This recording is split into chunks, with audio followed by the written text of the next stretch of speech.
Hello, hello, hello, hello. How is everybody doing? Welcome in. Hello. How are we all? Is everyone having a good week? I hope you're having a good week. Say, welcome in. We are not playing Pokopia today. Don't call me crusty. I just saw that. Don't call me crusty. My art teacher in high school called me crusty, and then people in my year did not let me live it down and called me crusty for ages. So don't. Don't call me crusty. Anyway, as much as we're not playing Pokopia today, would you like to see my absolute, like,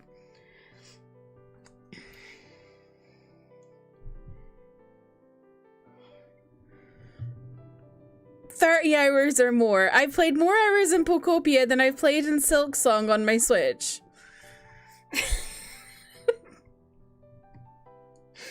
But I've unlocked flying. Hold on.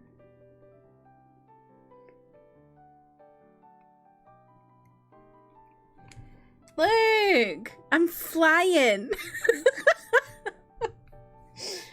Anyway. May, congrats on getting first. Welcome in. How are you? Angie, hello. You tried. Ventus, welcome in. We are playing Ace Attorney today. We are actually gonna play Ace Attorney today. I know, shocking. And that's why my title is I'm Not a Liar, because we're gonna play Ace Attorney today. Yes, Ace Attorney with a ghost. You're paranoid? Why are you paranoid? Holly, welcome in, how are you? Kids are cruel, they have no mercy. It's very true, Nutmeg, welcome in, how are you doing? You gave me more time to play ahead. I barely played. Have you got ahead, though, Zay? That's the question. I know, we love Dragonite. I just love Dragonite's design. I think it's so goofy. Because why is it like the most portly thing ever, but with tiny wings? Raz, welcome in, how are you? Love when streamers lie. I love when chatters lie. If we want to get on that.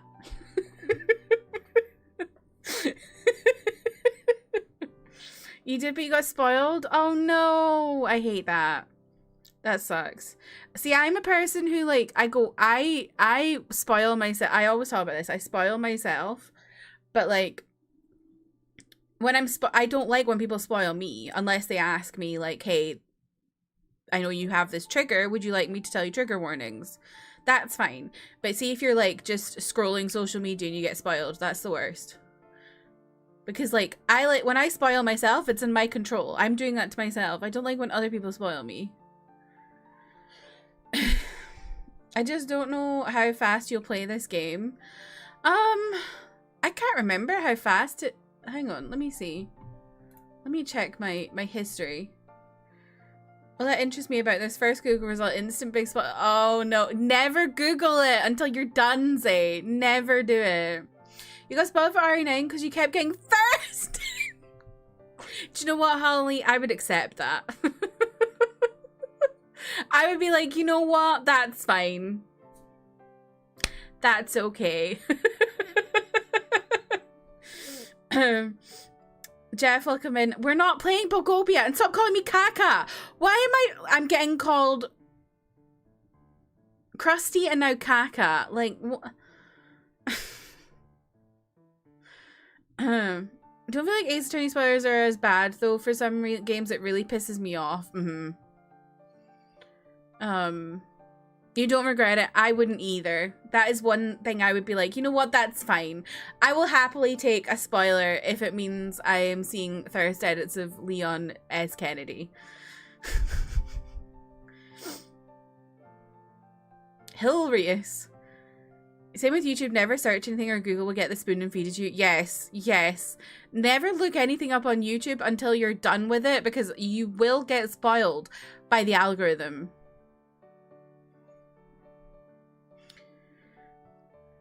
Dodging RE9 spoils was a journey. I saw Leon shirtless in cutscenes I haven't even gotten to yet about a day after release.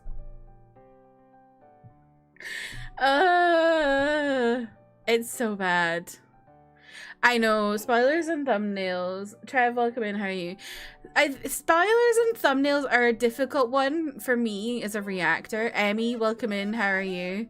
Like, I try to keep spoilers out of thumbnails, but sometimes it's just difficult because it's like, you know something's gonna hit the algorithm and it's gonna make people go crazy. Like, I'll put kisses in thumbnails, and that's a mad spoiler. But I'm like, people are looking up kisses.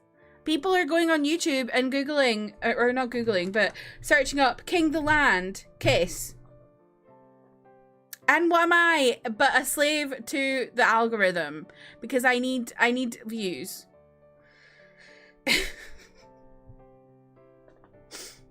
Anyway, the trash part is a lot of people I follow will just post that shit in thumbnails. No fucks given with no bandwidth to even get to play. It's hard. It is hard because the algorithm does, in fact, bless you for putting spoilers in thumbnails. Hate when trailers give away the entire movie. I agree with that. I hate that. Pisses me off. They'll literally put a spoiler in the thumbnail with a spoiler title, and I know. I know. Censor everything but their lips. You just finished Project Hail Mary. How was it? I'm gonna go see it on Saturday.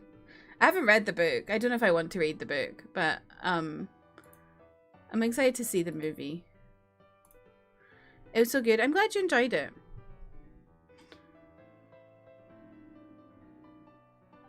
Manda, welcome in. How are you? Can't believe Leon just insert entire cutscene context here. It's been approximately an hour since release. I know. That is really bad. That is really bad. I feel like if you're doing something when something's come out, I feel like it's like you need to kind of chill out a bit. Like I said, the algorithm does kind of like, it rewards you for putting spoilers and things. But it's like, okay, but we could just chill out a bit. I can't believe Leon... Oh, wait, I read that. You hate Al Gore's rhythm.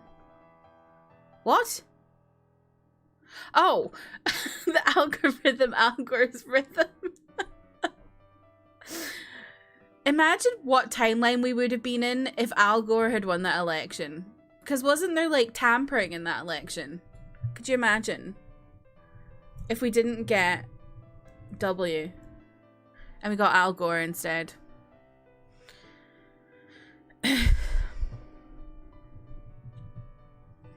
Asked your friend who got you into Project Hail Mary if you wanted to see it, but she said she wasn't sure if she wanted to. That's kind of fair enough. Some people are funny about, like, movies of, like, things they love.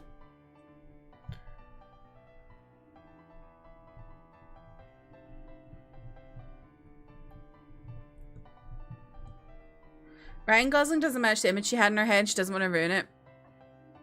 This is why it's good to have aphantasia. Because I never visualize anyone in my head, so movies are always great for me. Nothing's ever ruined. I remember someone spoiling K-pop Demon Hunters when the movie came out and I haven't watched it yet. Oh, that sucks. You would like to see Project Male Harry. Whoa. Now that's on Pornhub, Trev. You think about that too much about Al Gore winning the election? Should have won Florida, which would have made him prez. Yeah, I was really young at that time. I think I was like 6. What? 6? So I don't really remember I don't really remember it. I just remember, like, that there was stuff going on, dodgy stuff going on with that election.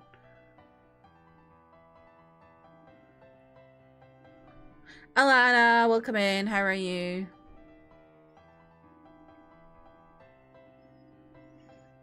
Why are you dotting me? Why are we saying Kirsty? I can't even remember what I just said. What did I say? I don't know. I said PH. What about PH? Oh, Pornhub. And Puerto Rico.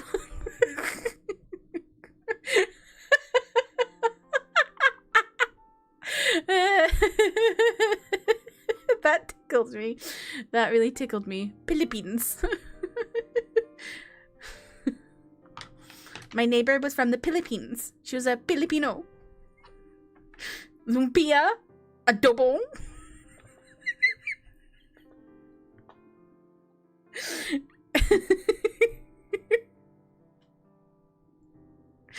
Oh, I love that clip so much.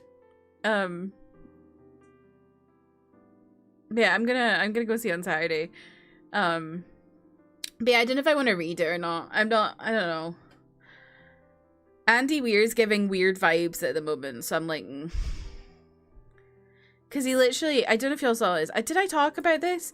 Where he, like, posted a picture, well, not even a picture, an AI generated art of his wife as a cave woman. This is the author of Project Hail Mary, by the way.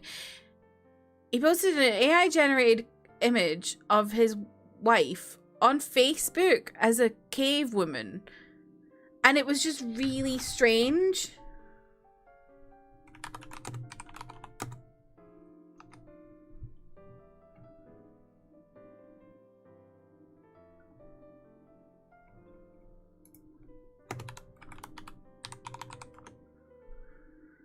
No, you smell it. She said she loved it. Apparently. People use AI for the dumbest stuff and are proud of it. Uh-huh. Navina, welcome in. How are you? Is it true that unk means uncool and not uncle? No, I think it does mean uncle. I think people tried to like convince people it meant uncool, but I think it is uncle. It's still on his Facebook.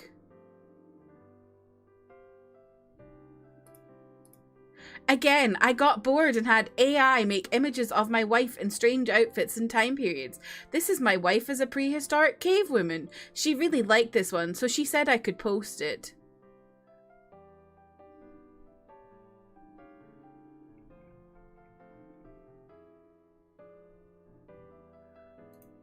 Why? How old is this man? 53. Gen X. Makes sense. Gen Xers are fucking weird. Sorry to any Gen Xers in chat, but you know.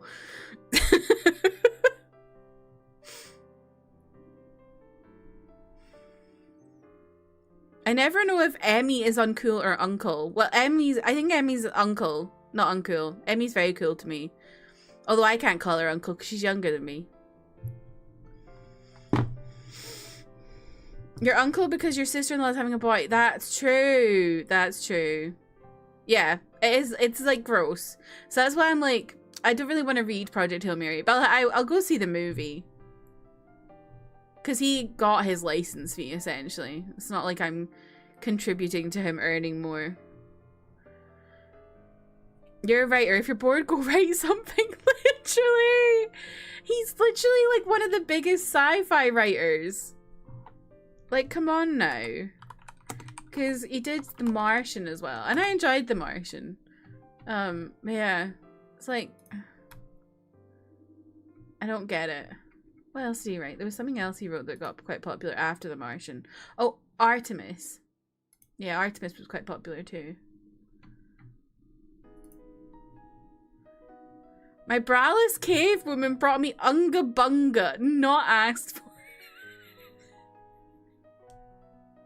Got bored and did a silly.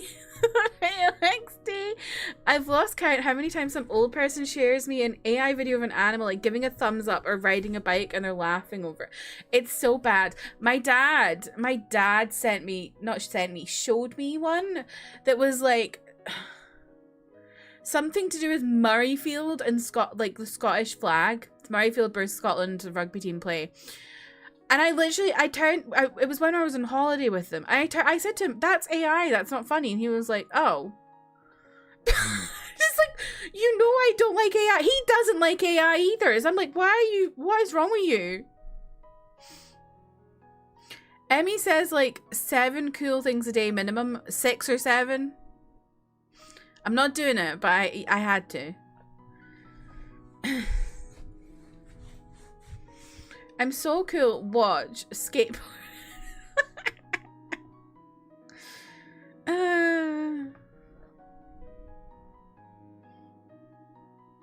Tried to get you into Tony Hawk, but they said you were too cool for it. So true.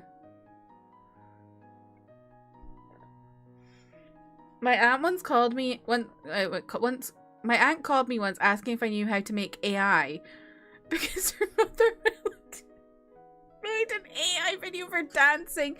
She didn't like how she looked in it.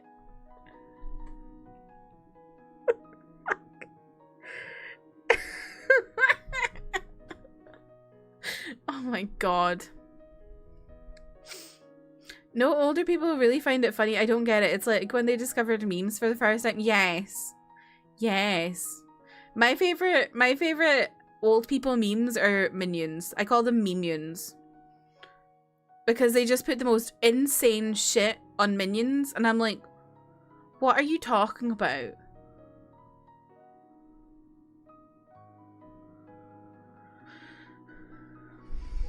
Anytime my dad sends something AI, I send back article about how AI is destroying everything. Love that, Holly. Love that.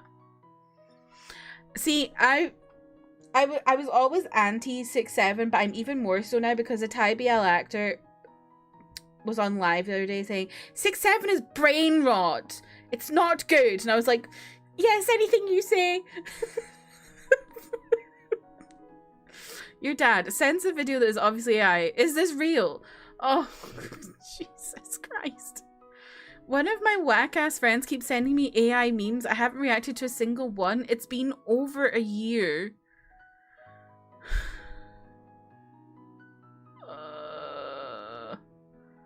My parents sometimes send me one of like golden retriever puppies and I'm like, stop, this is AI.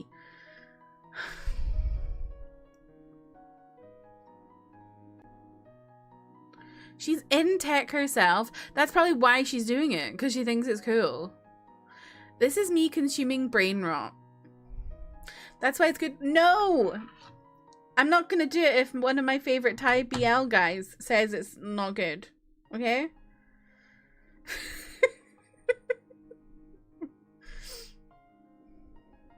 It's human brain. That's true. It's better than AI brain rot.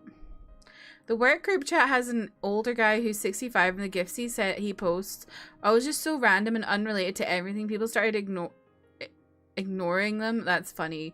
My boss sent me... Oh my god. Hang on, I'm gonna find it on my work phone. Because I can't remember exactly what it was.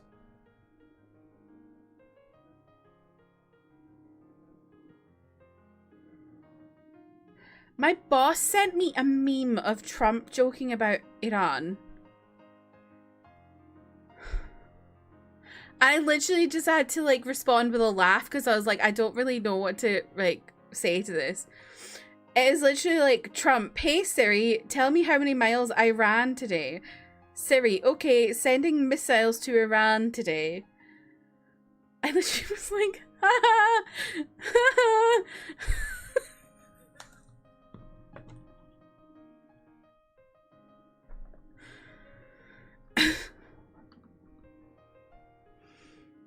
Oh, Siri can't help with that? Well, that's good.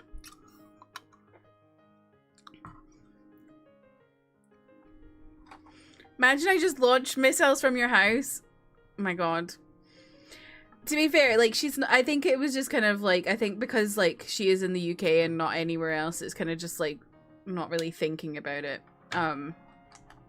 She's not like, I would say she's not like really out of touch because she was literally complaining today about the board meetings being a bunch of middle-aged white men. Now she can't cope with it. So I was like, okay. Also, when people are like, I hate AI, but I use ChatGPT to help decide if I should walk my dog tomorrow. They really don't get it.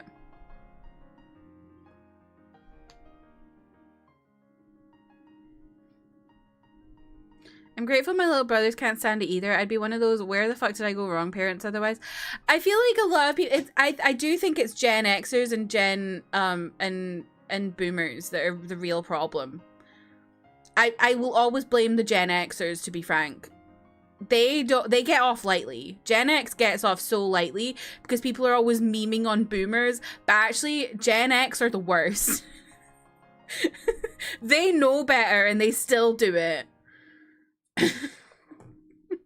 Gen Xers are the ones on LinkedIn being like, I just laid off 200 of my staff. I'm having a great day today. It's always Gen X. Here's how I'm going to tell you how to be more productive. Written by ChatGPT. Do you want me to add more words to this? Because they'll leave in the ChatGPT prompt. I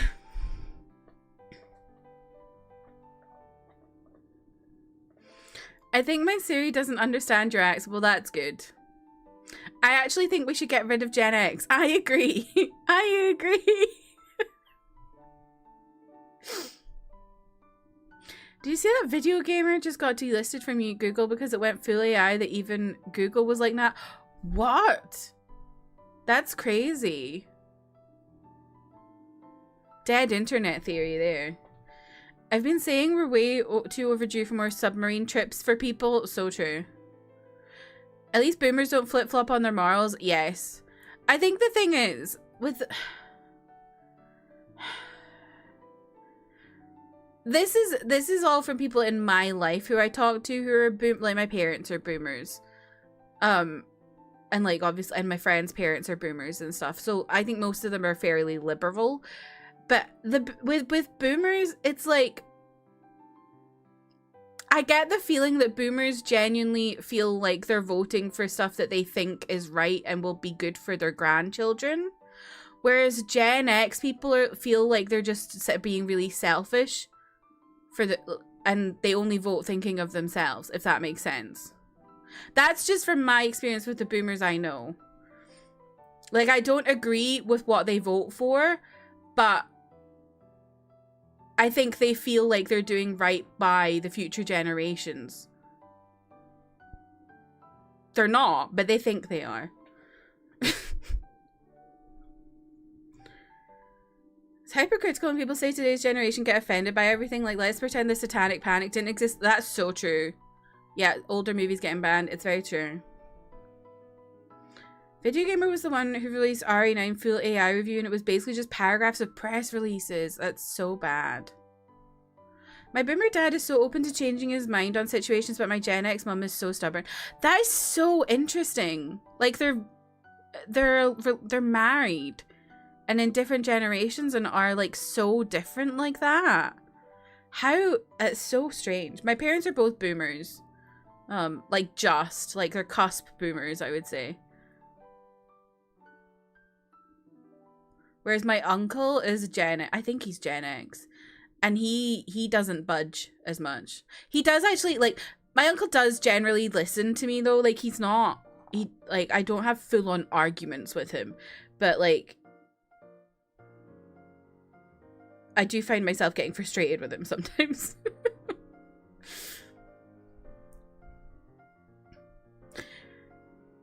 Boomers feel like they're out of touch but willing to change. Gen X feel like they're too stubborn to do anything and they're never wrong. Yes, yes.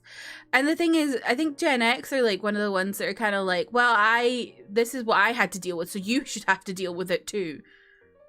I feel like they're more at the forefront of that than boomers are. And also they're so out of touch because they grew up in a good time. Like, boomers had to grow up kind of post-war. Things weren't great for them, whereas Gen X grew up in a good time. And I think they're quite, like... what's the word? I can't think of the word, but I think they, like... they think they deserve everything. Maximum voting age of 70. I said...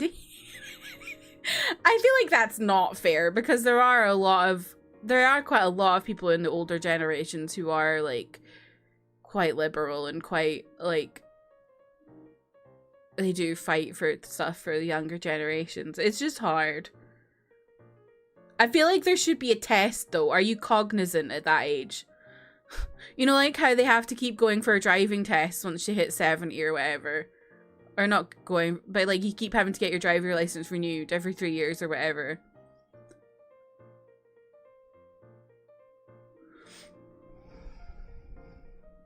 We were rewatching Scream movies and they were complaining about being politically correct, and so it's been the same conversation for decades about wokeness.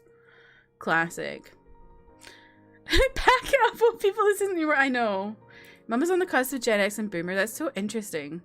2 ways to think. My life sucks, so your life has to suck. My life sucks, so I want to make sure yours doesn't. Post-war wasn't even that bad. Post-war was bad here. Like, there was still a lot of rationing. Rationing went on for a long time here.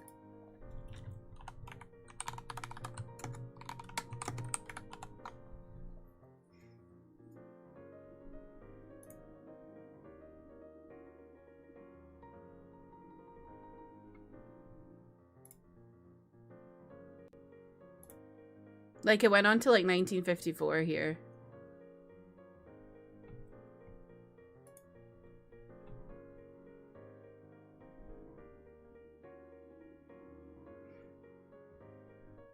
As a local Gen Xer, I felt offended the last 15 minutes. Well, AJ, I'm sorry, but your generation need to stop being insane. A test would be, yeah, a test. Or just like, yeah, like something that proves that you're not fucking mental. My boomer dad lived through the civil rights movement in the Deep South, and I think that shapes a lot of why he's so socially progressive. Yes, I feel like that's a lot of the case for, like, that kind of generation. of like where they're like they were teenagers seeing the stuff that was going on. It's like what's her name? Jane Fonda? I think. Like the reason she was so like she really fights for civil rights. Like you'll see her you'll see her at events all the time. And like she has in her interview said that the reason that she's like that is because her dad taught her to be that way, because her dad saw someone getting lynched. Test for voting never goes wrong. Well, but also I am very pro like making everyone vote. Like, you know how in Australia everyone has to vote in Australia or you get fined. I'm pro that. I think we should have that here. No age or term limits is how we end up with the whole government of holding blood feast. That's true. I do think there should be a limit for age in like running for elections. No term limits made sense before people lived to 90 years old. Yes. Pass a test to have children. Not like a means test, just like a do you know what you're doing test. Need term limits, age limits, stock market asset freeze. I would love that. Vote or get fined, but make it national holiday so everyone gets to the poll. Yes, I think that's what they do in Australia. I think it's a national holiday in Australia. Or it's like on a weekend, so everyone's off.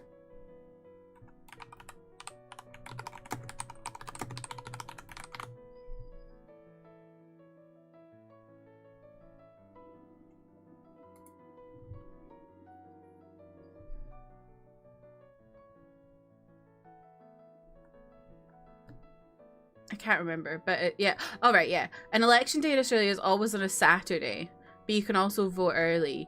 But you have to vote, or you will be fined. I think it's like $1,000. How would they rig elections if it were a holiday? Well, exactly. But I especially think that for like really important things. Like I like it's been 10 years, but Brexit being voted for by only 64% of the UK, absolutely ridiculous.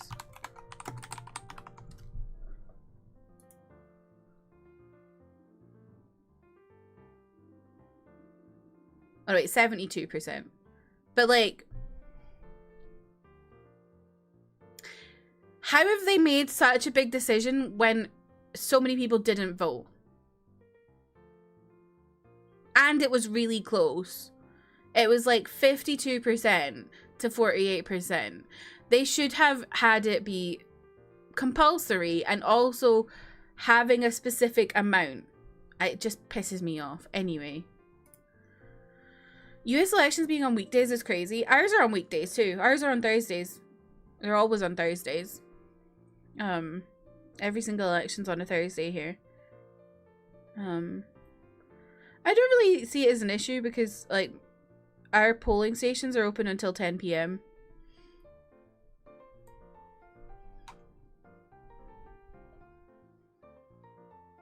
I lose my mind on people who don't vote. Same. If everyone votes in America, it would be such a different country where people don't vote and then complain. Well, I do think, like, as much as I do think voting is should be compulsory, it is also kind of like, if it were compulsory, there'd be a lot of people voting when they don't understand anything and they're just voting so they don't get fined. So that's another struggle with it, I suppose. Why what? Gerrymandering is also really bad in my state, otherwise it'd be blue. Ugh. Wasn't a holiday, but most places I worked usually just closed for that day. I think here, generally, like,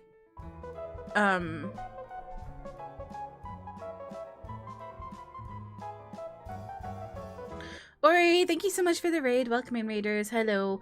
My name is Kirsty. My pronouns are she, her. I'm a Scottish writer, streamer, play story-based games on the PC, PlayStation, and Switch. Today, we're going to be playing some Ace Attorney. But we're just currently in our just chatting phase where we're currently talking about how elections voting should be compulsory. And stuff like that. But yeah, I hope you had a good stream, Lori. I really appreciate the raid. What was I talking about? Oh, yeah.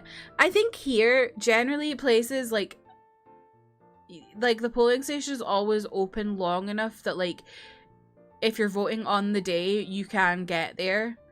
You could probably ask your work if you could take some time to go. Like, most people are pretty chill about it here, I would say. There's not really, like, stuff where it's like, you can't go vote. But also postal voting here is, like, fine. Like, I have in Scotland, you can have a continuous postal vote for your whole life. The UK government, you have to redo it every 3 years, but I have a postal vote. I don't vote in person. I can't be bothered with it. So I just vote by post every time. And I love it.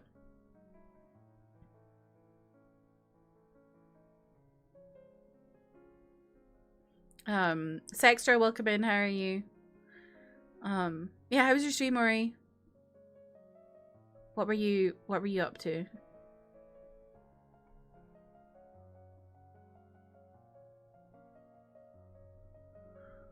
Compulsory voting is just like you have to vote or you get fined, like in Australia. If you don't vote in an election in Australia, you get fined. I agree with that, by the way, voting, but then at the same time not knowing what's going. Yeah, it is a difficult one, but I do think it should be compulsory because it's like there's people who just don't vote because they're just like, I can't be bothered. It's like, well, you should learn what's going on in your country. I just think being like, I can't be bothered, I don't care, it's just shite, and you should care because it's your country. It's where you live. It's where your kids are gonna live if you have kids.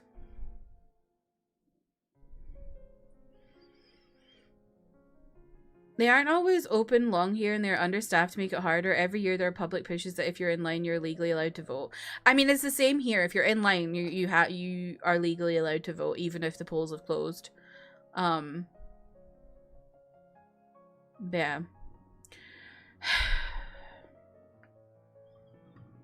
It's ridiculous the way that they try and fix your elections by doing stupid shit like that. You were picking your favorite Pokemon and chatting. Oh, what was your favorite Pokemon? I think we would have a huge problem with mandatory voting because a lot of people don't vote because they don't know anything because there's been an orchestrated effort to keep people stupid. Yes, that's what I'm saying. Like, it is difficult because there are people who don't vote because they don't know anything. And you'd end up with, like, a whole bunch of, like, either just votes for stuff that's just not good, or you get a bunch of votes for just trash things. Like, people would trash their votes. Although I think in Australia you can turn up and just not vote, but you've gone to vote, if that makes sense. Like, you can trash your vote and that's still counted as a vote because it's a protest vote. So I think if that, like, I don't know. No, this isn't realistic, but it'd be cool if whatever election committee picked 5 to 10 issues that are up for debate, and then you need to pass a test on those issues. You will then be informed and can vote. Oh my god. Could you imagine? That would take so much time.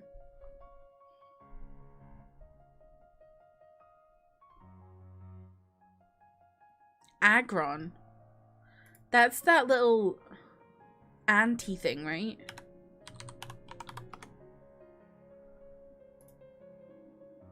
Oh no, Aaron's the anti thing and Agron's the big one. Oh my god. Well, as they say, every Pokemon is someone's favorite. I've never known someone to pick Agron as their favorite Pokemon, but now I have. Interesting. Don't ask me mine. I don't know.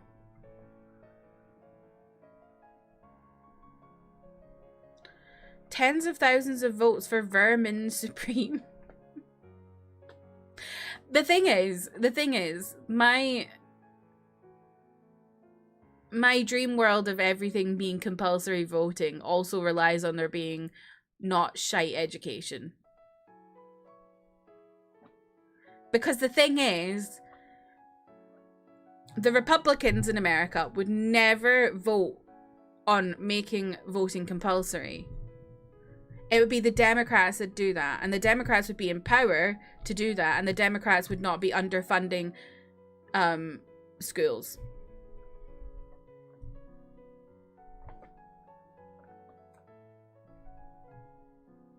I mean, they would be, but not to the same extent, because the Democrats are shite anyway. I was done at work one time and my coworker was complaining about a New York law and was telling me all these wrong things about it. And you just stood like this and said, everything you just said is not true. Oh my god, that's exhausting. It's the same here. People just say things. And it's like, where have you heard that from? That's just not true.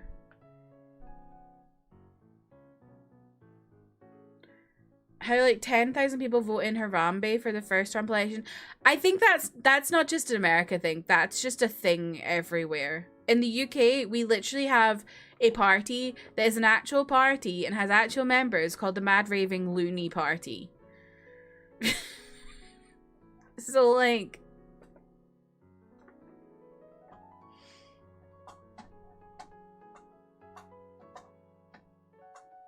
what is Vermin Supreme?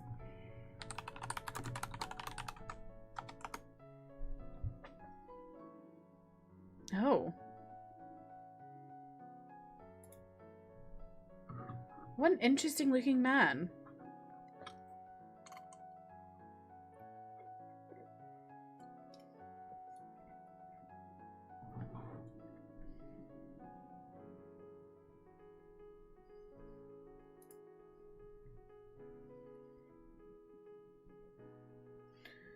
Brexit will save the NHS tons of money. That happened, right? Well,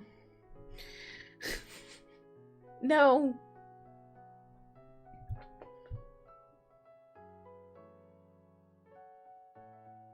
What are we saying, huh, to?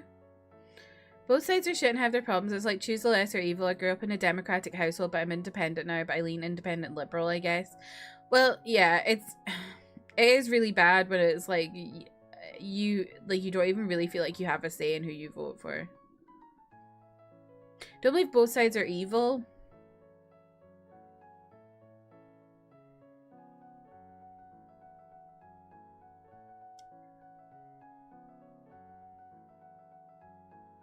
I don't know.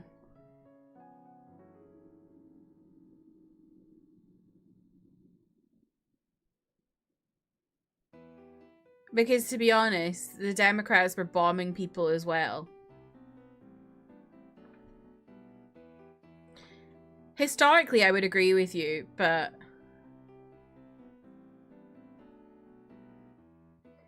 Obama was literally bombing West Asia. And he's always held up as, like, the good one.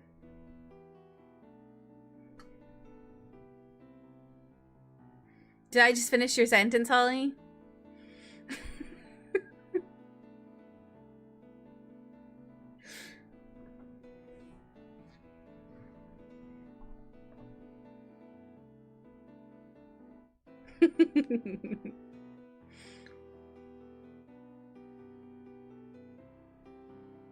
My personal beliefs are way too progressive for the US. If Democrats heard my political opinions, they'd faint. Yeah. Like, the UK, I would say, is a little bit more socialist than America. Not a lot more, but a little bit. And I think people here would, like, be like, whoa, at my political beliefs. And I'm not even that out there.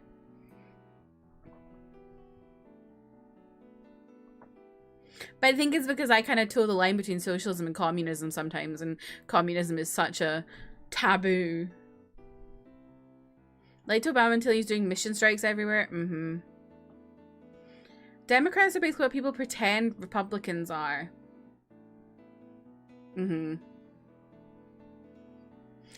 Education shit makes me so mad. Oh, I get so mad about all of this. They segregate cities by making our schools funded by property taxes, so poor neighborhood equals bad school, bad education, bad future. It's not the same here, but there is some stuff like that here. Like the schools that are in bad areas, like it's like a vicious cycle where there's the schools in bad areas are like have less resources. And then, like, it just continuously goes.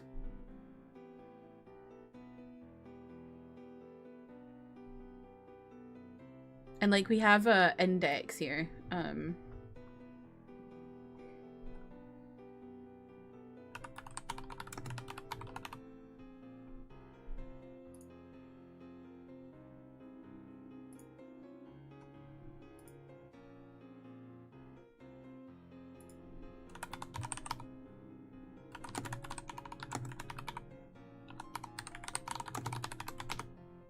can't remember what it's called. Oh, SIMD, Scottish Index of Multiple Deprivation.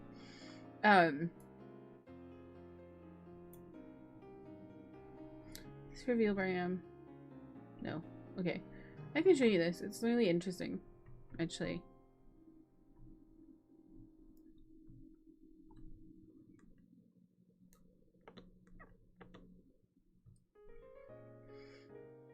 So this is the Scottish Index of Multiple Deprivation. So you can see where the most deprived areas are. Glasgow is really quite deprived compared to Edinburgh, because of Dread is the most deprived. Yeah, there's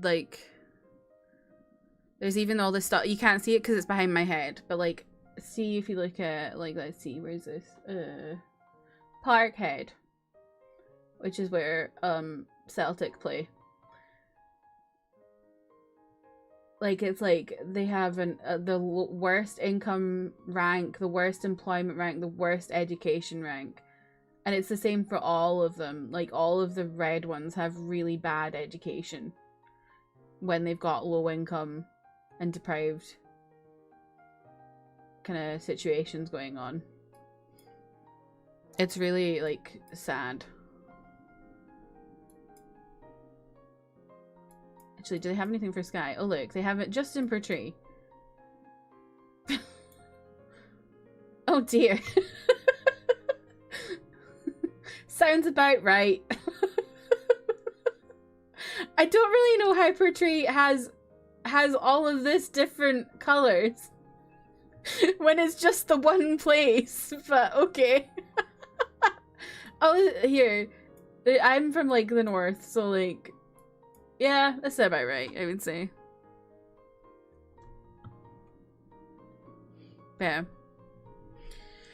You aren't changing anything by not participating in American party politics? Yes. Mm-hmm.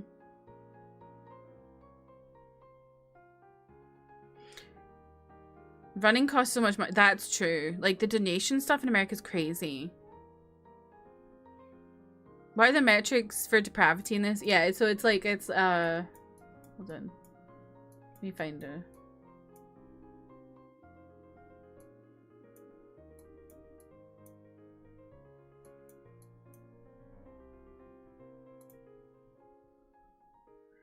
Yeah, so there's, income, employment, health, education / skills, housing, geographic access. So I'm guessing that's like, how easy is it to get like the bus or the train? And then crime.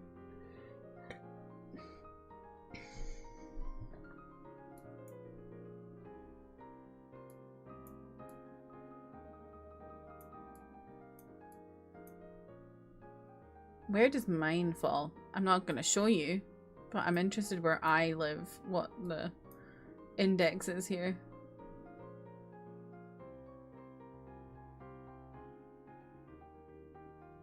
Oh, I'm orange. The third most deprived. I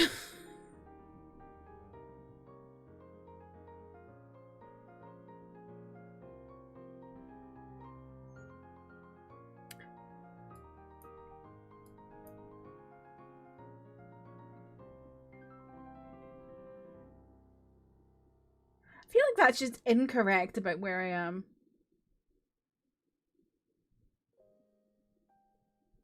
But I think what it is, there's a council estate near me, and I think that's dragging it down. Because the estate I live in is really nice. Lots of young families. They're like well off. Well, not well off, but like middle class, I would say. But I think it's because there's a council estate nearby that makes it go down. Anyway.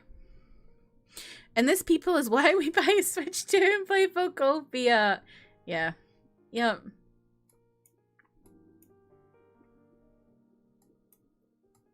Very true.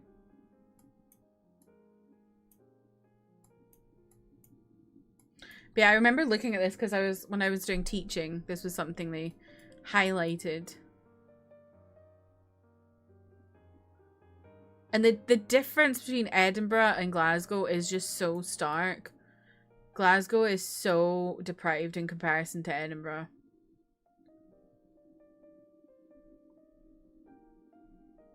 And it's because Glasgow was an industry town. And it's never kind of got out of that poverty, really.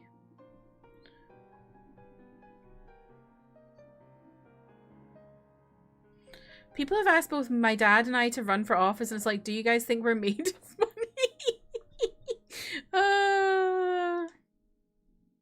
People have said I should run, and I'm like, no, I don't want to go into politics, thank you. Also, if I did, I would be in the Green Party. And I think a lot of people wouldn't be happy about that.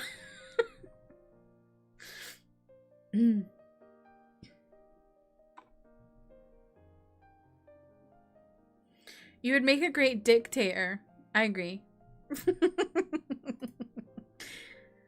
Do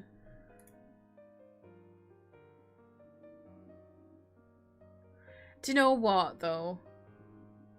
I do feel real hope in the UK for how the Green Party are rising. Like, I don't know if I shared this, but there was a poll put out recently where the Green Party have, like, overtaken Labour, and, like, in the age range of, like, 16 to 40, the Green Party are smashing everyone out the park. And the UK, and I think it was yesterday, there was a concert at Wembley Arena in support of trans people, and the leader of the Green Party went and spoke there because he cares so much about trans people. And I have real hope with the Green Party, and I really hope that, like, it shows in the next elections, and we're not just continuously dominated by fucking right-wing policies in the UK. Abidjan, welcome in. How are you?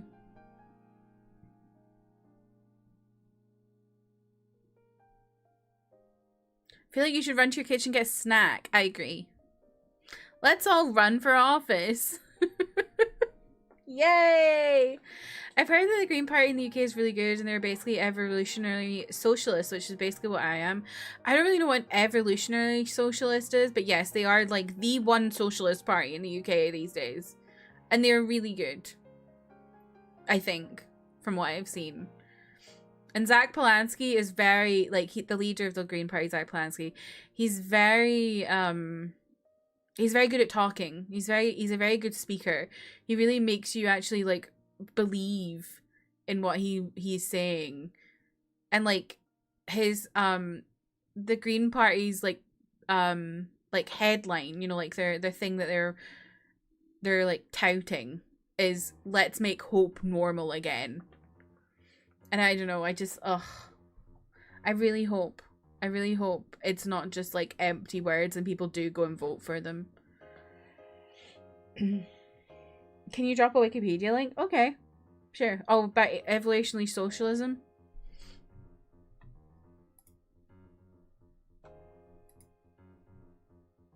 I'll have to have a look into that later.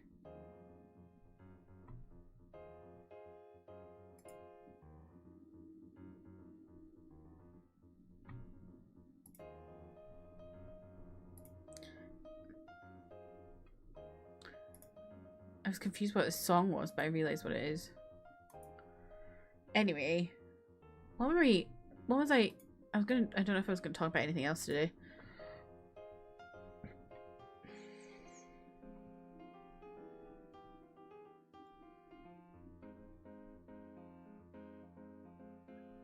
Oh, have y'all seen that some K-pop fans have gone absolutely mental?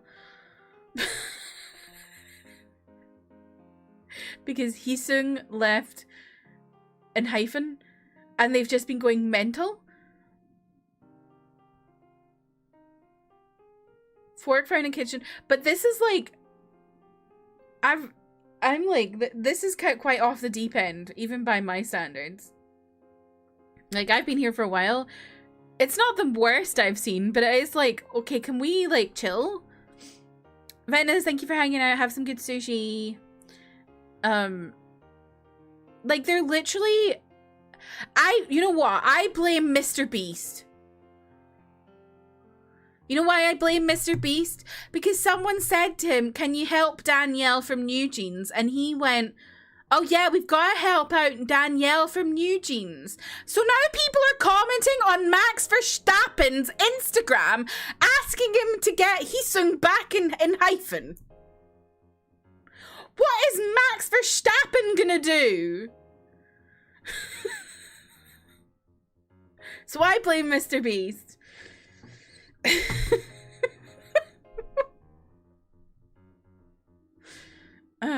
Basically saying that what I'm saying for the last couple of years, that socialism is an ethical stance. Yes, I agree with that. Yeah.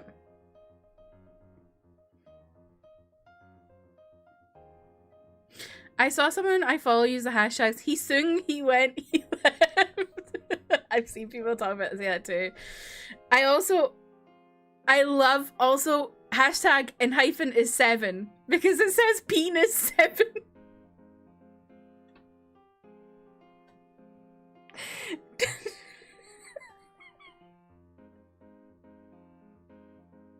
Penis 7.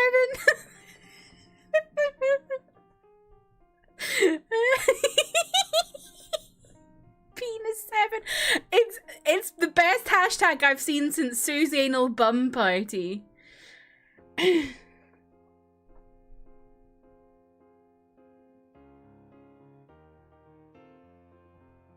Kirsty, can you bring Heesung back? No, I'm sorry, I can't. Oh yeah, the shiny hard ones are so good. Let me see if I can find them. Those were like, I think they were like suggested ones, so I don't think they actually were like real ones.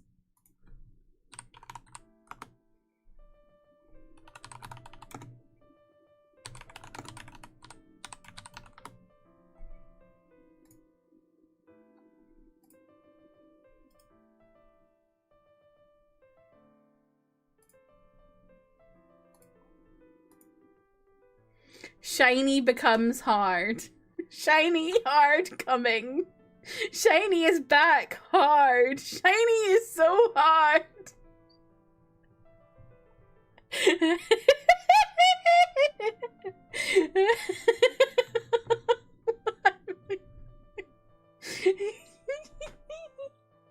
Hard shiny come.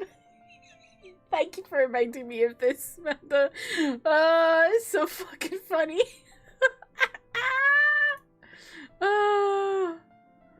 Oh my god. I love stuff like this. But truly, nothing beats Sue's anal bum party. Because it was just so, like, innocent.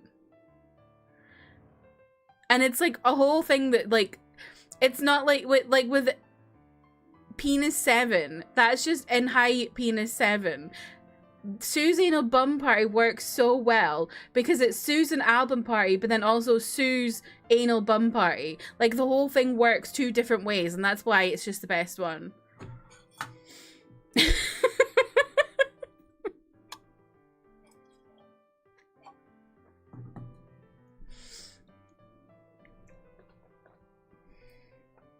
I don't know if y'all... does everyone know what I'm talking about when I say Sue's anal bum party? If you're not, Susan Boyle had an album come out, and the hashtag they were doing for it on Twitter was hashtag Susan album party, which read as Sue's anal bum party. What a day. What a time. Oh.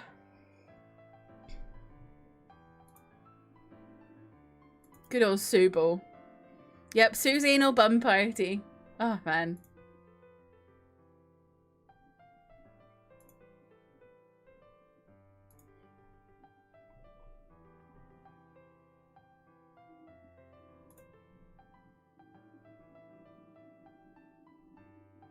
You know what's really been really good I've seen in the past couple of days? Chelsea, welcome in, how are you? You know how there was the big fire in Glasgow?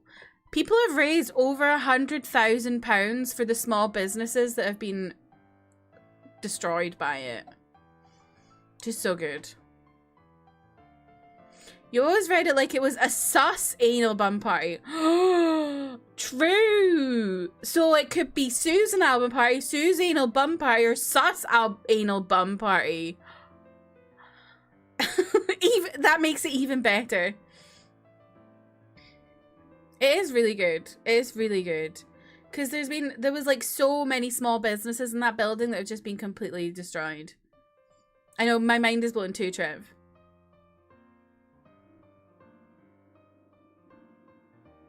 But yeah. It's always nice to see community coming together for things like that, I think. Like, I grew up in like a small community, and like it's rare you see the kind of coming together of people like that, I feel. Jeff, you can't just say that. Who were you asking? You can't just ask someone how's anal.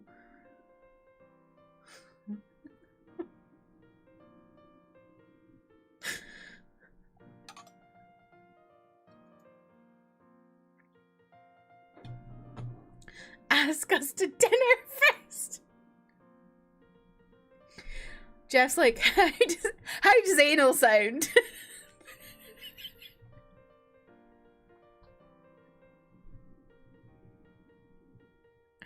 Each time I tab away, Jeff spawns a new verbal name.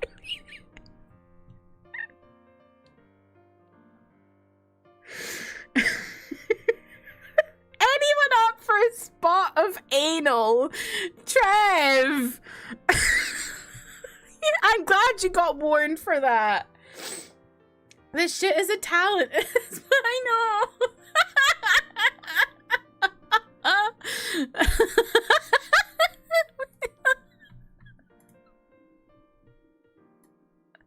Anyone up for a spot of anal? Jesus.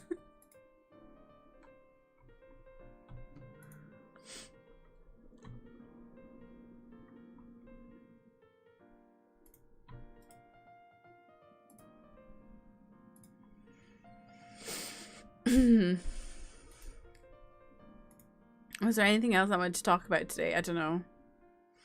Mr. Mime is Mr. Mime in Pokopia? What's he doing? Do they put on a monocle and say that in the EU? In the European Union? I don't know. I'm not in anymore. I got kicked out.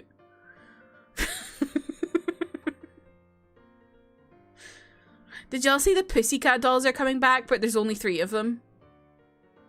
The last time the Pussycat Dolls came back, COVID happened.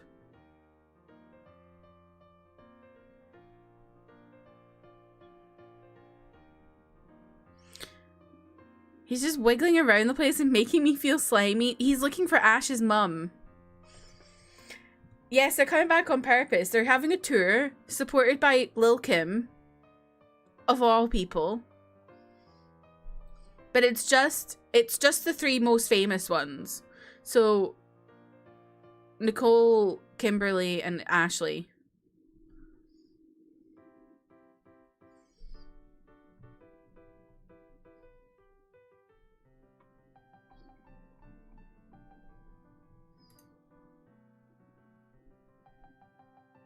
Also, I've been watching One Piece live action. I'm on episode 7. Episode 7 is actually really good. Like, the whole series is good, but episode 7, oh my god. Mind-bogglingly good. You mean the ones that are actually allowed to sing? Yes. Yes. And the ones that have actually made a career for themselves post Pussycat Dolls. I don't know, actually, for some reason, Kimberly and Ashley were, like, really famous in the UK for a period of time. Like, Ashley specifically was, like, I think she was... Actually, I think they both were on I'm a Celebrity, Get Me Out of Here.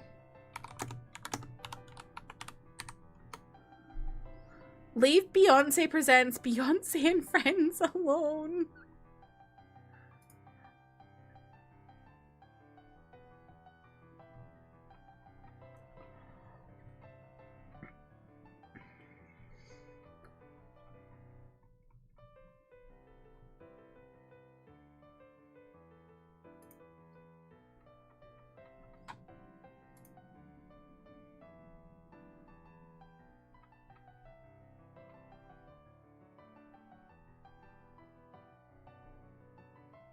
Yeah, Ashley Roberts was on season 12 of I'm a Celebrity.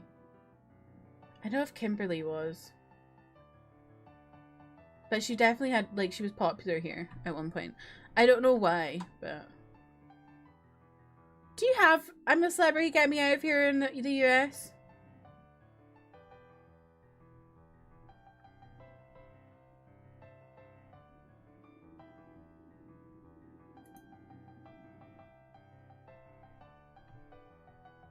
Do you know what that is?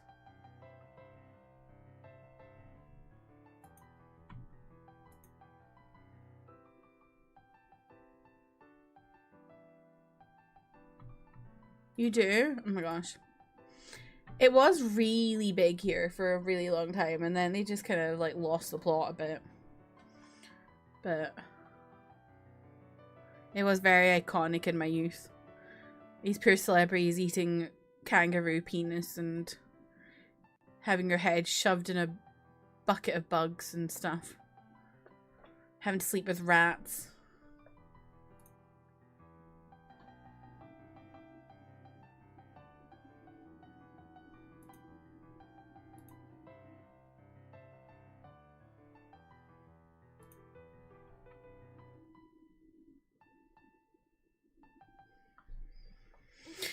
We have it here, and you know who won the last edition? Some musician who got famous for accusing some hotel staff of anti-Semitism and who then got caught lying. That's literally his career, and people are mad he was allowed to whitewash the story.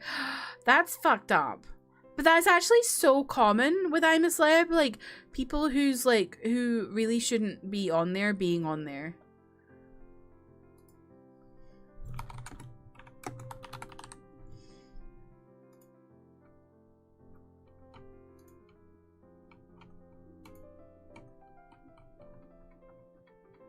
Like, I'm pretty sure. Yeah. You know who was on British I'm a Celebrity Get Me Out of Here in 2023? Nigel Farage, and he came third.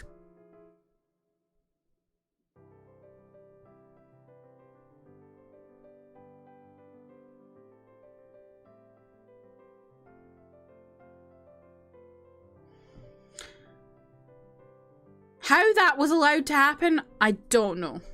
I really don't know. You're about to joke Nigel Farage and just leave him there. Unfortunately, they didn't leave him there, but he did go on it. And I was pissed off about the whole thing. Also, there was one season that Georgia Toffolo won, and Georgia Toffolo is a very, like, an idiot, but also really right-wing. It's just like, why? Oh, hello. Hi. Where are you going? Ah. Wow. Whoever won it last year is called Angry Ginge. Who the fuck is that?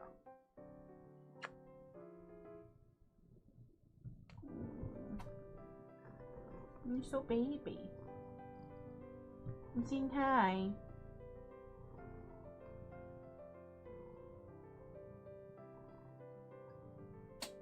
Everyone say hi to Hope.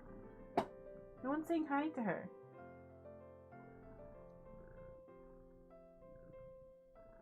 I'm trying to show you her face, but she just doesn't seem to want to show it.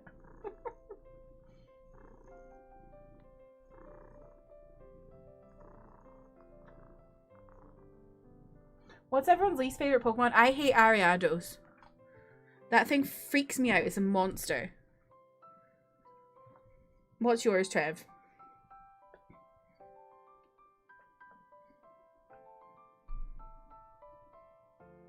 Blastoise? Why Blastoise? Who evolution? What's its name? I forgot what it's called. I've got it in my Pokopia. I forgot what it's called. Why'd you hate it?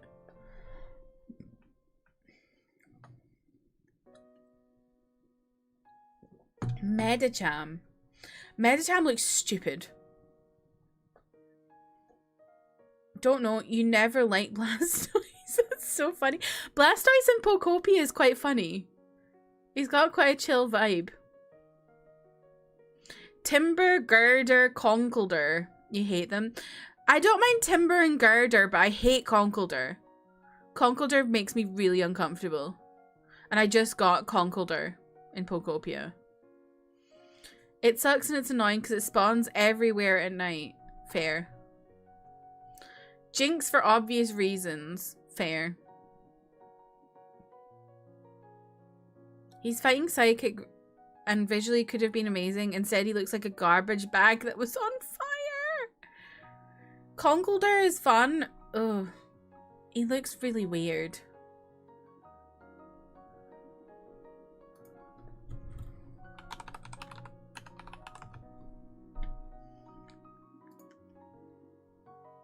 Like, what is that thing on its head?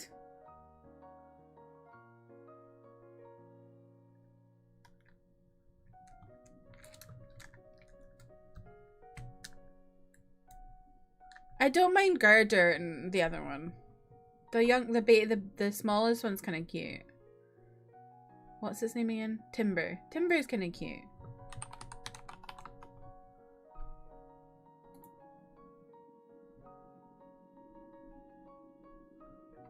Although Timber kind of just like... Why is that his expression?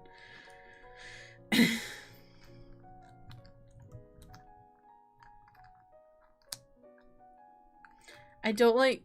The other thing I don't like about Conkeldurr is that he's like this. When... I don't like that pose. Also kind of hate Sea King since Goldeen looks so fancy but has to evolve into that monster.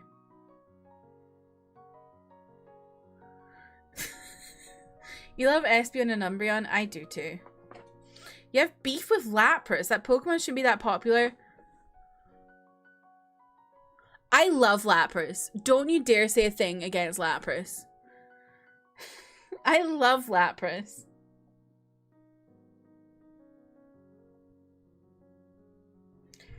Be Sharp. What's that one again?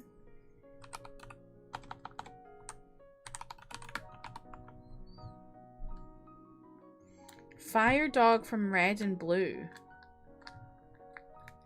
Huh?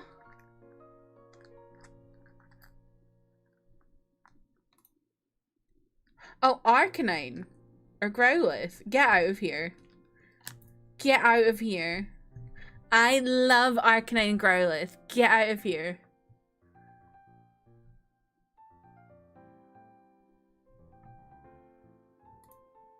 I just met Volcanion, I think it's called, in Pokopia as well.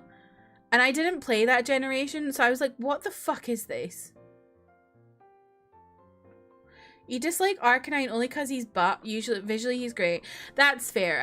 Arcanine's not the best, but I love the design of Arcanine. And I also love the Arcanine plushies, you know, where it's like a life-size plushie and it's like huge and it's lying down. It's so cute.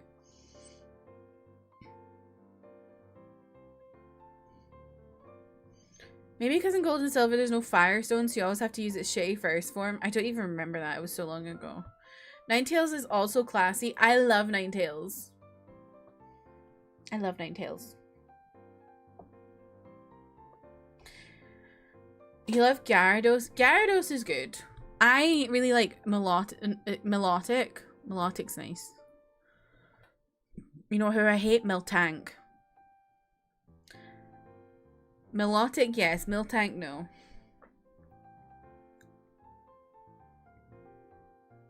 My argument about Pokemon will always be if I like its design or not. Same. Same. I don't really care. Like, I really don't focus on, like, how strong they are. Toji, thank you for lurking. You know what design I really like? I've forgotten. I really like Lumineon and Finneon. I think those are really cute.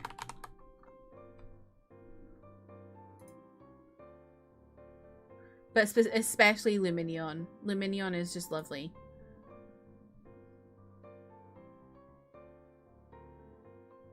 Didn't like most Pokemon Ash had. So you didn't like any of the starters. Pikachu. Butterfree. I can't remember what other Pokemon Ash had. Pokemon in a game and it dies constantly and then it can go fuck itself. What's your favorite starter? I like Soup.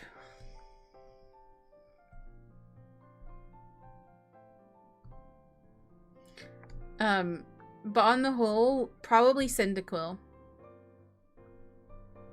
I love Cyndaquil line. Cyndaquil is my favorite.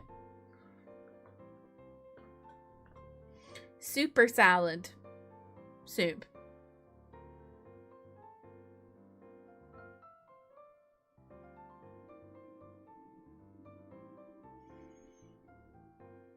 What other Pokemon designs do I really like? Hold on, let me check my... You like Rowlet? Rowlet's just fine.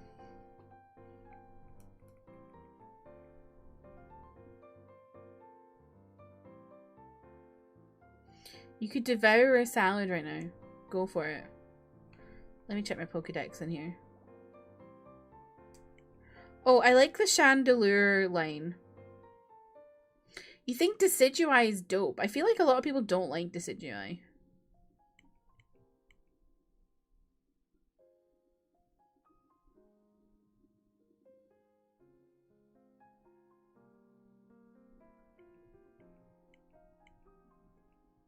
Do you know what I kind of liked was the Arceus one, the Arceus Decidueye.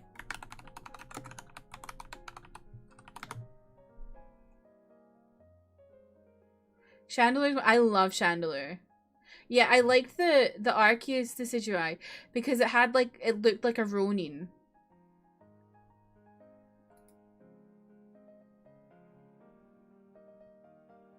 I thought that was a really fun design. Banette. Oh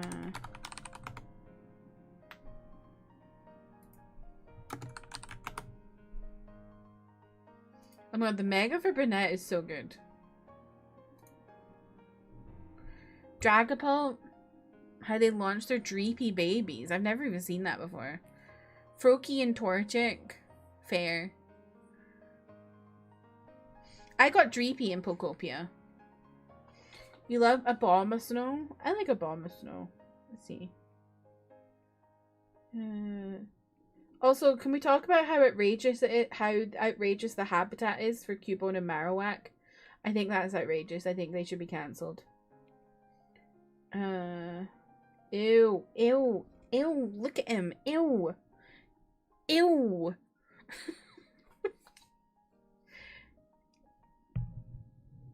So with there being like a potential DLC for Pokopia, I hope they bring in like an ice area because there's not really any ice Pokemon in it.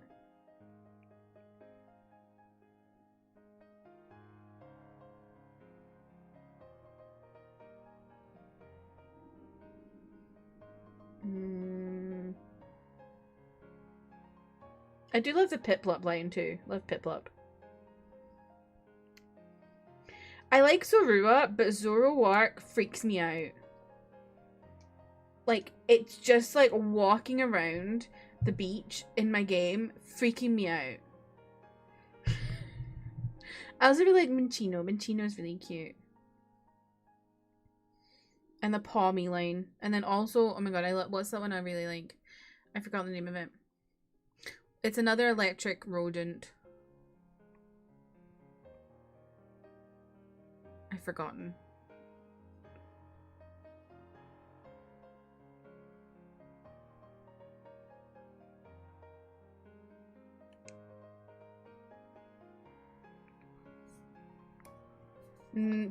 Yes, Dedenne. I can never remember how to say it, but that one. Dedenne. Dedenne. I think it's so cute.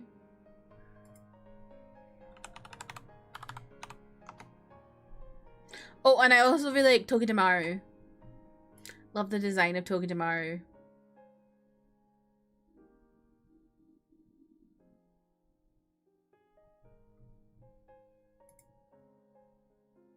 Dedenne, like an antennae? Maybe. I don't know. I really don't know. Pachirisu and Emolga are okay. Emolga's kind of cute because it flies too. Like, Emolga was really cute in new Pokemon Snap. Shedinja, but only because I lost a friend with his gimmick. I think I don't like Shedinja.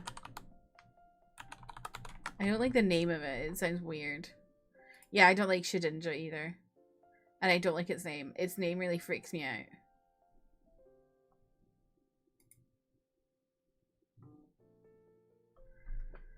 Just realized I either do not know or have forgotten Pokemon of later generations. I only know the ones I like, really.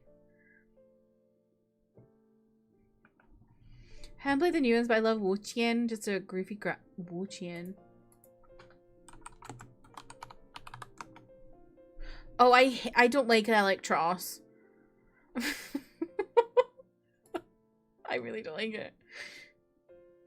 A lot of these I know from the trading card game on my phone.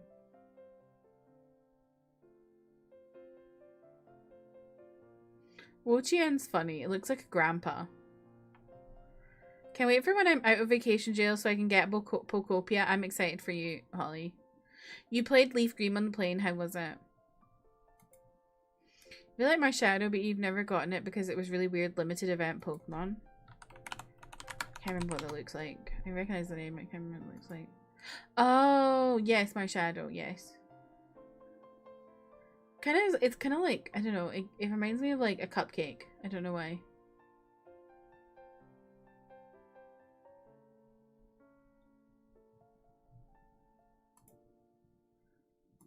I actually really like the silly designs that Pokemon does.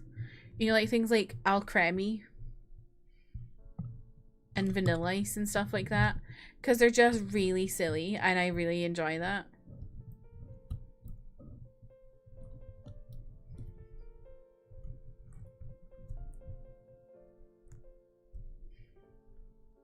Scrafty is also cool in the older games, considering... Oh, you mean Scraggy? You kept getting the buttons confused with your Game Boy. No! You believe the comp Pokemon battles are more complex than chess? I don't know. I don't know. What's that T Pokemon? Oh, Poltegeist. I love Poltegeist. I love that design. A lot of people hate the yokai-esque Pokemon, but I love things like Klefki and Sinistea. Yes, me too. I like, actually, I can't think of what I was trying to say there. But yes, I like the silly kind of things like that. Voltorb's evolution look just being reversed colors and slightly bigger is pretty funny. It is.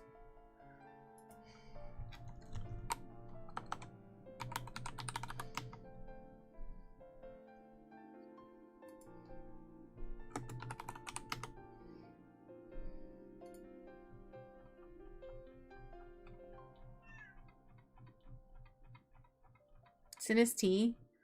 I mean, it's the same line, so. I love Klefki. I'm a baby who goes goo goo gaga at the keys jingling on my screen. You'd die for Skiddo. I like Skiddo. I quite like Honchkrow. Because it reminds me of, The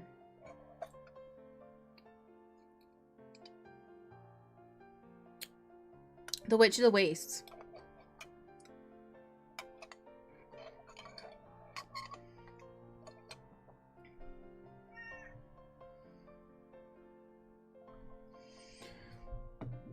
Abaddon, you don't have to shut up, but I simply don't understand what you're talking about.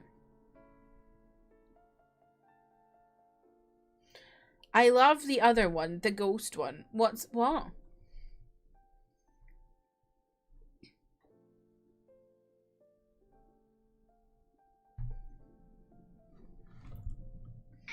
One that's in your game instead of Honchkrow. Miss Magius? I think I like Miss Magius too.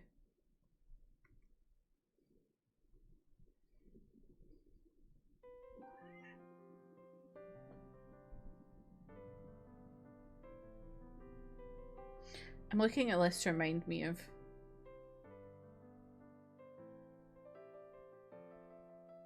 And I'll say it, I love Trubbish. I love that goofy little thing. And I will always love that goofy little thing. Miss Magius just looks like this, but with a hat. I also love Fungus and Amoongus.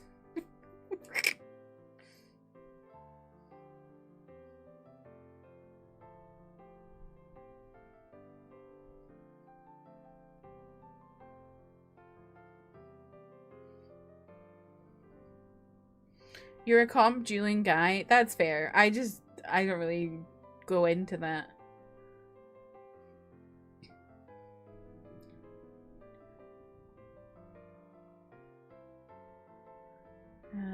Oh, I love the Fennekin line.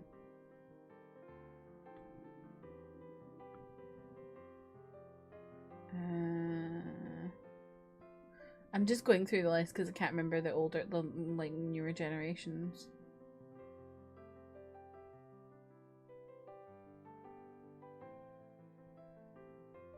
Hoopa freaks me out because, like, what is that creaky little smile it does?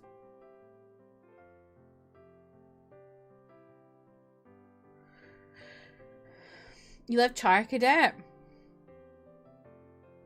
I don't really have any feelings about Char Cadet, I don't think. You know what I love, but I don't love the evolution of. Hold on, let me find it in this list because I can't remember its name. Citadel. I don't really care about Cetitan, but Citadel. Oh my god, Citadel is so cute.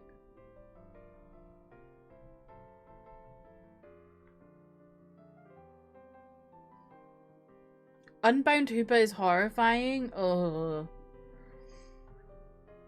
Pukumuku. Goofa. Jesus.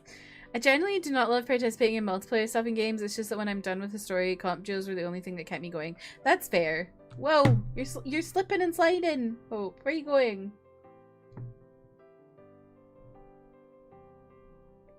Hi. Hi.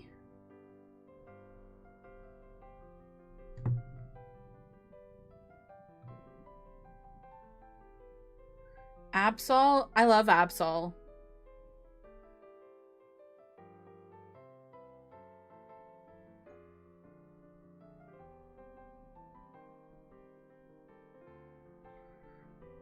You love Tentacruel? That's an interesting one. Pukumuku is a sea cucumber. It throws up its stomach to attack, but somehow it's cute. Great.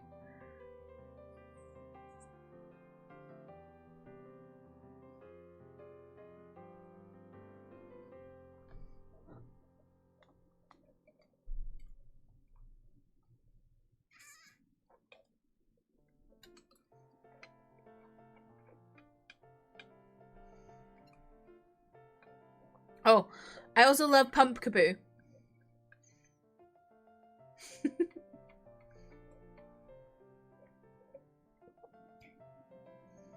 Ignites your collector brain. Same.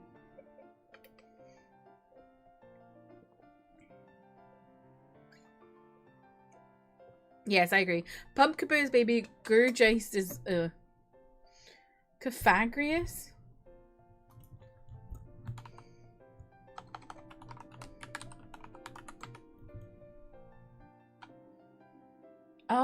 Oh yes. That one is kind of scary. Of course we love Mimikyu.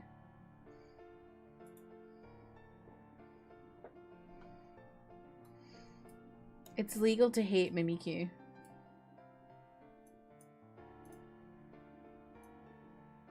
Oh my god, I've been streaming for an hour and a half. Let me get into the game.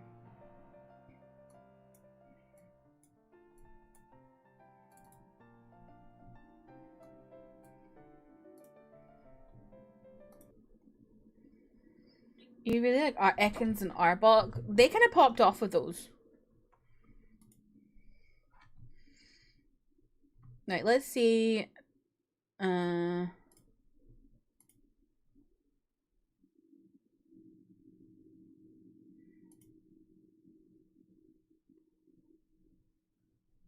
way it works.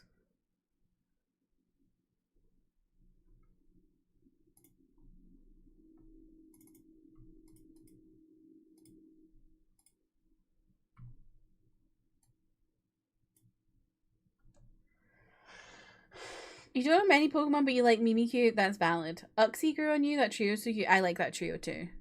Actually, I think I'm gonna bring this over here and have it like in the background of the game. I have the game in front of my OBS, so if something, so I can't see my own stream really. So if something goes wrong, you gotta tell me. They just sleep and the game tries using them for bad stuff, but they are cute. Yes. Keeps yapping and doesn't play Ace. Amanda Angie. Something's wrong. This isn't Pokopia.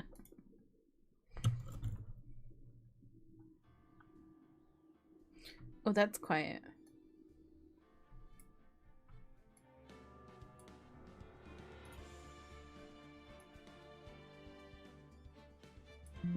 Whoa.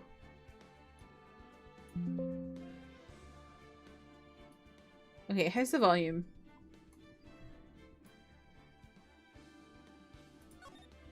Why do I have to view the... Ah.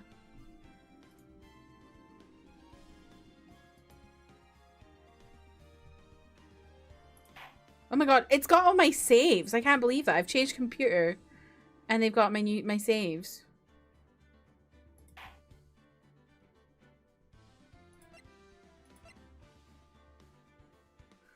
Can I keep going? Oh no. Are we excited? Whoa. It has been that long. I last played it in like, I don't know, August 2024?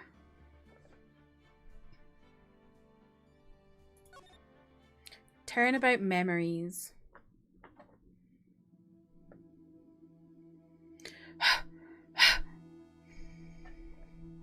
Ah! How did I get into this mess? Who's talking? Why? Why did I do that?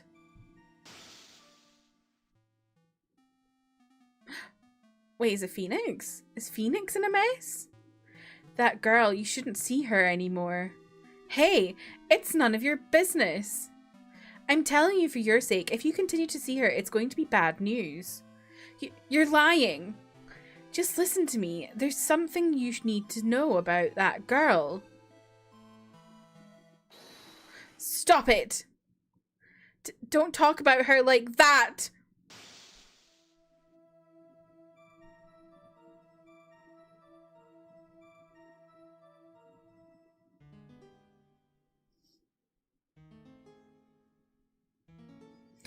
It wasn't me. I didn't do it.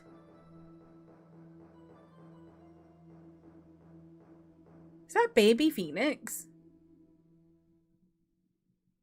5 years earlier, Mia Fey, second trial. April 11th, 9:40 a.m. District Court, Defendant Lobby number 3. It's finally time. I'm kind of nervous. Ahem! Oh, Mr. Grossberg. Good morning. Oh, Mia, please calm yourself down. You're going to get yourself arrested for suspicious behavior, you know. What are you talking about? I am relaxed, Mr. Grossberg. Look at me. I am relaxed. Let go of my lapels. You obviously haven't got the temperament to be a lawyer. I'm so sorry. It's just that I'm so nervous today. Oh, that's right. This is your first time in the big leagues, isn't it? Well, never you fear, my dear. I, Marvin Grossberg, am at your service. Actually, this is my second time in court. Still, you surprised me, what with your earnest request last night. Let me handle this case, you suddenly said, and quite forcefully, too. I just found out yesterday about the case, I mean. What? And you've already learned all the relevant facts? Well, about that, you see, I mean, of course I have, I think. Oh, dear. In any case, don't let our client see you so nervous. You see the poor young man in the pink sweater over there? That's our client. That's Phoenix, right? It is! Oh my god, he's so baby. Good morning there, everybody. If you're new here, if you're new to the Phoenix Wright streams, I do in fact do voice acting, but I don't do voice acting for Phoenix. I just do my normal voice for Phoenix because he is me, the player. But everyone else, they have voice acting, okay? And yes, Maya and Mia and Parley are French. Phoenix Wright and Mia were in a fighting game and he was busted. Really? This is your Coco Melon? Are you glad it's back? Monsieur Grossberg, so true. James, welcome in. How are you? Good morning. Try to keep smiling, Mia. I just want to say, I'll give it all I've got. Yup, I'll be fine. No prob. Oh, what's wrong? Do you have a cold or something, Mr. Wright?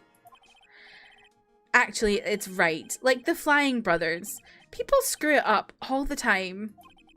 And yes, I have a cold. That's what this mask is for. My doc says this way I won't give it to anyone else. Be kind to others, he says. Right, Mr. Wright. You have nothing to fear in court today. If you are truly innocent, I promise I will save you. Please let go of my shirt. That's right. He's the one on trial, not you. He's the one who should be nervous. You need to stay strong for your client, Mia. My name is Mia Fey. I'm still pretty new at this lawyer thing. The first time I appeared in court was a year ago. But that child traumatized me so badly I thought I'd never set foot in another courtroom. It's been 1 year since then, and well, here I am again. But this time I'm going to win. For my client and for myself. Phoenix woke wearing an oppression. Phoenix woke.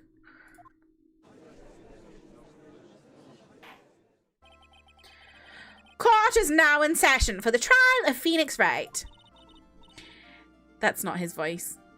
I can't remember his voice. Hold on, I need to bring it back. The defense is ready, Your Honor. The prosecution is ready, Your Honor. The defense today is Ms. Mia Fey, was it? Yes, Your Honor. Is there a problem? I was under the impression that Marvin Grossberg was going to be leading the defense.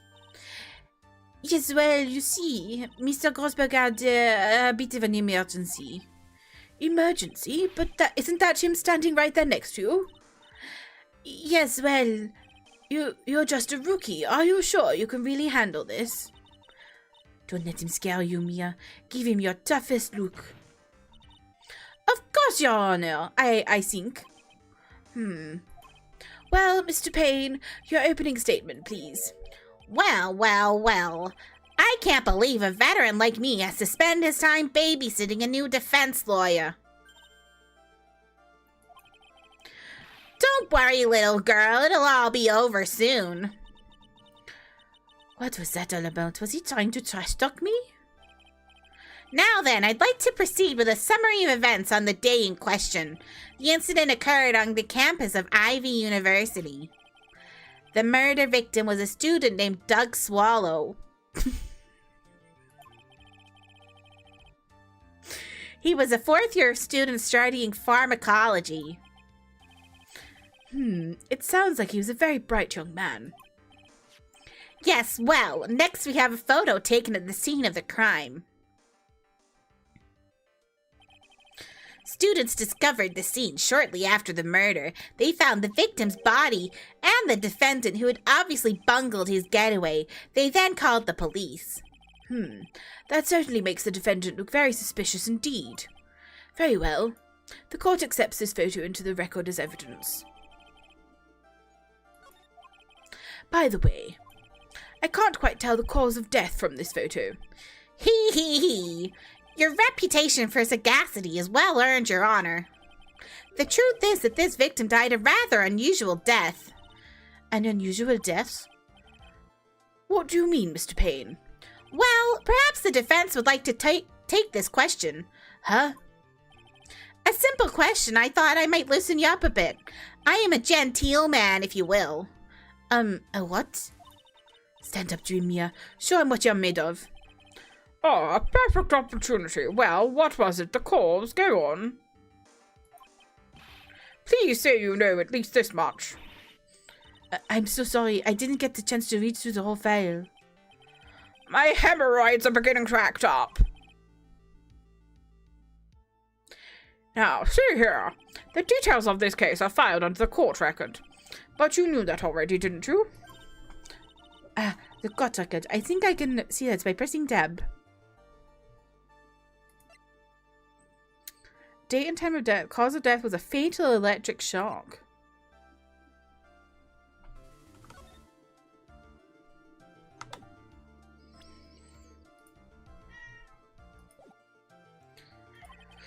All of the weapons we need can be found in the court record. Take a good hard look at the data there and think carefully before you answer, my dear.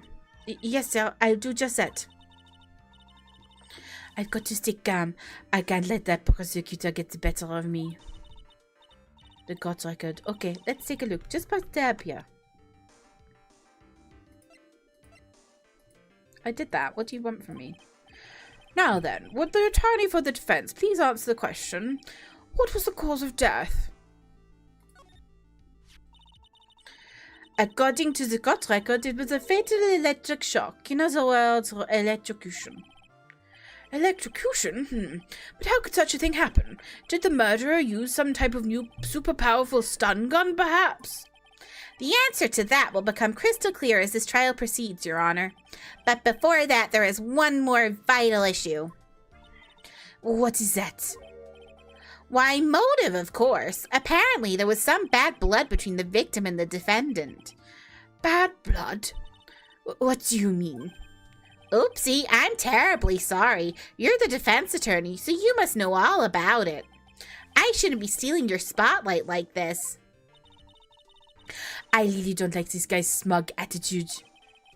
That's Winston Payne for you. He is one smooth operator, if you catch my drift. They don't call it the rookie killer for nothing, you know. Now then, let's hear from the defense. What was the source of the bad blood between the victim and the defendant? And this time I would like to see some supporting evidence. Evidence? Ah, no need to get all worked up over this. As I said, all our weapons can be found in the court record. Find the evidence you need, then shove it into old Greybeard's face. Yes, sir. Into old Greybeard's face. Mr. Grossberg, try to set a better example for the young lady. Yeah, evidence isn't the only thing in the court record. People's profiles are as well. You can toggle between profiles and evidence. Okay.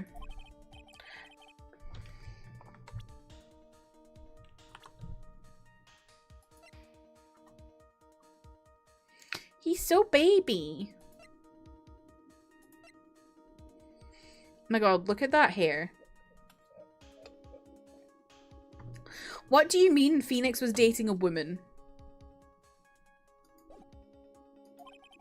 What was the cause of the bad blood between Phoenix Wright and the victim?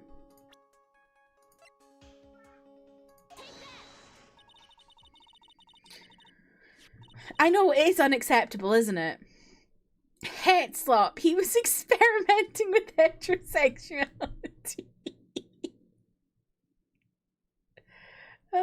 What are you saying? Swallowing, loosening up, Holly. The reason for the bad blood between the two of them was this woman here. Dahlia Hawthorne, is it? Very good, Miss Faye. You seem to have picked up on at least this much. This woman is the girlfriend of the defendant, Phoenix Wright. But up until about 8 months ago, she was with the victim, Mr. Swallow. Clearly, she has some part to play in this story.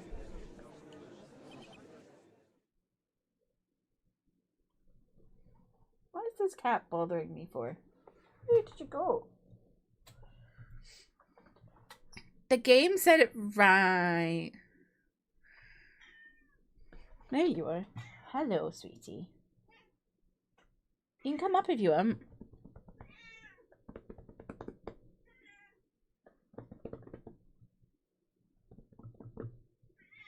Come on.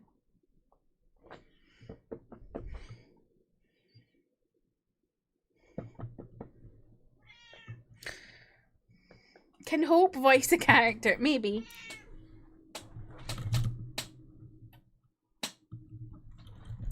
I would have to, like, squeeze her. Ooh, you've got stuck.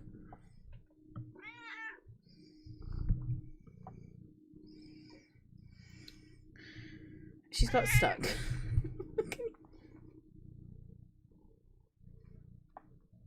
Hope. Girl.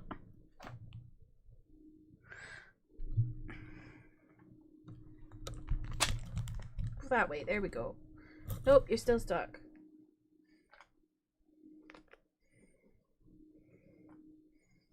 There we go. Oh, God. There we go. Oh, you're so pretty. Ken, welcome in. How are you? Ah, he's done it again. Before the cross-examination starts, he's already got the judge thinking like he wants. Not hope showing whole. Very well, Mr. Payne. Please call your first witness. If it pleases the court, the prosecution would like to call Mr. Phoenix Wright. What? The defendant himself? Well, Miss Fay. It's fine. After all, Mr. Wright is innocent, right? The defense has no objection. Very well. The court calls Mr. Phoenix Wright to the witness stand.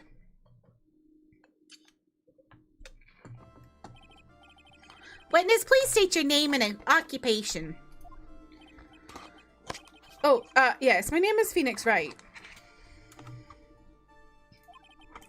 My job is, well, right now I guess I'm a suspect. That's not a job. No, he means what did you do before you were arrested? Oh, goodbye. Oh, I was a university student. Mr. Wright, you understand that you were suspected in the death of your... But I didn't do it. I'm innocent, I tell you. You're getting 22 inches of snow on Sunday. Damn, that's not the 22 inches you want. I'm telling you, I was... Would the defendant please refrain from passing on his code to the rest of us? It seems the witness has something he wants to say. Elle, welcome in. How are you? You don't want 22 inches in any direction. Whoa.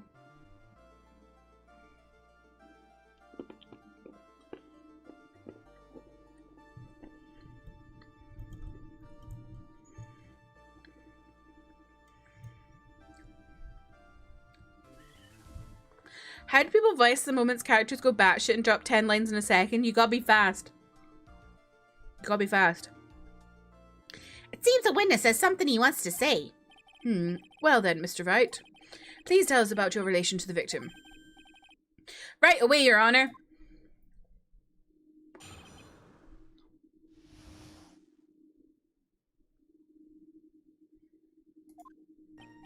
I admit I was there, but I'm not a killer. All I did was find his body. I hardly knew the guy to begin with. I never even talked to that stuck-up British wannabe. I see. So you hardly knew the victim. Right. Like I said, I'm not a killer. It looks just like the judge understands. You're being naive, you know. Too naive. Huh? Seems that you've forgotten one small thing, young lady. And that would be? This witness still has to undergo something called cross-examination. Cross-examination? He's right, and it's the defense's duty to carry out the cross-examination. The purpose is to determine if a witness's testimony contains any contradictions. Contradictions? If a witness is lying, their statements will conflict with the court record. But Mr. Wright is my client. Even if he is your client in court, all lies must be struck down. As a lawyer, that is your duty, you see. What does he mean by that? Is he saying some testimony just now? That there was a lie? A contradiction? Matt, welcome in. How are you? Now then, your cross-examination, if you please, Miss Fay. Please, Mr. Wright, tell me you haven't been lying. Uh-oh, he's been lying. You wouldn't do that to me, would you?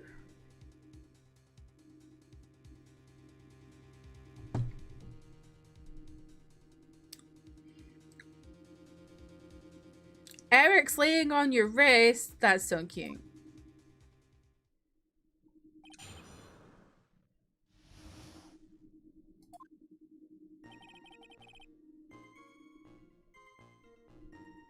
Beats. Oh, you can click. Oh, no. Okay. I was hoping you could click between all of them here.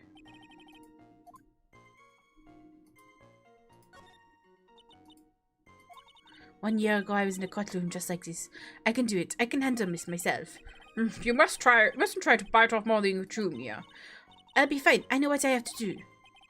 Remember, you can always press him to get more information. Oh, and one more thing. When you're going to state a contradiction, make sure you present some definitive proof. Okay, Mia. One more time from the very beginning of this testimony. Okay, we press on everything. When you say there, you mean the place where the victim was murdered?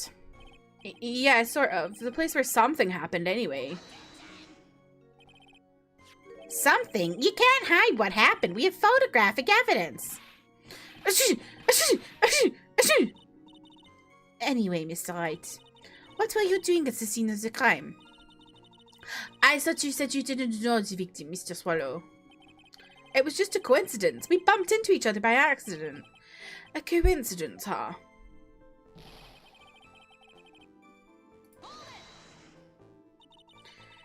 You say you found the body, so who called the police? Huh?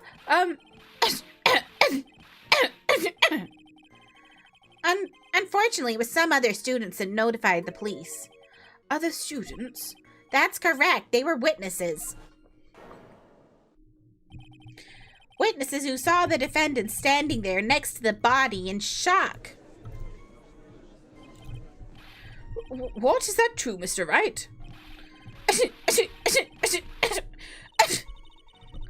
Could you stop sneezing every time you're in a bind? Well, it's true that I was pretty shocked when I found the body. But I...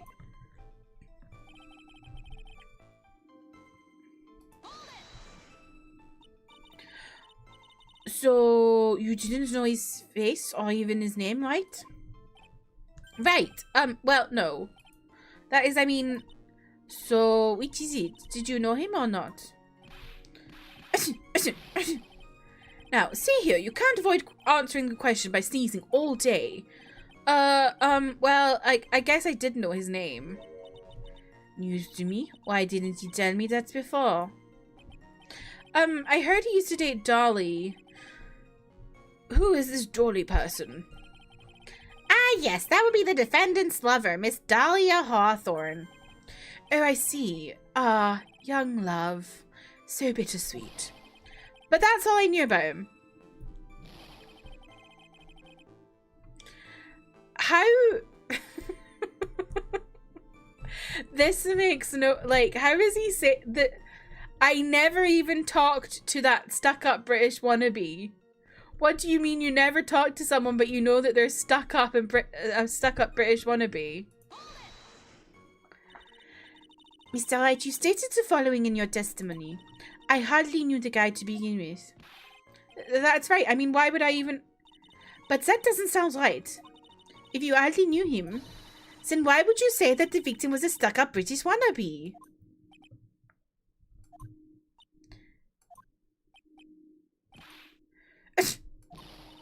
Well, Mr. Wright? No, it wasn't me. I'm not a killer, I swear. Mr. Wright, I will give you an opportunity to revise your testimony. How is it that you know that the victim was, as you put it, a British wannabe? Yes, well... He was always walking around with a huge Union Jack on the back of his shirt. Did you see it at the crime scene? The Union Jack, I mean? Oops. Yes, that's right. I saw it at the crime scene. That's why I figured he must love British stuff. See? It's true. Cross my heart.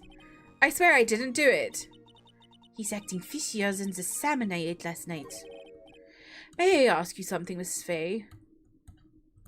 As British people tend to do, I know I'm always draped in my Union Jack. They wear a lot of Burberry. True. True. Yes, Your Honor. What is it now? Who is this person anyway? This Union Jack fellow? The concept of me voicing this man to sound like a posh British old man, and he's asking what is a Union Jack.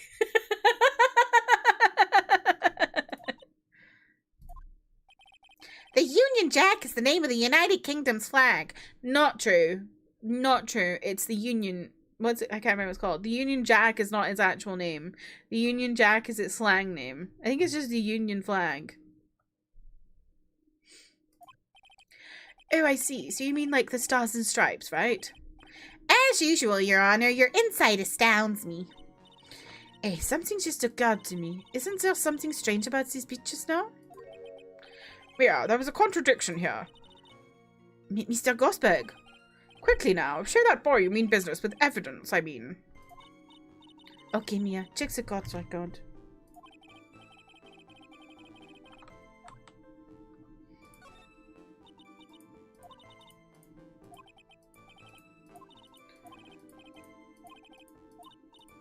I know, let me get on with it.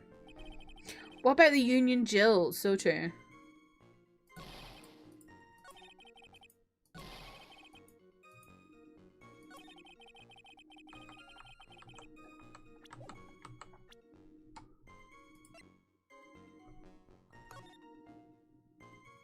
Is it this? There's no flag in this.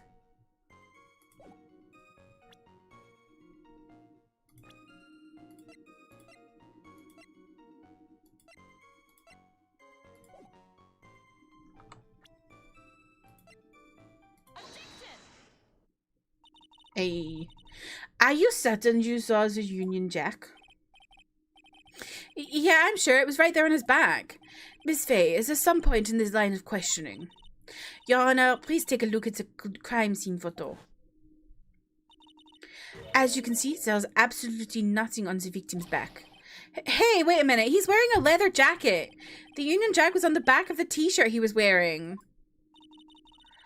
I was under the impression that you accidentally came across the body. But if that was really the case, then you wouldn't know that, would you? You'd have no idea at all what he was wearing underneath that jacket. It's because Phoenix and him had been stripping. He'd been taking his clothes off because Phoenix is gay. Yeah, they were having a fling. Mr. Wright, you have been lying to me. But please forgive me! Mia, you've made our client cry. Let him. That P on his chest. Wait, let him. That P on his chest doesn't stand for Phoenix anyway. What does it stand for? Penis? Piss? I can't believe I trusted him. Mr. Wright was all wrong. Hee. That was an impressive bit of cross-examination. Penis 7! Exactly. Has to be piss. Great. Thank you for uncovering the defendant's lies for me. It's quite clear that this man did not simply stumble upon the scene of the crime. Uh-oh, did I go too far? By the way, Mr. Wright, you seem to have a rather bad cold. Have you taken any medicine for it? Yeah, I took some, but... Was the medicine that you took an over-the-counter brand called Cold Killer X? Yeah, that's right. It kills colds good. Hey, wait a second. How did you know that I'm a big fan of Cold Killer X? Hee. Will you happen to have that medicine with you right now? Well, actually, I seem to have lost it somewhere. He lost it. Does this even have anything to do with the case? Mr. Wright, shall I tell you where your cold medicine is right now? Huh? Your Honor, I'd like you to take a look at another photo from the crime scene. What's this in the victim's hand? It's... Iron Brew. It's Cold Killer X. Yes, but even I've got a bottle of Cold Killer X in my apartment.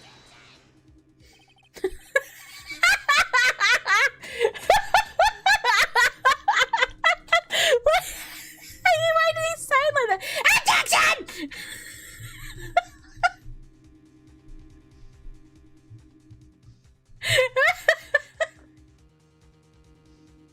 I know that I think the first few games the voices for like objection we're like staff at Capcom, right?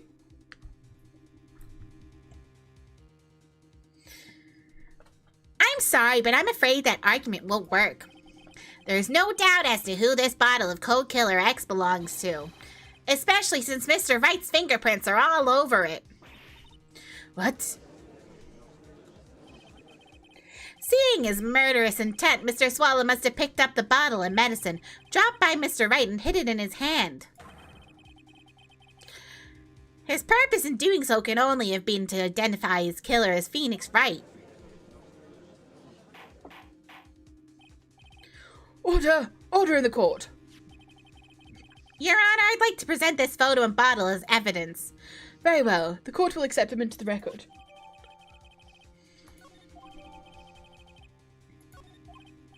Also, the victim's wristwatch was broken. Broken? Yes, it ceased functioning when a large wave of electricity passed through it. Well, Mr. Wright, do you have some kind of explanation for all of this? This is really bad. Oh, my buttocks!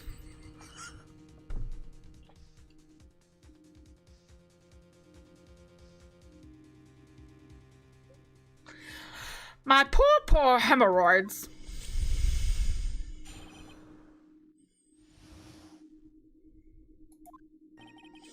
The truth is, I went because he called me for gay sex. He was in the pharmacology department, so we agreed to meet at 2:45 behind that building. We talked for a bit, and then at around 3, we split up. Trev! Do you want the sound alert to be, oh my buttocks?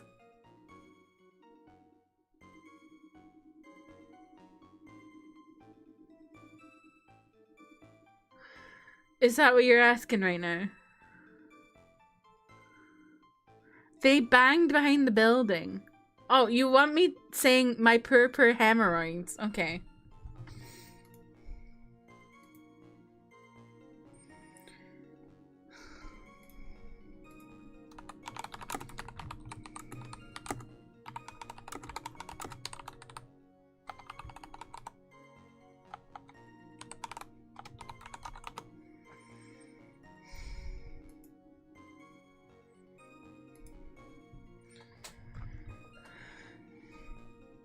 Then later, when I went back, I found him lying there. I'd been taking Cold Killer X for the last 2 or 3 days, but I'd lost my bottle of it around lunchtime on the day of the accident. Grossberg, just like me, for real. Mr. Wright, that's completely different from the testimony you gave previously. Achoo! Achoo! Achoo! I'm sorry, Your Honor. I was afraid you wouldn't believe the truth. You'll forgive me if I say I hardly find your current testimony any more credible. Phoenix, just tell them all that you're having gay sex. Down an alley. Miss Faye, please begin your cross-examination. Oh, please, Miss Wright, don't tell any more lies.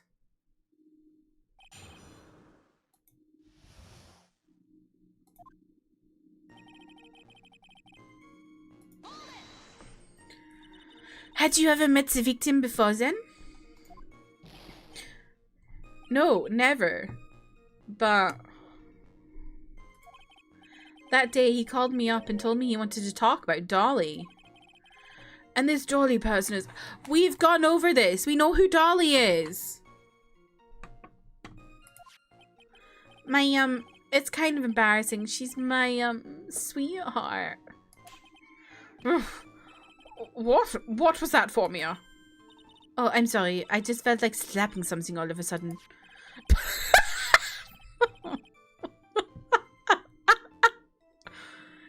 Dahlia Hawthorne was also the lover of the murder victim Doug Swallow. Before she met Mr. Wright, that is. So it was one of those nasty love triangles, I see. Phoenix, it's okay, we'll get you out of there. Exactly. Was it Mr. Swallow who indicated you should meet at 2:45 for some swallowing? Do you think he says it's swallowing time and swallows all over the place? Yeah, and we were both there right on time. You said the victim was in the pharmacology department, correct? Yeah, he was studying how to manufacture and improve pharmaceuticals. Everyone called him the alchemist of IVU. An alchemist, I see. I gotta admit, it was a little suspicious. He had a whole laboratory and everything. Right, I'm not being funny. As someone who's worn multiple face masks, I've never had that happen in my life. What are you doing, Phoenix? His mouth may be too full to say that. Great. Care for a spot of swallowing. His swallowing lab. Yeah, you don't need to apologize, Mando. I gotta admit, it was a little suspicious. Oh wait, I read that. It was filled with chemicals and strange machines that run on high voltage electricity. Ho ho! How fascinating! It sounds like he was quite an ambitious young man. What do I do? Maybe I should ask him some more details. I was wondering if you could tell us a bit more about the pharmacology department. Well, okay, sure. I don't know all that much, though. A little bit earlier in your testimony, you said something interesting. You said the department uses strange machines that run on high-voltage electricity. That's right, and they sure look dangerous. They use non-standard voltages. There are high-voltage cables everywhere. High-voltage cables. Yeah, there were electrical poles set up all around the building. The high-voltage cables run overhead around the roof. Finally, I think we're getting somewhere. So, has he been electrocuted on the roof and chucked off? Danger, danger! High voltage!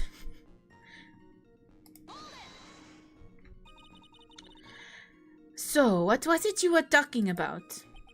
You know. Then maybe we should hang out again sometime. Hang out again sometime? I wish that were true.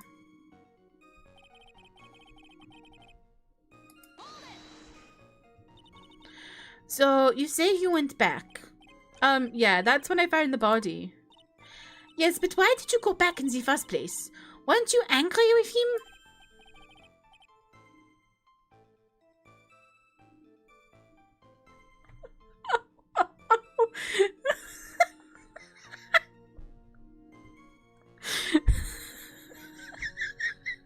Are you all okay?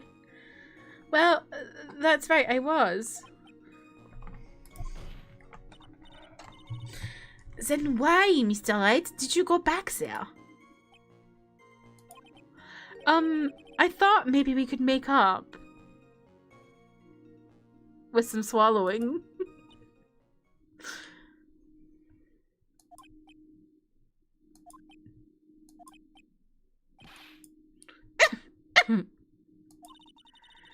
Judging by the atmosphere, I'm pretty sure no one is buying this.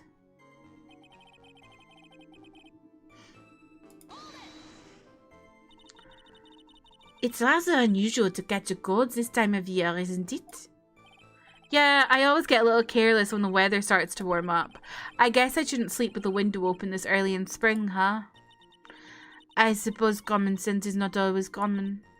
So, did anyone else know that you were taking cold medicine? Well, I always took one after meals, so I'm pretty sure all my friends knew about it.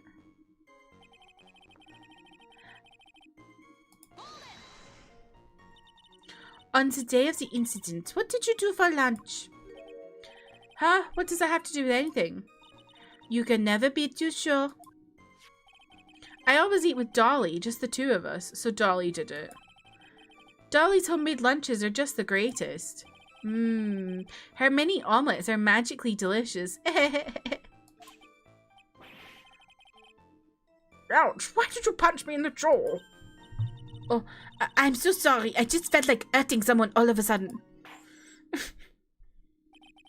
I think that's enough for now. So the defendant and the victim met at approximately the time of his death. And then the defendant returned to the scene for some unknown reason. I'm not entirely convinced by his explanation about the medicine bottle either. Let me be frank here, Mr. Wright. Your testimony cannot be trusted. What do you mean? I knew it was too much work for a little girl. However, there is one mystery that still remains. There is, Your Honor. How the murder was carried out, of course. Just how was the victim electrocuted? I don't believe the murder weapon has been produced yet, correct? Well, that is, you are correct, Your Honor. So, how exactly was Mr. Swallow killed? If I could somehow establish how it was done, maybe I could still come out of this mess smelling like a rose? Your Honor. Yes, Miss Fay. I believe that if we were to piece together everything we've heard until now, we should be able to solve the mystery of how Mr. Swallow died. That would be most impressive. Quite the brash statement coming from a rookie. But even a beginner like you must understand the basic rules of the court. An attorney must be able to substantiate their arguments with evidence. Of course I know that. Actually, I had totally forgotten about that. Now then, Miss Fay, let me see what you've got. Show me how you believe the victim was electrocuted.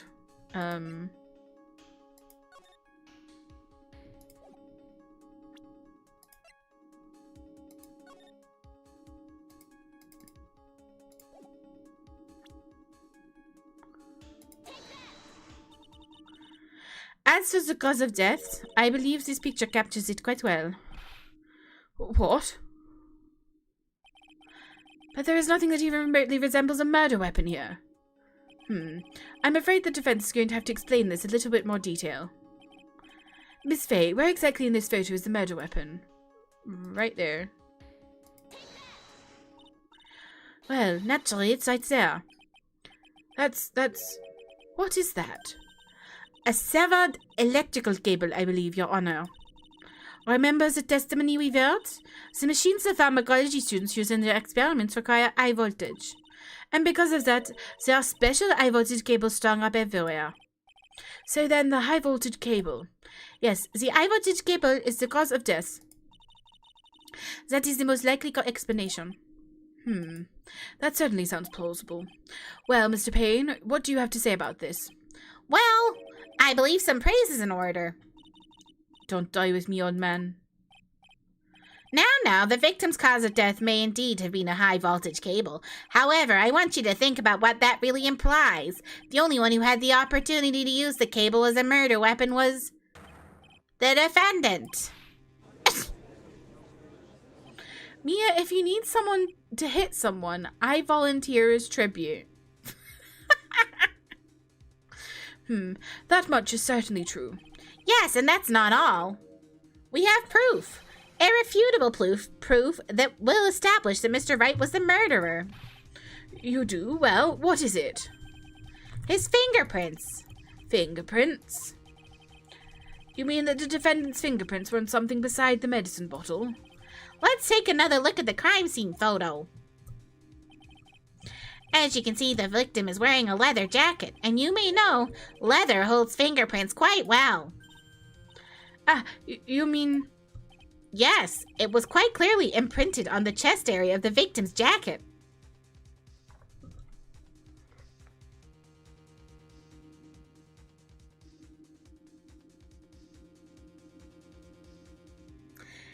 What were you doing, Phoenix?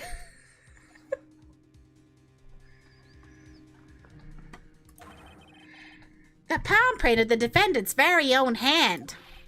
What? Union Jacket. Good one. I can only think of one way Mr. Wright could have left a print like that. Intent on murder, he squarely pushed the victim towards the severed electrical cable. Order, that's enough. I think we can conclude that there is no reason to continue with this cross-examination. Stick a fork in us, we're done. Mr. Gosberg. My hemorrhoids never lie. The show is over, Mia. I knew that boy was guilty the first time I saw him. No, you are wrong. Mr. Wright is innocent. No further evidence is required to convince me of this man's guilt. Your Honor! At this time, I'm prepared to render a verdict in this case.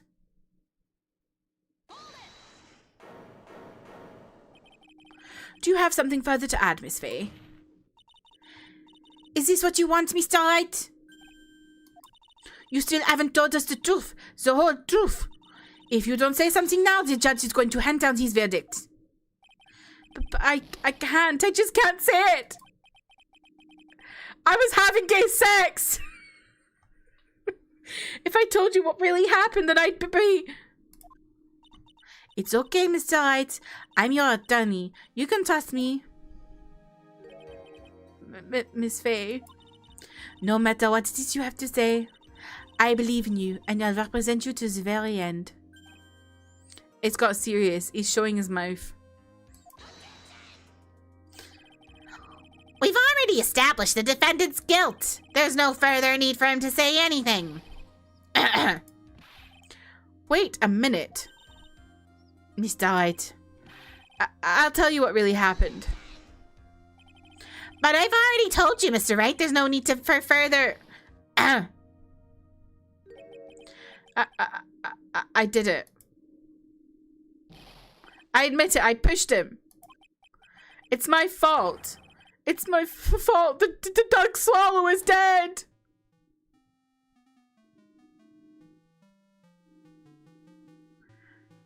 That girl, you shouldn't see her anymore.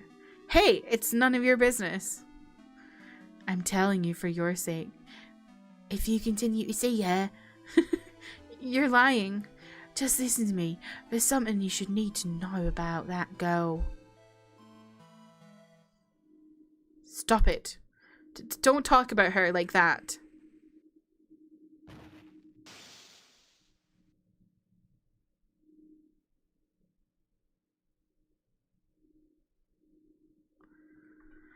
Oh, he's sweating buckets.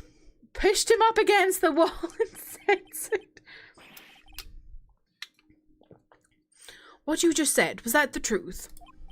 Yes, I was afraid. Afraid that if I told the truth, everyone would think I was the murderer for sure. Well, as things currently stand, we're all absolutely convinced you are. But please, please give me one more chance to explain. This time I swear, I'll tell the whole truth. It'll be okay, won't it, Miss Faye? I believe in you. Oh, thank you. I still can't believe it. He really did push the victim. Oh, it feels like my hemorrhoids are going to do it.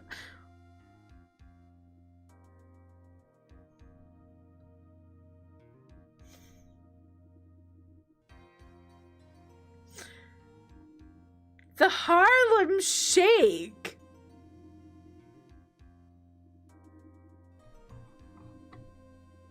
What did it used to say?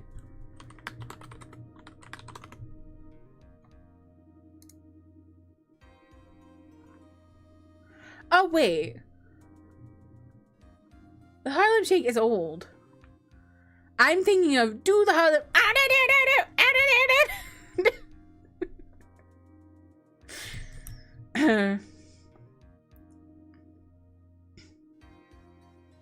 But the Harlem Shake is older than that. It's just that that song came out that's making me think that. Okay.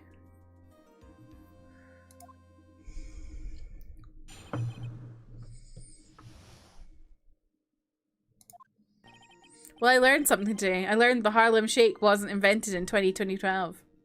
2012? 2012.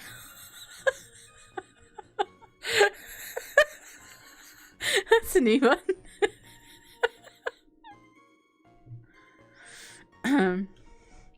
It started being ahead of its time. Well, I was thinking they'd like rewritten it with the pack that came out. Like maybe it used to be an old reference and they changed it. That guy, he was talking bad about Dolly. I lost my temper and gave him a shove. At that moment, I heard some kind of loud noise. A little while after I left, I started to get worried. So I went back, but he was just lying there, dead. Well, the explanation is really quite simple. When you pushed him, Mr. Swallow flew back and touched the electrical cable. He died from the shock, and that, as they say, is that. A simple explanation indeed. At the time of the incident, a light rain had been falling. Wet from the rain, the victim was more easily electrocuted. But when I pushed him, there weren't any electrical cables nearby. If there'd been something like that, even I would have noticed it. That's true. Even a doofus like him couldn't miss that. Miss Faye, let me warn you right now that if your cross-examination doesn't yield any new facts, I intend to deliver my verdict without further delay. Are we clear on that? Yes, Your Honor. Don't give up, Mia. If he is innocent, there must be some kind of evidence somewhere that will prove it. Phoenix Objection, welcome in. How are you?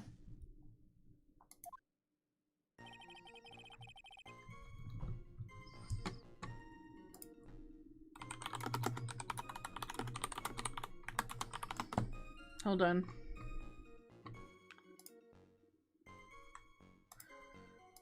I need to make a joke. I need to look up lyrics first. Everybody screamed when I pushed the victim. And they must have thought they dreamed when I pushed the victim. I don't know if anyone's gonna get my joke.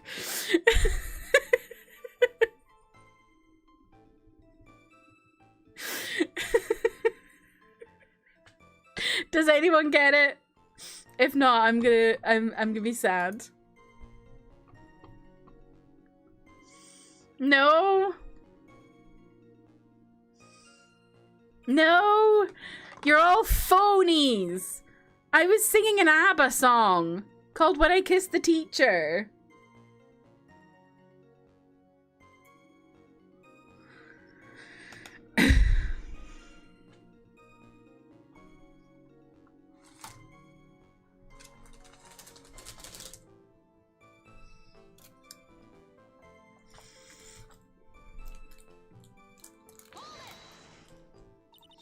So what kinds of things did Mr. Swallow say to you? He said all sorts of terrible things about Dolly. He said that she was a bad girl.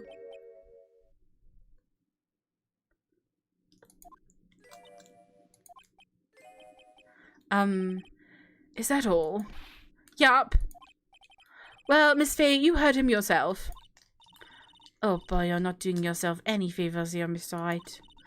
Please don't make this harder for me than it already is. Anyway, after he said that, I just...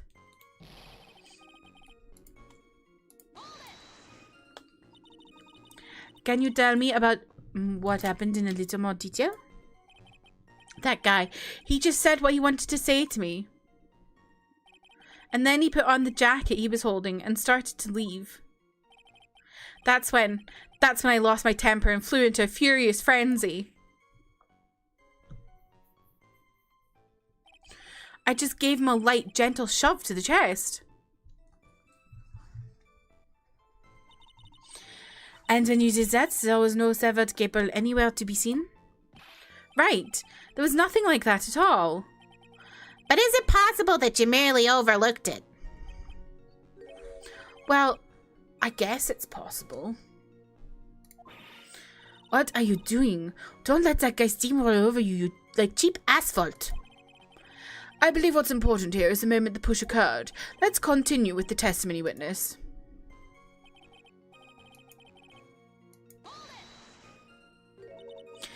A loud noise? What would you say that loud noise was, Mr. Wright? I'm not sure, but it was really loud. It was like snap.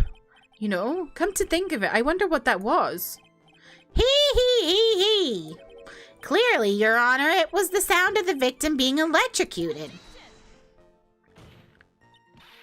You're not qualified to decide that.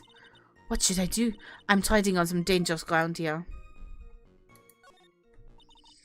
Mr. Wright, that loud noise you heard may be extremely important. So try to remember what it was. How do I put it? It was like a sharp crack. Could it have been... Yes, could it have been... Hurry up and tell us! When I pushed him, he dropped the umbrella he was holding.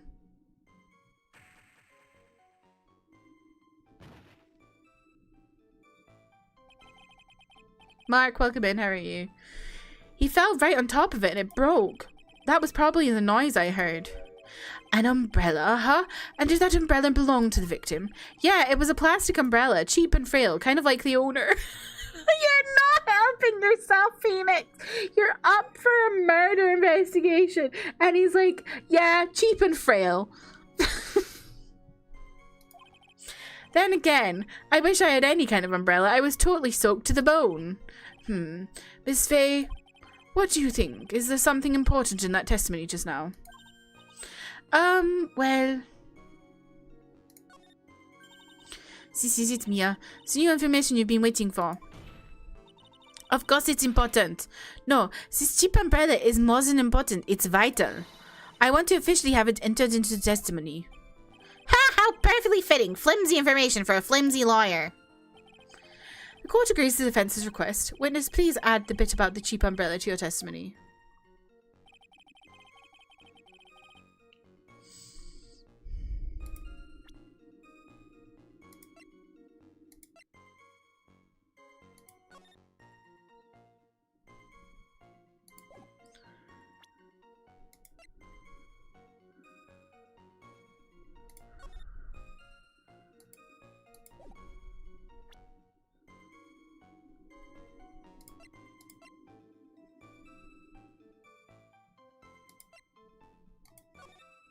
That's what we want to look at. Is it because it's far away from him? Like, he said he fell on it. I'm gonna try it. Hell yeah! I did it! Why didn't you testify about the umbrella from the very beginning? Come on, if I'd mentioned that, I would have been able to counter the prosecution's arguments earlier. What do you mean by that? Take another look at the crime scene photo. According to Mr. Wright, the victim fell on top of his umbrella. However, if you look closely, the umbrella is nowhere near the victim. Actually, it's by the electrical pole. You're absolutely right. The conclusion here is obvious. After the defendant's death, the victim moved from where he fell, in other words.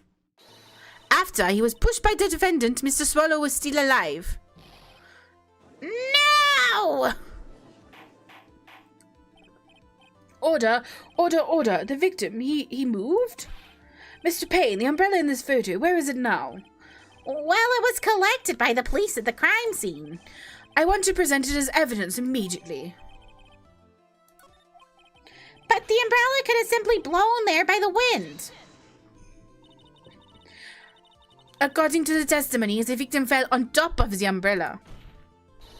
There's simply no way it could have blown over there by the wind. I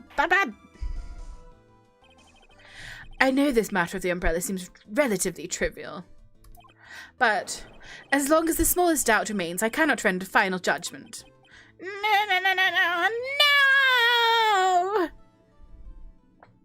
Why does Haircell go limp? Because that's Ace Attorney, Jeff. I must say, I still find it hard to believe that a huge hole has been blown in the prosecutor's case by the defendant's testimony. Well done, Mia. Mr. Payne, what are you chuckling about? Pardon me, Your Honor. It seems I was expecting too much of a free ride. It was foolish to think I could establish guilt through cross-examination alone. I'm afraid I don't follow what you're saying. Let me guess. You have another witness. Exactly, and this witness's testimony will be incontrovertible. Well, who is this witness? Miss Dahlia Hawthorne. I don't know why he suddenly went southern there. Dahlia Hawthorne? You don't mean Dolly? I do, Your Honor. The defendant's very own lover is a witness to the whole thing. That's right, she was at the scene of the crime when the murder took place. What? She did it. She's the murderer.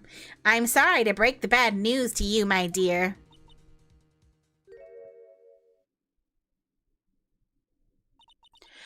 Bad news? You couldn't be more wrong. Actually, I've been waiting for this. You can't be serious. Yeah, what do you mean by that? I think this is a good point for us to stop at. Court will now enter a 20-minute recess. Afterwards, we will listen to the testimony of Miss Dahlia Hawthorne.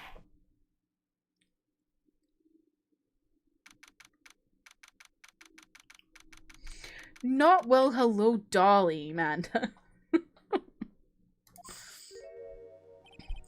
Miss Faye, I'm sorry about what happened back there. It's all right. At least you told us the truth in the end, Mr. Wright. You were in Hello, Dolly? Really? Yeah, so I guess I can start to relax then, huh?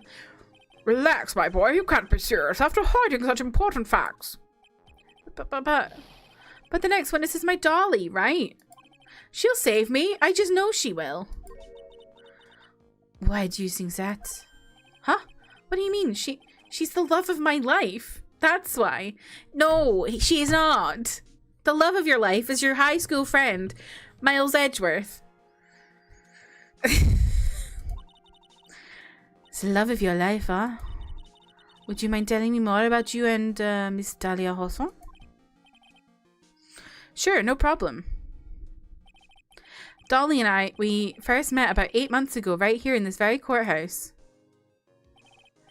Actually, I'm studying to be a lawyer on the side. Anyway, what the hell is that necklace? One day, she and I just bumped into each other in the reading room downstairs. That's why I really think it was fate that brought us together. As soon as I first set eyes on her, I knew she was the one for me. Oh, here, take a look at this. She gave this to me the day we met as a symbol of our love. The day you met. The day you met. That's crazy. Insert that blue slime monster.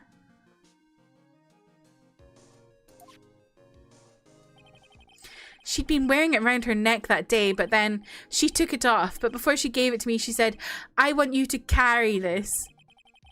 So she gave it to you as a present, I see. This darling little bottle is filled with memories of my darling little Dolly. It certainly is a little bottle, all right. It makes me so happy I show it to everyone I meet. I want to share my happiness with the whole world. What's in that bottle?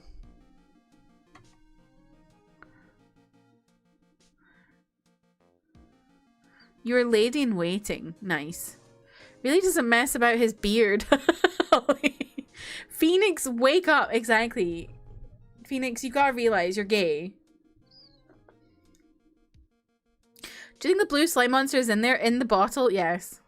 That necklace hypnotized him into thinking he was straight. Oh my, Mr. Bright, I think I need to puke. Excuse me. Mr. Bright. I'm sure we've all been in Phoenix's position. No, Jeff. No.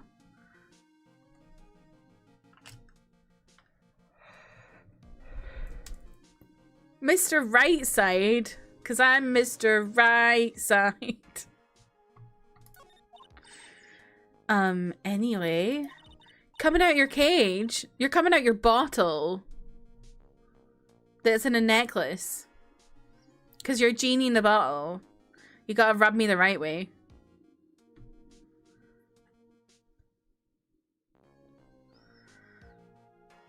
Phoenix position, I don't know that one. Well, look it up. Phoenix isn't coming out, though. Yeah, he's going back in. So after that, you and Miss Hawthorne started dating? Yeah, but she's so shy.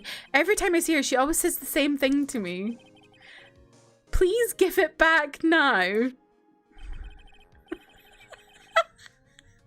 What is he doing? What has he been doing? Phoenix, what are you doing?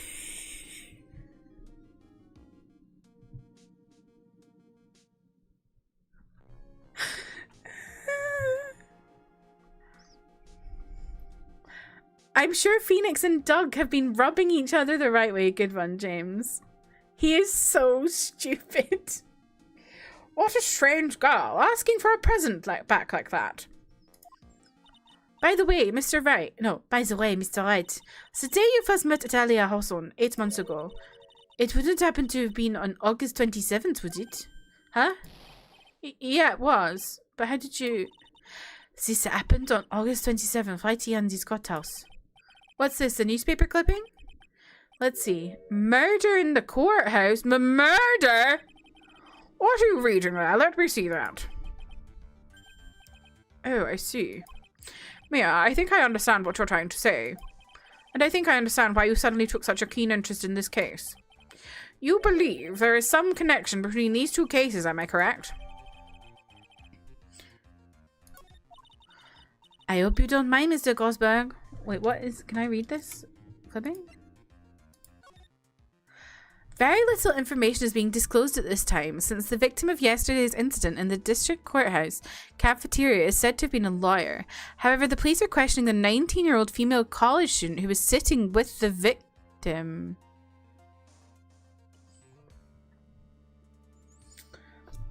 Poison! It's poison! She's got a poison bottle! And she gave it to him so that she wouldn't have it on her person when she was interviewed.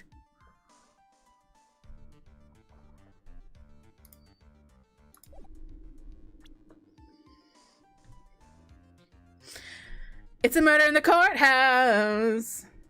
But you better not kill the case. Hey, hey, hey, hey.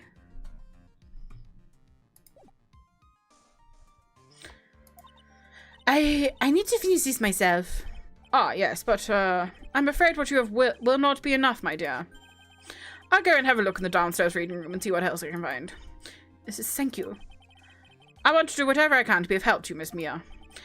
Well, it looks like recess is almost over. We'd better get back moving. No worries, Matt. Thank you for hanging out. I hope work's okay for the rest of the day. That's what he says. It sure seemed longer than 20 minutes, though.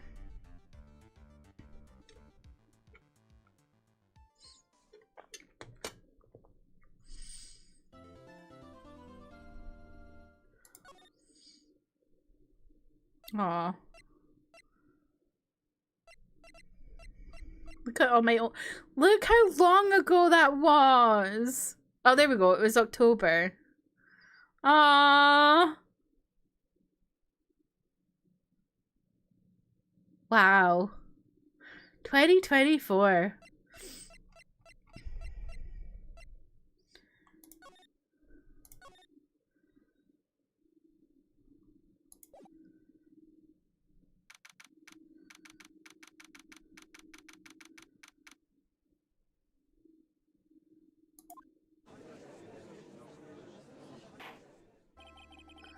Court will now reconvene. Mr. Payne, please call your witness.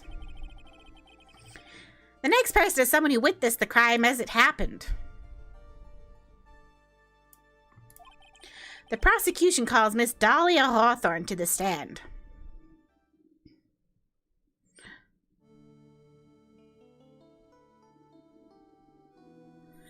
I love the fucking butterflies. What's with this stiff silence? In my long career as a judge, I have been deceived by many witnesses. It's my job to doubt. I take no one at their word. But in your case, I must admit that you radiate a glow of complete sincerity. I can't believe he's actually said that. Oh, now then, witness, could you please state your full name? Don't worry, sweetie. There's no need to be nervous, sweetie. If anyone says anything rude, you can be sure I'll cut them right down to size. And I will bash them with my gavel. I love how they look straight at me when they say that. Thank you for... Wait, hang on. Thank you for calming my nerves. You are all so nice. I almost feel right at home. Not at all. It was nothing. If we move on now, what is your full name and occupation? My name is Dahlia Hawthorne. I'm a junior in literature at Ivy College. I just want to say it's an honor for me to be here in your noble presence. The honor is all mine. No, the honor is all mine. Well, we know whose milkshake brings all the boys to the yacht. How old is this game?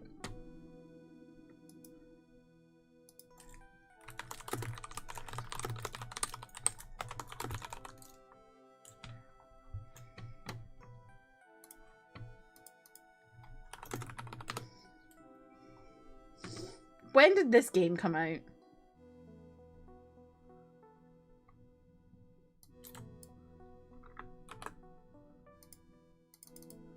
Oh, I know it's old, Holly, but I specifically remember watching it on music channels in like 2004, 2005. So, when was this game?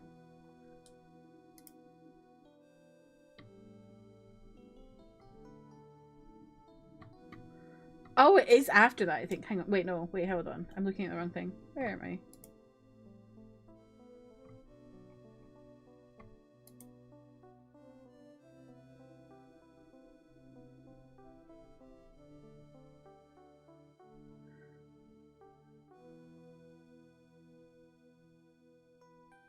Okay. The localization came out in 2007.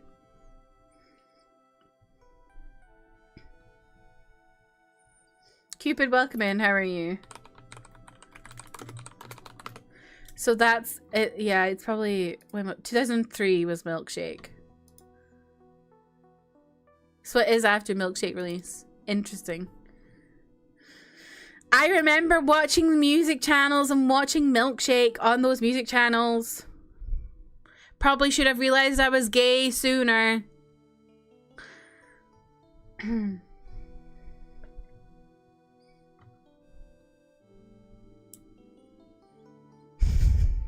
What a crazy thing to say in the localization.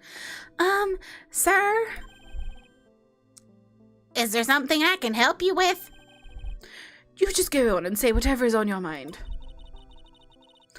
I'm sure that there must be some kind of mistake. Feeny wouldn't kill anyone, I just know it. Yes, yes. Feeny. Feeny. That's almost a religious slur.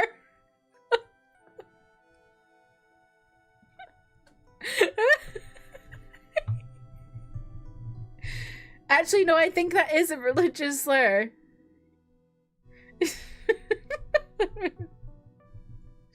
Here it is anyway. Because to me it sounds like Fenian. I'll say it. It sounds like Fenian.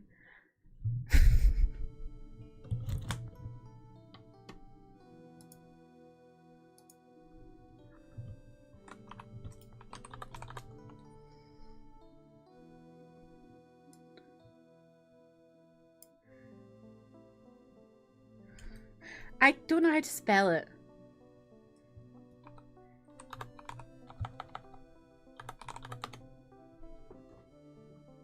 There we go. Yeah, which is against Catholics. I swear I've heard someone say Feeny as like a shortened version of that.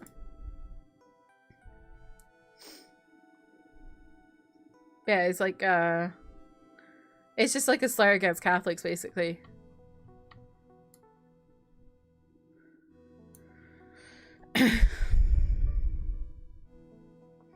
Miles calls him Peony. So we've got Mr. Swallow Peony now. Yes, yes, I could see why you would say that. She's going to be a tough witness, alright. It only took her 12 seconds to wrap them all around her little finger. Now then, please proceed with your testimony. Let's hear about what you witnessed on the day of the incident, if you please.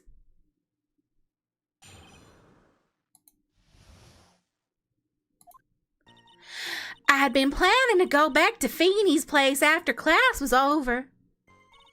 Feeny and Dougie, they were talking behind the building. Then suddenly, Dougie got all wobbly and just collapsed. That's when Feeny noticed that I was there. I went to go and find some other students and they called the authorities. I don't know what to say. According to you, Miss Hawthorne, the defendant didn't do anything wrong. Young lady, as old as I am, even I recall how hot the flames of young passion can burn. Nevertheless, it is my job to discover the truth. Please tell us the truth. But, I would never. That's more than enough, witness. I won't allow this to continue. What do you mean by that? Please, just let me proceed with my cross-examination, Your Honor. I, for one, don't plan to win my case on a bunch of paper-thin lies. Hey, you haven't changed a bit. Mia Fey. What's this? So you two are acquainted? Yes, we've met before, once. In any case, Miss Fey, the floor is all yours. It's good to see you again, Madame Fey. Madame, I am no one's grandma yet, girlie. Don't be mad at me. I didn't know religions had slurs against... Well, Jeff, there's like anti-Semitism. That has slurs against people who are Jewish. There's Islamophobia. There is both anti-Catholic and anti-Protestant stuff. There's like... Literally, Glasgow is literally a hotbed for sectarianism. Because of religion. Maybe have a little bit of a think.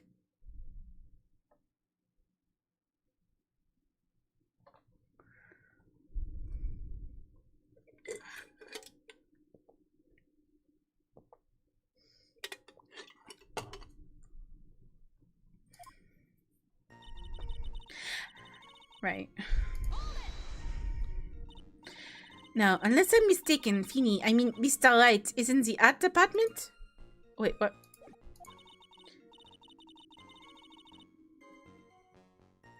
The art department? Oh, does she mean the arts? I'm like, what do you mean the art department? He's doing law.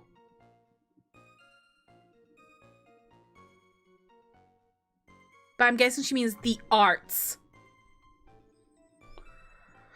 If that's the case, then what were you doing by the pharmacology building? Well, I'm in the literature department. I'm studying Japanese Sanryu poetry. Oh, how wonderful! Isn't that humorous yet satirical style of haiku, yes? Nothing left to do when a man reaches his age. Sleep is his best friend. Is that supposed to be poetry? Sounds more like a midlife crisis. For me to get to the art department, I had to walk through that back area. Ah, yes, I see. That makes sense. When I went to enter the courthouse, I always walked through the front doors. How else would you enter? Teleportation? Feeny, more like teeny. I got these teeny tiny apple pies from Trader Joe's and they're so good. Really? Are you having them hot or cold? I was going to say her dress is cool, but I was thinking about religion. And my brain decided it looks like she has little Pope hats. It kind of does.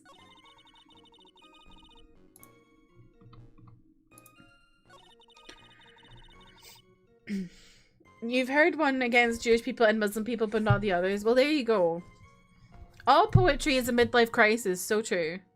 The accent is sending me, but it's so good. Thank you, Cupid. A French guy, a southerner, and a British person walk into a court. You forgot the nerds, eh? You warmed up in the microwave for a few seconds. Okay. So, who is this Dougie person? Mia, come on now. Don't be stupid. Oh, I'm sorry. Doug Swallow. We were dating until about 8 months ago. So what were Dougie, Mr. Swallow and Mr. Wright talking about anyway? How can you be so mean? I would never eavesdrop. I wasn't raised to be so rude and unrefined. That's right, Miss Faye. Don't drag the witness down to your level. Why am I being demonized here? Please go on. What did you see next? Me? I lie, literally. Are you saying that the victim just collapsed on his own? Yes! In other words, the defendant never touched the victim. Is that right? I was watching the whole time. Feeney never did a thing to Dougie. I feel that just doesn't match what Phoenix said.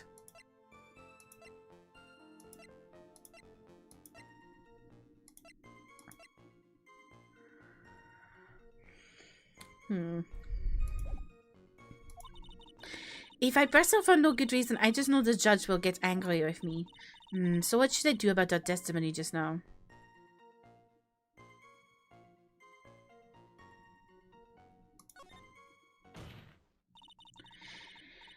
Feeble lies are not very becoming, Miss Orson, so let's drop them, shall we? What? I would never. Donham's just subscribed for 38 months. I am also not a layer. You're not a layer? Well, I'm glad you're not a layer. Don, thank you for the 38 months. Welcome in. How are you? Is anyone in here a layer? I might be a dragon layer. I don't know. Miss Faye, I will not allow you to badger this witness. I believe the defense is engaged in a fishing expedition. That is, she has no supporting. Please don't glare at me like that. I'm just doing my job. Now then, Miss Hawthorne. The defendant's palm print was found on Mr. Swallow's leather jacket. It has already been shown that Mr. Wright did in fact push the victim. What? There's no need to try to cover for the defendant. It would be much better if you came out and told us the whole truth. There's nothing to worry about, young lady. Just tell us everything that you saw. Yes, Your Honor, I will. If you don't mind, I'd like to revise my testimony. Looks like we're finally getting somewhere. You would be a woolly mammoth layer. I love that.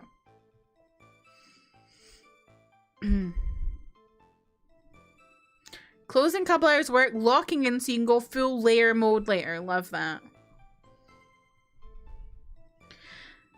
Actually, I didn't see the moment he pushed Dougie. You didn't see it? Well, I saw the moment when Dougie fell to the floor. And at that time, there was only the two of them at the scene. The defendant, Phoenix Wright, and the victim, Duck Swallow. Yes, that's right.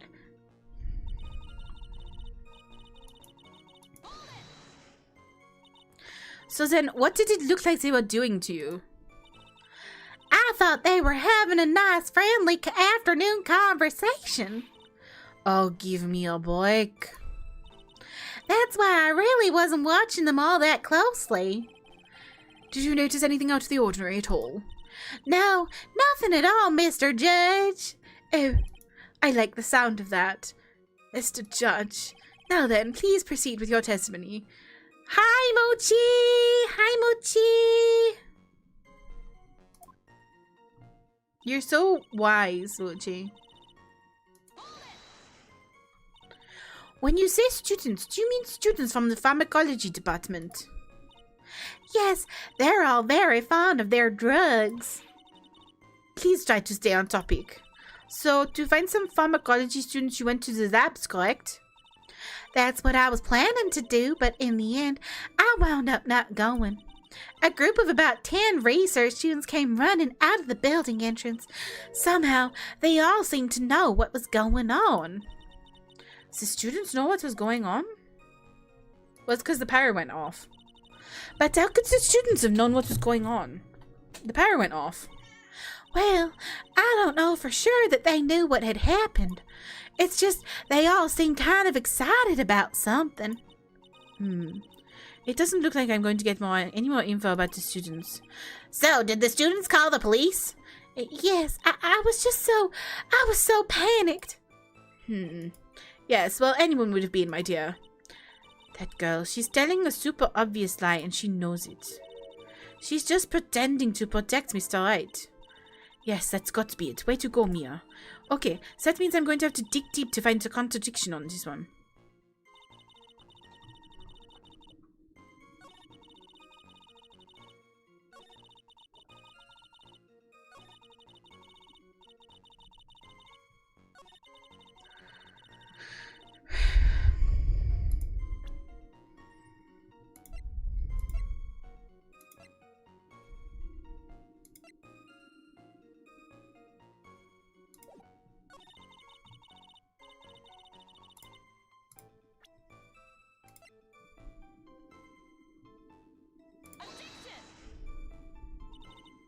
Fuck, it's not the umbrella.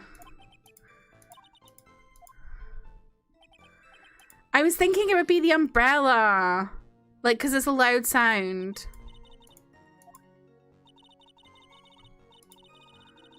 Go back to the drawing board. Oh wait, it's that's the loud sound. I got the wrong thing, but I was right about it being the loud sound. You say you didn't hear anything unusual, is that correct? Yes, that's why I was very relaxed, looking at the scenery around me. That's nice, but I find that just a little odd. I have here the testimony of your boyfriend, Mr. Phoenix Wright. And he clearly testified to the effect that when he pushed the victim, he heard a sharp, loud noise. He said that? If you were really that close to the two of them, why didn't you hear this noise as well? Ah. Well, maybe the noise just wasn't all that memorable. But according to Mr. Wright's testimony, it was a sharp noise like a snap. There's no way a noise like that could fail to make an impression. Ah! May I have a moment to answer? By all means. I know the reason why I didn't hear the noise. I was listening to Milkshake by Khalees on my headphones. They were turned all the way up on my iPod. My iPod Generation 2. You know, it's got a click wheel and everything. I just didn't hear it. The volume was so loud. My milkshake brings all the boys to the yard, you know. Sound like the tree trunks from Adventure Time. She's just like me for real. Your roommate and his partner playing Pokopia. Ask them if you can play when they're finished.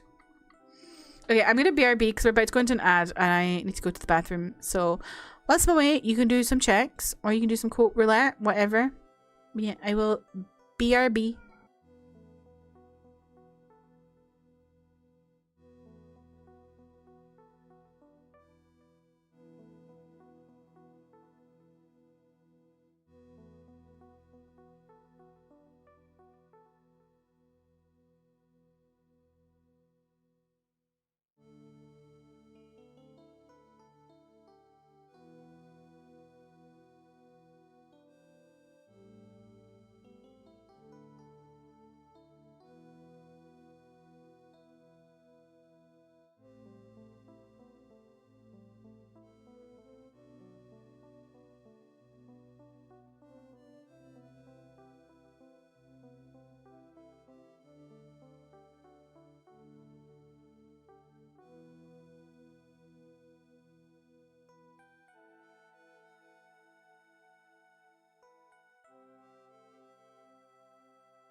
Hello, hello, hello. How are we? Yeah, Mandy, you should ask them to steal the Switch too. I agree with that.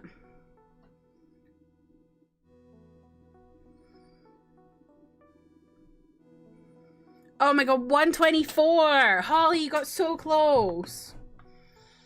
It looks like it had poop, but I think it's probably its penis. What was that about? What was that about? In Final Fantasy 9? Close to what? 127. Just wait until you find out what happens when someone gets 127%.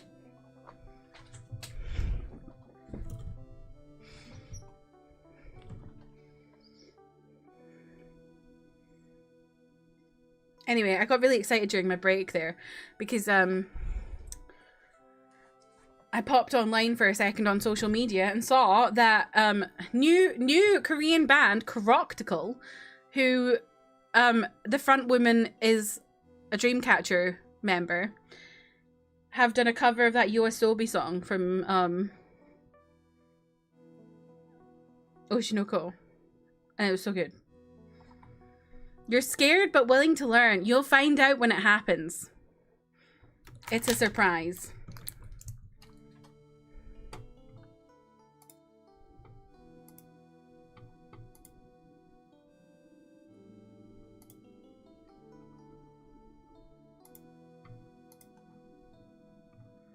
Why have I got 3 Discord notifications? Oh, steady hands. They're always at it.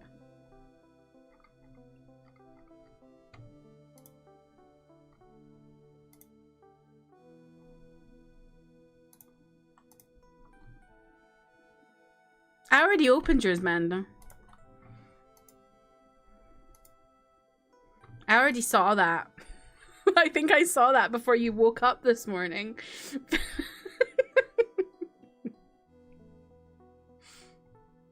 Okay, back to the game.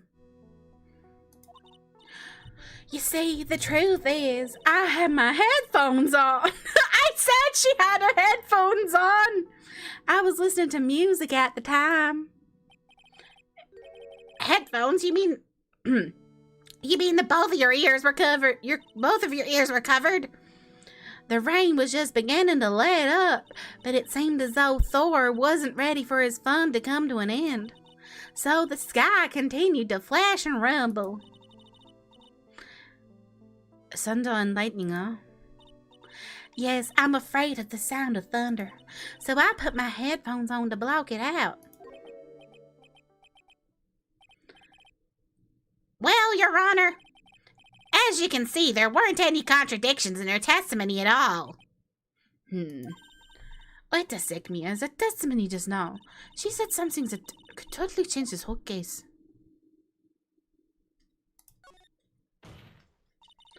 Your Honor, there's a problem with the witness's testimony. What do you mean? Didn't you notice she said there was lightning, correct? Yes, what about it? Well, lightning is actually a large discharge of electricity in the atmosphere, am I right? Now's not the time for a science lesson, Miss Faye. Yes, Your Honor. Anyway, since the cause of death was electrocution, isn't it possible that the victim died from being hit by a bolt of lightning? Bees by tray? I must admit that the thought had not occurred to me. Just what kind of thoughts do occur to this guy anyway? This entire case is built on the premise that Mr. Duckswallow was murdered, but that very premise itself is mistaken. The defense believes that Mr. Swallow was in fact a victim of a stray bolt.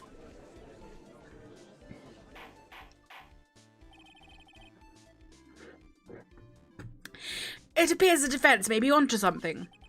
Could it be that the death was actually accidental? Alright, you did it, Mia. I'll be taking that not guilty now if you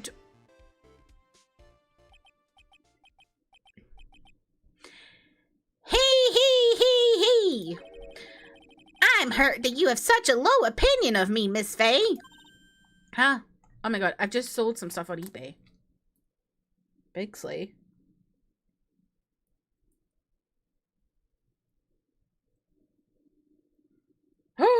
Bigsley! I just sold 2 books for 40 quid. Hell yeah.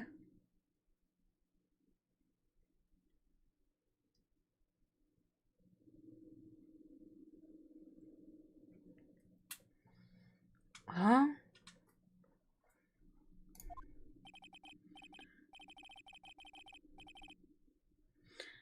I'm not a fool, you know. The prosecution has done its research, Your Honor. We found that there were no lightning strikes on that day at that location. What? What's more, we have evidence that the electrical cable is definitely linked to this case. Evidence, Mr. Payne? Well, what is this evidence? This affidavit. And who is this affidavit from? The pharmacology students who were conducting experiments in their lab that day. Allow me to read out the testimony of the pharmacology students. All equipment in the labs lost power all of a sudden at around 3 p.m. that day. Was it a blackout? All of the lab's equipment run on high voltage, Your Honor. So you're saying the equipment lost power because... Precisely. They lost power because of the severed electrical cable. The power outage occurred at approximately 3 p.m. Which fits with the time of death listed in the autopsy report. Exactly. In other words, the victim died as a result of touching the severed electrical cable. What made me decide to give her a country accent? Her parasol. It just gave me like... Oh... I'm just a poor, simple country girl.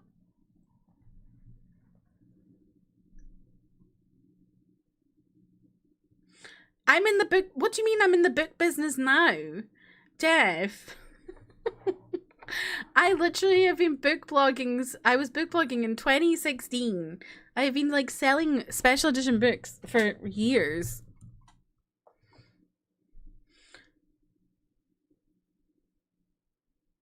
Country girls don't have parasols, Southern belles. Well, that's what I mean. But yeah, she's a Southern belle. I was big blogging before you were born. According to the students, the cables were very old. They were planning on having them replaced in the near future. I see. Apparently the cables had become so brittle that even the smallest bump would have caused them to break. Okay. However, there is one thing that troubles me. If the cable could have been broken by any small bump, then it wouldn't have snapped if it hadn't been bumped into, correct? Well, I suppose you could say that. Miss Faye, do you have any thoughts regarding the cause of the severed cable? Your Honor.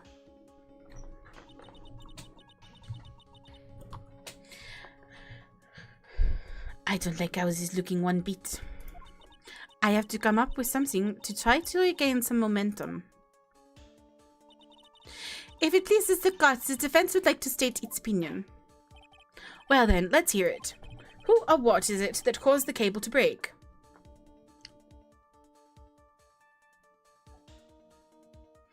Ms. Puff had a parasol in the episode when she dated Mr. Krabs. There you go. Is Miss Puff a Southern belle? I don't know. I don't know SpongeBob.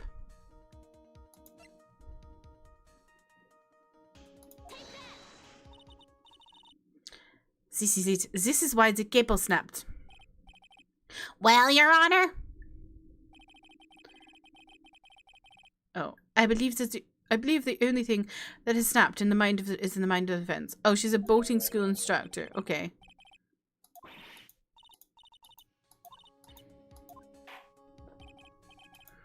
What?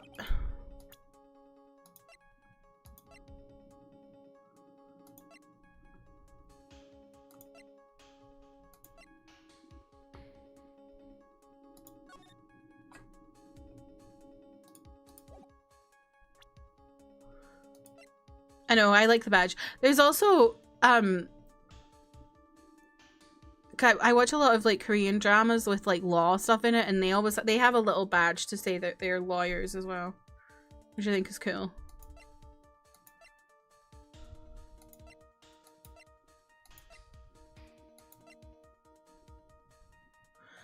Ow.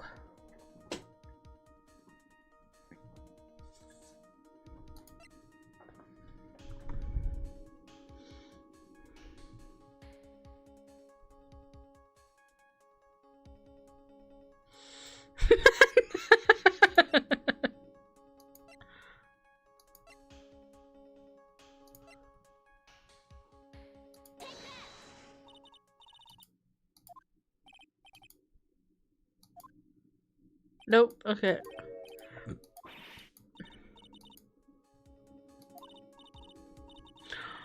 You should watch Bob L'éponge. Unfortunately, I just don't like. I think if I'd watched as a child, maybe I would have like had a nostalgia for it. But watching it now, I just know I wouldn't get it.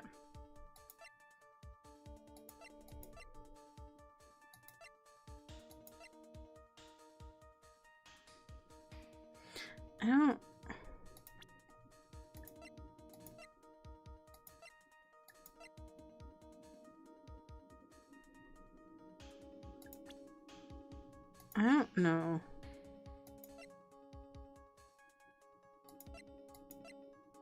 I'm confused. What? Who? Okay, I suppose.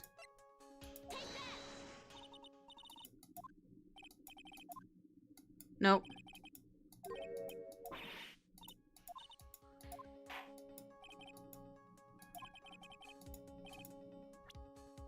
I'm really confused now. I don't know what the fuck caused it to break. I also love that your friend has a cat named Bob L'éponge.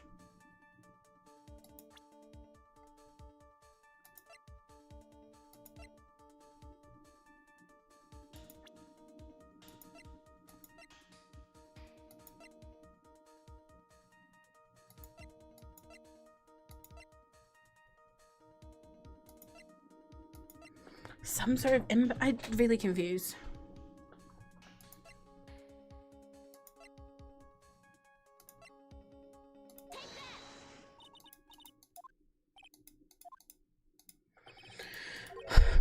I feel like I touched everything. I'm confused.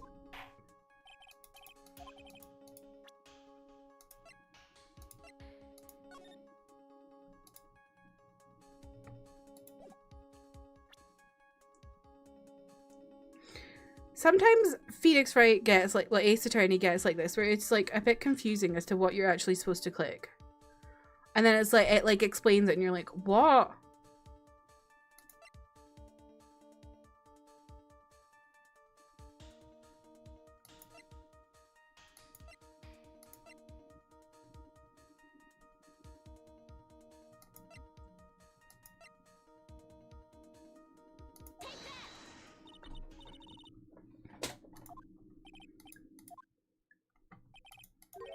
Don't start me on Turnabout Big Topsy. Actually, just the worst. What the fuck was it, man? The pill bottle. Nope.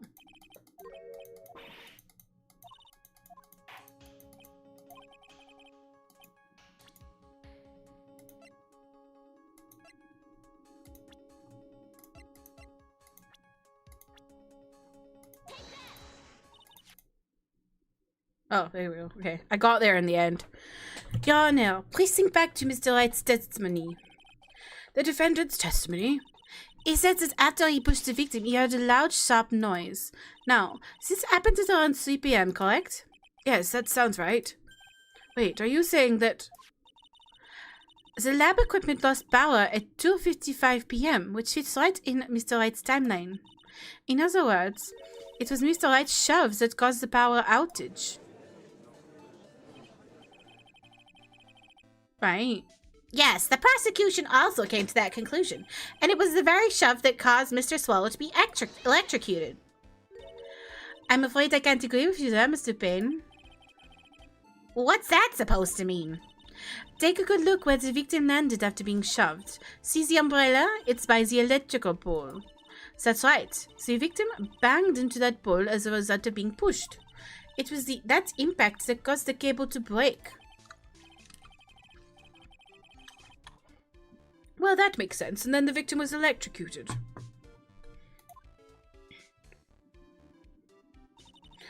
I'm sorry, Your Honor, but no, it doesn't make any sense at all.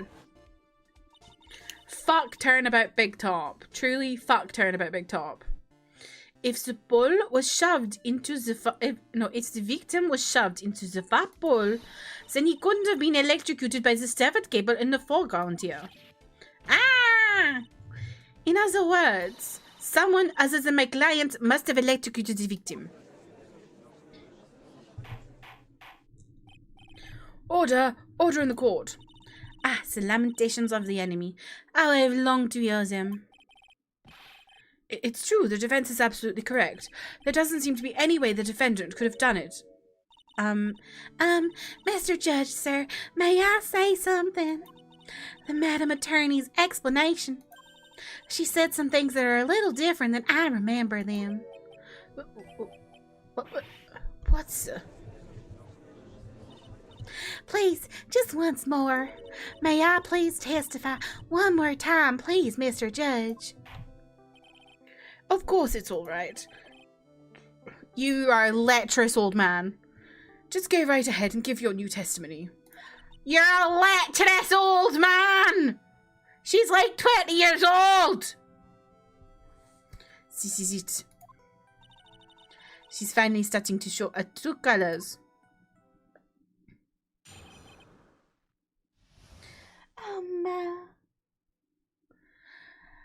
I just love some hospitality. Does anybody have some sweet tea? Oh, I just can't even think about it. I can't stand the heat. That's what she looks like. The truth is, Feeney pushed him twice. The first time was into the electrical pole. That's when the cable broke. Then Dougie tried his best to run away from him, but Feeney caught up and crashed into him from behind. The cable snapping and Dougie being electrocuted. It all occurred in less than a minute. So after being shoved, the victim got up and tried to run away. And that is when the defendant pushed him for the second time. I'm so sorry, Feeney, but I just have to tell the truth. Am I doing the right thing? Am I, Mr. Judge? Of course you are, my dear. As painful as it may seem, you are. Now then, Miss Faye, you may proceed with your cross-examination. Do I remember what I missed in Big Top? I just remember being stuck for so long. I think I had to look up a guide for a Turnabout Big Top because it was literally just so ridiculous.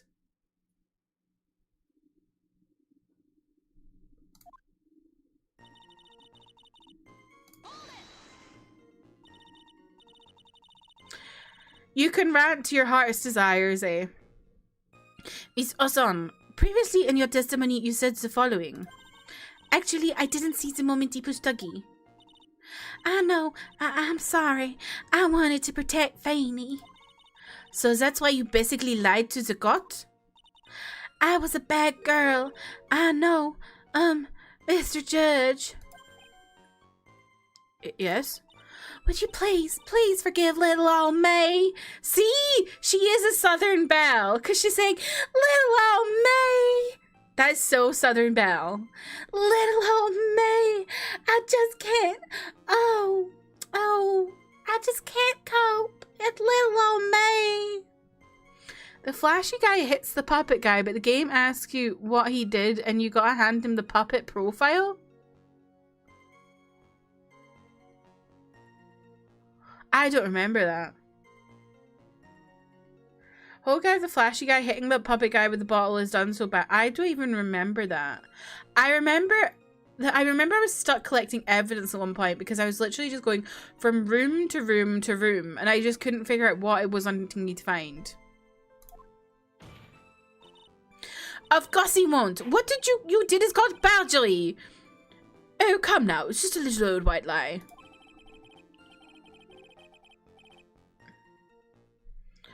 We'll forget it this time, but please be more careful from now on, all right? Oh, thank you so much, Mr. Judge. Not sure. The judge had better be more careful himself. A dark alley is friendlier than that girl. Lecherous old man. Oh, I just got a trophy for that. Or achievement, sorry. You're saying you actually saw the victim get pushed into the electrical pole? I know he doesn't look it, but Fanny can be a bit of an imp when he wants to be. The urn. Which case was it? Oh, really? But I never imagined that he would cause an electrical cable to break. Fanny really is scary when he gets mad. Yes, he sounds like a very dangerous individual indeed. That man in the pink jumper, right?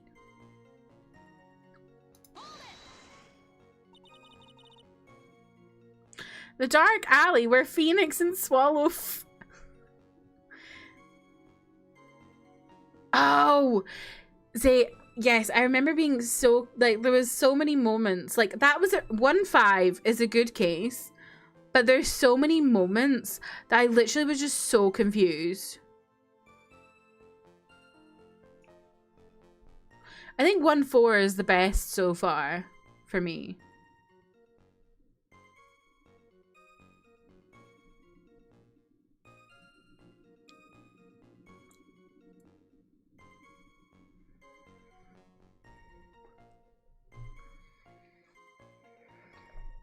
I think. If I'm getting the numbers right. 1-4 is like the big finale one, and then 1-5 is the DLC, right? Where you're working with that random girl. So let me get this straight. You are happy listening to music on your headphones while you watch the scene unfold? What? Miss Faye, I'll have to ask you to stop badgering the witness. I wasn't happy. I was so scared that I couldn't even move. All I could do was stand there and cheer them on. Cheer them on? What do you mean by that? Well, I wish the best for them both and that they could each give the fight their all. That's very sweet of you to be supportive. And what happened after that?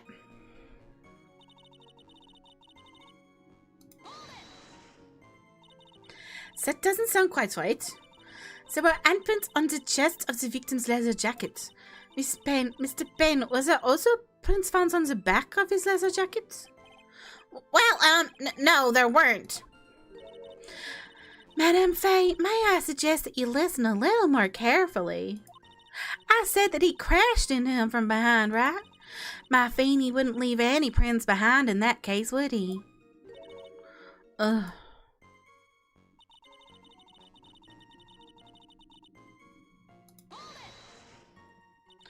Did you actually witness the moment the victim was electrocuted? I'm sorry, I didn't actually see it. I turned my eyes away. That's understandable. Yes, indeed. It would have been a horrific sight for anyone to behold. If I don't figure out a contradiction here, it's all over. Shouldn't have much time to come up with our lives, so this is my best chance. There must be a hole in our testimony somewhere. Think, Mia. Okay, let me have a think. Feeny pushed him twice. The first time was into the electrical wall, that's when the cable broke. Then Dougie tried his best to run away from him, but Feeny caught up and crashed into him from behind. The cable snapping and Dougie being electrocuted. Oh, I feel like it's got to be this bit. Less than a minute.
I feel like it's got to be something to do with the time.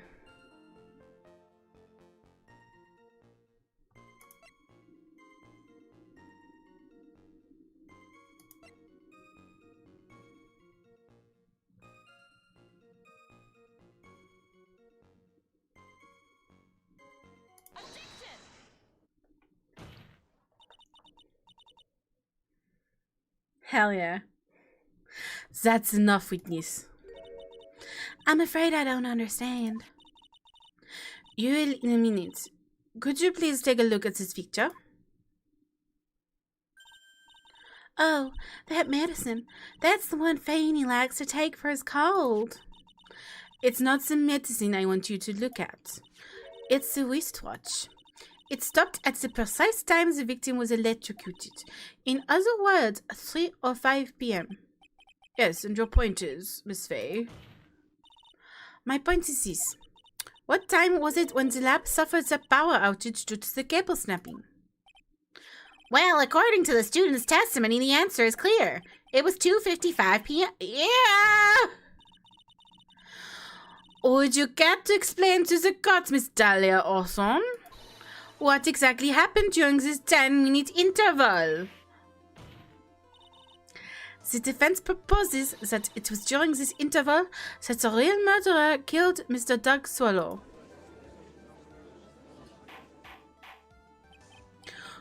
Order in the court. This is nonsense. The real murderer? Even you can't deny that the time between the cable breaking and the electrocution are completely unaccounted for. Then who was it? Who are you saying I could have done it?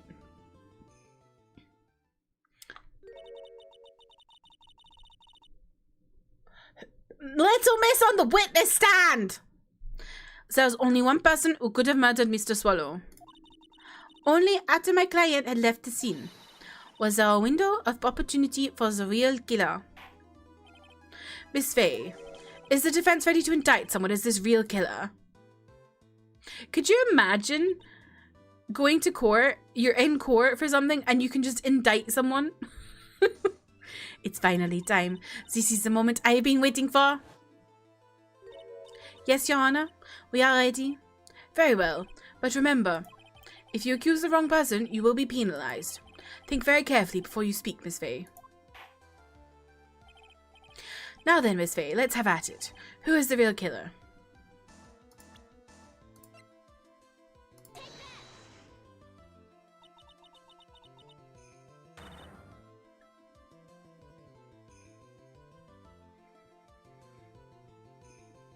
Because you're American? Wait, they can just indict people in court?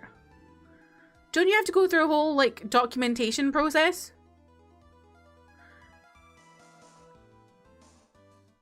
Ace attorney in game 2. Don't badge the witness. Meanwhile, here you accuse them of murder. It could only have been you, Dahlia Orson. They can probably do anything nowadays, too. How can you? The defense is grasping at straws. 10 minutes passed between the time the cable broke and the time of the electrocution. What exactly were you doing that whole time, Miss Orson? Were you really listening to some music while cheering them both on as they fought? I find it hard to believe that you didn't lift a finger to stop the men dearest to you. She was fujoing out. Order, Miss Fay. I mean, why? That is to say, Miss Orson, I believe you did witness the two men fighting on that day. However, after Mr. Wright pushed the victim and subsequently left the scene, it was you who pushed Mr. Swallow to his death by your very own hands. Ah! How can you say something so mean, Madame Faye? I didn't do anything. Miss Faye, this is very serious. Oh, he looks like a penguin. Your Honor, but please, I have something I want to say. What is it? Please, strike everything the defense said just now from the record. What the? Are you daft? You're totally wrong, Miss Faye. Dolly, she couldn't do something like that. Phoenix, wake up! Mr. Wright, get back to your seat. Bailiff, grab that man. Ah! Leave my Dolly alone! That boy. He's gotten himself way over his head. Oh, Mr. Grossberg, you're back. It seems I've arrived just in the nick of time. I found the police report on that incident in your newspaper clipping. Okay. Let's get you back to bed, Phoenix. It's time to go home. If evil, why hot? The hottest ones are the most evil. Victim Diego Armando. Diego Armando. I recognize that name. Do I? I don't know.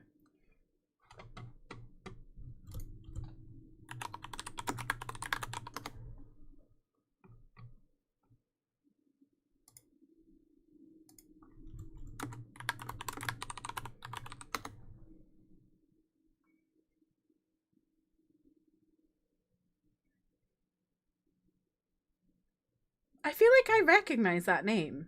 Do I recognize that name?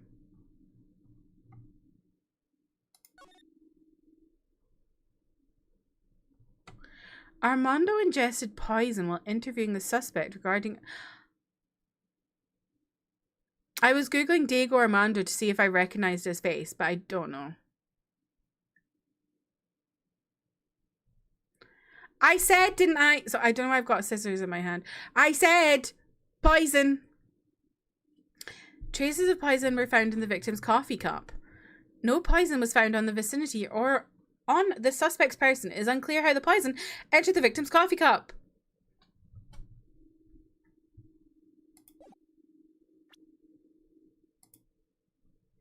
Thank you so much. This is exactly what I was hoping for. You'd better take a good look at it. It, details how you came to lose your boyfriend. Mia's boyfriend! Oh dear. Oh dear.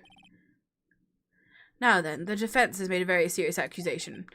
Mr. Payne, what do you have to say about this? Well, really, Your Honor. May I interrupt you for a moment, Mr. Prosecutor? Don't you worry, my dear. I have this situation well in hand. Go right ahead. Madame Faye, are you seriously accusing me of killing my sweet Dougie? Yes, I am. Not only am I saying you murdered Doug Swallow, but you also tried to pin the whole thing on your current lover, Phoenix Wright. I told you that you should let me handle this. Sorry, please go ahead. How can you say that? I'm absolutely devoted to my dear Fanny. The notion that I would try to frame him is ludicrous. This is all just too much for little old me to bear. I believe the girl is trying to ask what on earth her motive would be. The answer to that lies somewhere in the police report. It must. 8 months ago, an incident occurred in the basement cafeteria of this building. And then that same day, the two of them accidentally meet. Your Honor, the defense requests further testimony from Miss Dahlia Orson. Further testimony about? About the events of the day when she first met the defendant, Mr. Phoenix Wright. What could that possibly have to do with this case? The witness claims that she had no reason to frame the defendant, am I correct? Well, I have evidence that suggests that she, in fact, had a very good reason. Very well, then. The court grants the defense's request. Young lady, would you mind staying on just for a bit longer? Of course not, Mr. Judge. Get ready for the battle of your life, Dahlia Orson. I'd be perfect voicing Disco Elysium. How come? How I Met My Feeny, right? I first met my darling Feeny 8 months ago. Beats. It's like we were destined to meet in this very courthouse basement reading room.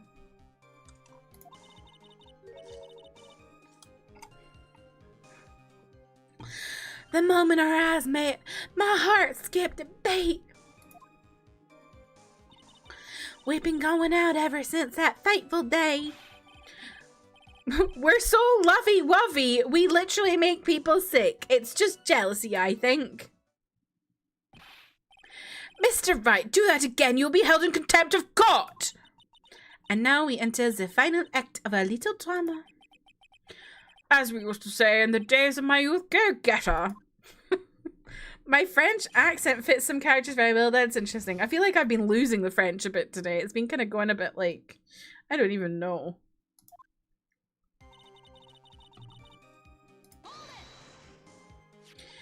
So, until the time you had been dating Doug Swallow? Yes, I'm a real fool, I know. Letting my emotions change so quickly, I'm ashamed of myself. Oh no, not at all. Look at me, I'm infamous for changing my mind. My critics have even taken to calling me Judge Fickle. Maybe you should look for a different line of work. Despite that, however, he always hands down the correct verdict. That's why some people also call him the great Judgini. No, we don't. The courthouse reading room, that's a strange place to meet the love of your life. That's not true, Madame Faye. After all, Feeny was not only an art student, but he was also planning on becoming a lawyer. I'm not talking about him, I'm talking about you, Miss Orson. What was a literature student like you doing in the courthouse reading room? This line of questioning is a waste of time. It has nothing to do with our murder. Miss Faye, I'm warning you. If this has nothing to do with Mr. Swallow's case, I have to remember the judge is on Dahlia's side. I'd better tread carefully. Your Honor, if you allow me some latitude, I think I can establish relevance. Please ask her to continue with her testimony. Very well. Young lady, I've got a simple question for you. What were you doing downstairs in the courthouse reading room? If it pleases, Your Honor, the answer is simply this.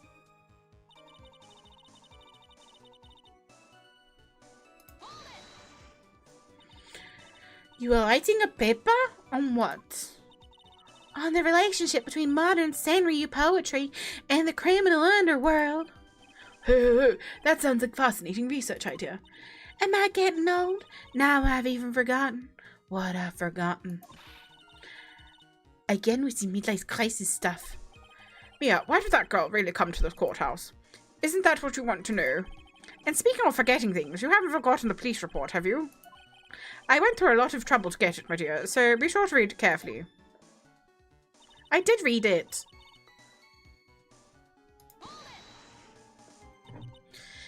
So what was it about Mr. Wright that made your heart malfunction like that? In my personal opinion, he just looks like a typical snotty-nosed college brat. Perhaps to a woman your age. But to me, Feeny is handsome. Perhaps to you, Miss Orson, but to the rest of the planet he's a dime a dozen. Love is a mysterious thing, and I object to this line of questioning. If you were to look at my wife, for example, you might all be shocked. He's telling the truth. It was truly, truly shocking. Beautiful mushroom, growing tall in the darkness. It comes from cow dung. That's the poem that best describes how I feel about my Feeny.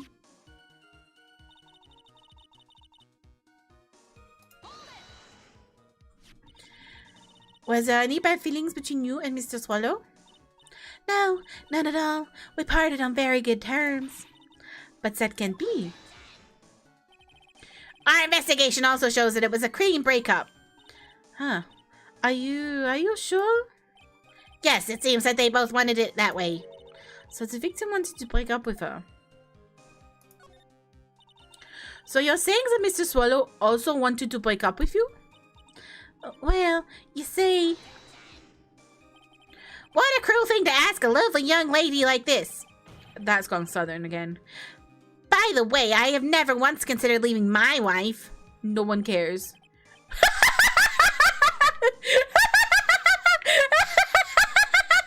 I writing this game? Did I write this script? No one cares, Mr. Payne. She didn't deny it, that must mean. Doug Swallow must have seen through a little act. He must have gotten a glimpse of her true nature. Listen to me, Mia. That woman is the judge in the palm of our hand, you see. So the only way to distract her is to a contradiction in our testimony. This isn't a first playthrough if you wrote the game, I know.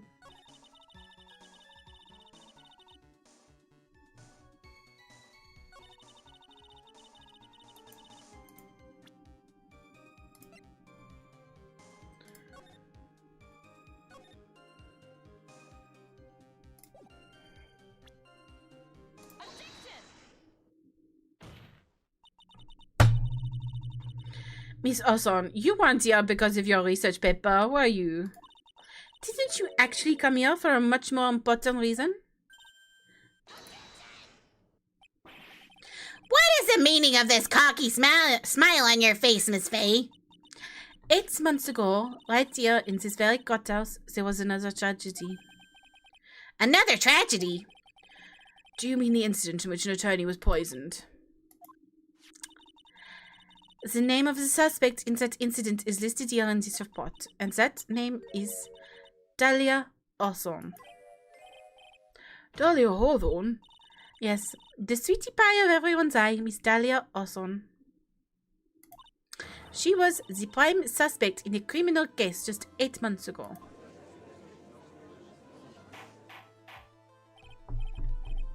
Order! Order! Order! This is unbelievable! It's true then, the loveliest rose can hide the cruelest thought.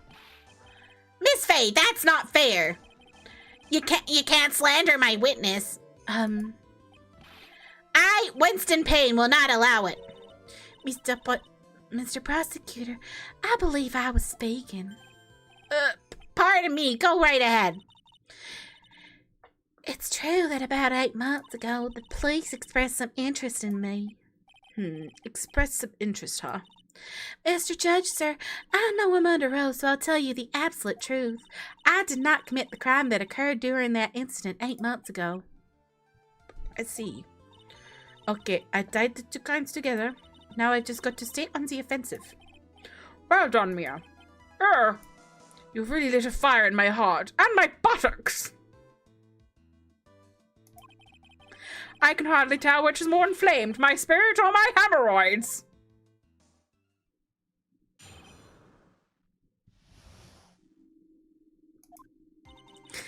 I met the lawyer who was present to discuss something in the cafeteria that day. Oh no, wait, that's the wrong voice. I met the lawyer who was involved in the case in the cafeteria that day. Get some cream, dude, literally. I left my seat for just a moment, and that's when it happened. From what I heard, it was a liquid poison that is lethal at just 2 teaspoons. Not only that, I heard it was a very special kind of poison. So, you see, I'm innocent. I wouldn't even know where to get a poison like that. So that's what happened here 8 months ago. However, as you've heard from the witness's testimony, she has nothing to do with it. I think the defense is just about out of tricks. I am terribly sorry, Mr. Payne, but I'm afraid the defense has much many more tricks up its sleeve today, and I'll be sure to show them to you before the end of this cross-examination. Oh, what the? Why does the defense suddenly feel stronger? Aha, Mia, you're glowing with a true lawyer's aura, my dear. That proud posture and self-confidence, absolutely smashing.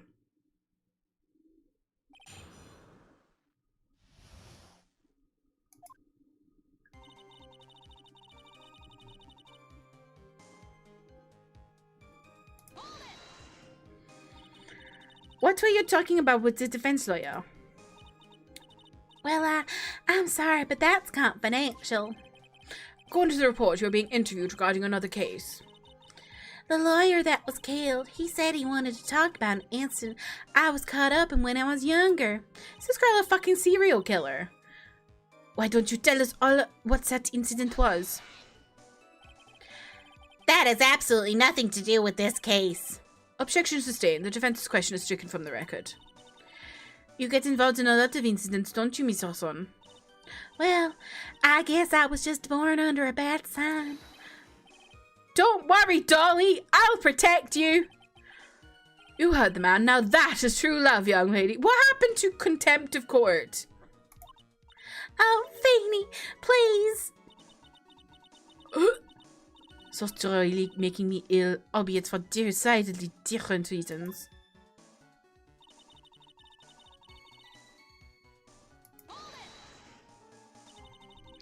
How long were you gone? I've already answered all the questions for the police, but if you must know, maybe 10 or 20 minutes. And where were you during this such a time? Using the toilet? What are you saying, Miss Faye? Toilet? My perfect little Dolly doesn't poop!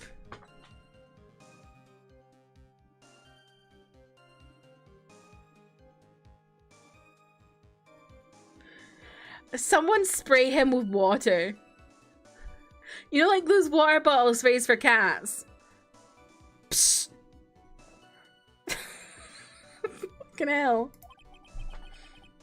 You heard the defendant, Miss Faye. Better luck next time. Oh, Fanny, please. The police have already looked into this whole matter. The line of questioning is nothing but a waste of the court's time. Objection sustained. Miss Hawthorne, please continue with your testimony. Yes, exactly like that, Ken.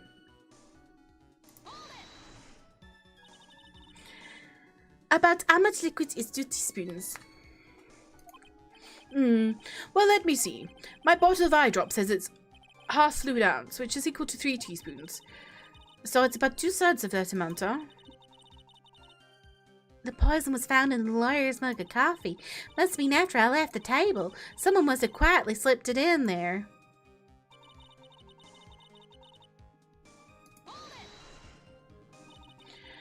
A special kind of poison, also? Well, I heard that it's almost impossible to detect. Oh, and where would something like that come from?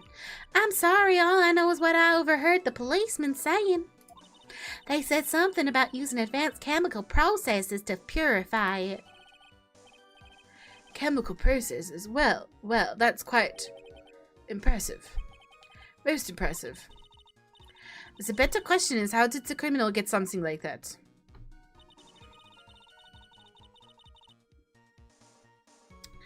Doug made it for her. And then she killed Doug so he wouldn't rat on her.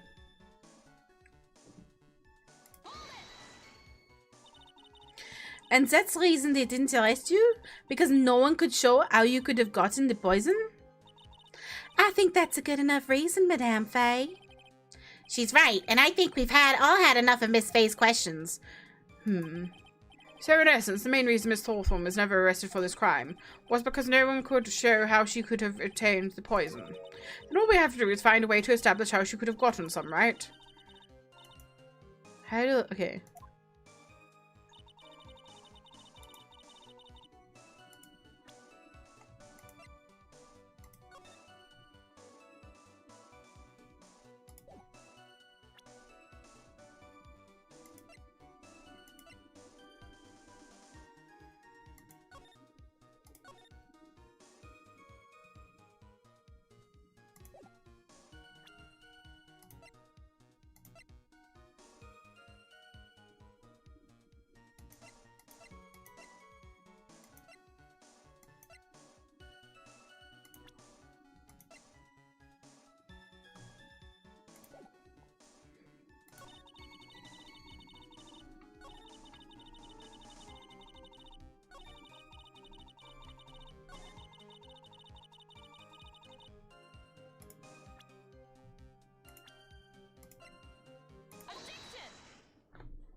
I'm so fucking good. You wouldn't know how to get that kind of poison? I don't believe you. What? In fact, you had easy access to that kind of poison, didn't you? At your boyfriend's lab. Boyfriend? You mean the victim, Doug Swallow? That's right. Up until 8 months ago, Mr. Orthon was dating Mr. Swallow. And if you recall, Mr. Swallow was a pharmacology student at Ivy University. Pharmacology? His laboratory contained highly advanced chemistry equipment. In fact, without such equipment, the culprit could never have obtained such a rare and special poison.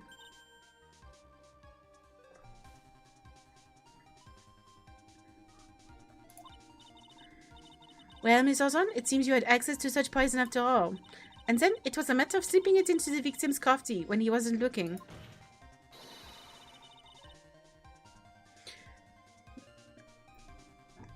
Bees.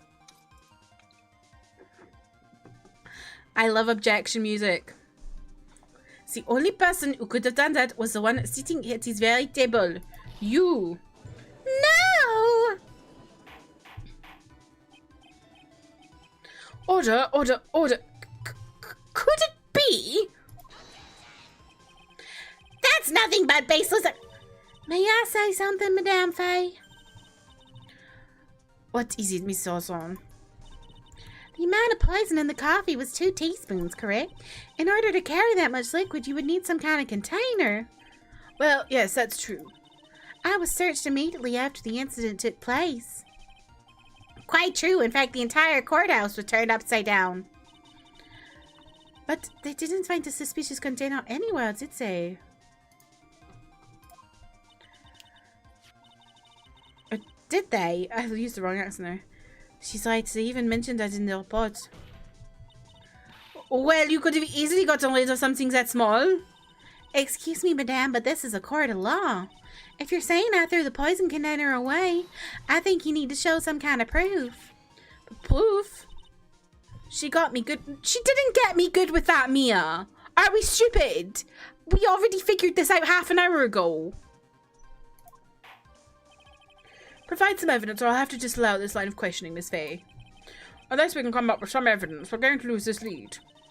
The police conducted a full body search of Dahlia and of the entire courthouse. And yet, the container holding the poison disappeared right after the crime occurred. If you're going to accuse the young lady of committing the murder, then where is the container the poison was carried in? What happened to it? Boom! You are forced to get rid of the container in a hurry, weren't you? And that's why you passed it on to someone that had nothing to do with the case. Mia, check the VOD! She's been trying to break up with Phoenix for 8 months, and she's only in a relationship with him so she could hide evidence. Someone that you knew wouldn't be searched. Who is this person? Mr. Phoenix Wright, of course. So the defendant was this witness's accomplice? Of course not.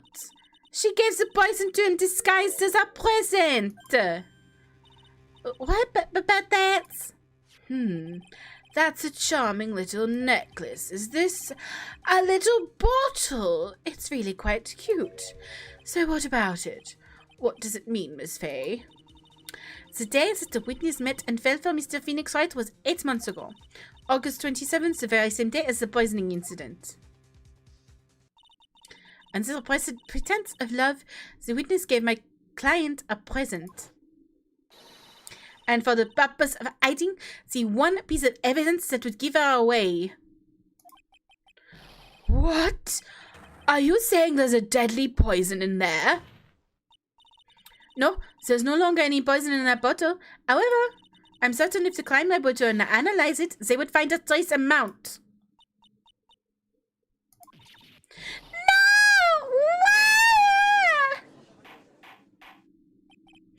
Order in the court.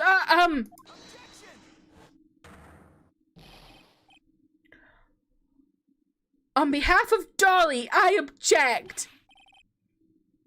Mr. Wright, control yourself. I won't let you bully her like this. Phoenix! Where Wake the fuck up! Mr. Wright, I thought I heard you to stay in your seat. I love that Mia has just fully become Poirot.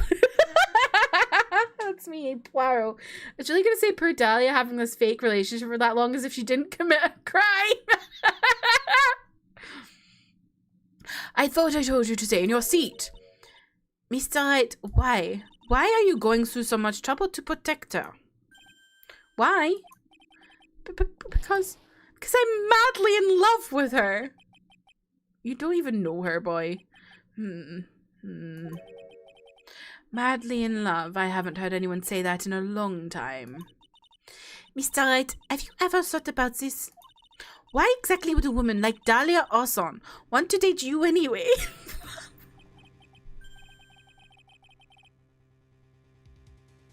Mia. Mia. Well, I guess she must be madly in love with me too. Mr. Wright, please, open your eyes. At this point in the trial, I think it should be obvious to everyone. The real reason that Dahlia Orson is dating you is because of that necklace. Dahlia Orson was not and is not madly in love with you. The only thing she is after is that bottle of necklace you love to wear around your neck. My necklace? Back there in the waiting room, you said it yourself. Yeah, but she's so shy. Every time I see her, she always says the same thing to me. Please give it back now. What a strange girl, asking for a present back like that. There are better things coming. So true. You're about to get gay as hell.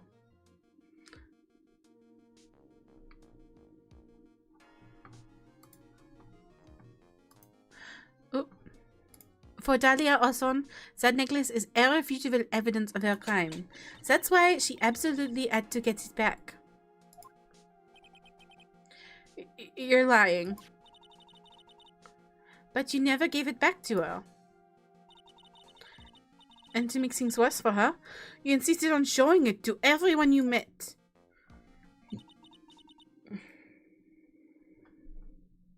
Phoenix are married for 34 years. She still begs daily.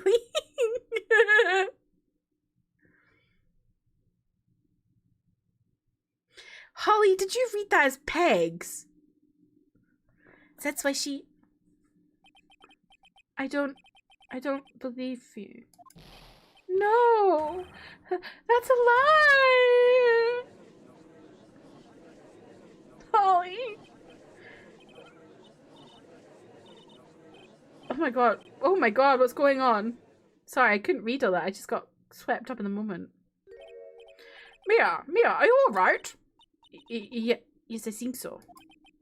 That boy, he went completely insane. Where's Mr. Wright?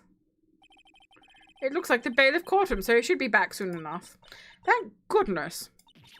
Oh no! Oh no, wait, that was me. Thank goodness. Oh no. What is it? The bottle necklace, Miss Orson's present. It's gone. What? That's terrible. Mr. Wright must have grabbed it when he slammed into me. Foolish boy. That's the only thing that could have saved him. What in the blazes are we supposed to do now? Phoenix to Edgeworth years later, so I have this thing about necklaces. Mr. Wright, this sort of behaviour is unprecedented in the history of this court. I'm sorry. I'm afraid that your apology is not enough. Mr. Wright, what did you do with the bottle necklace? Forgive me, I'm sorry. It's okay. Just give back the necklace. I ate it.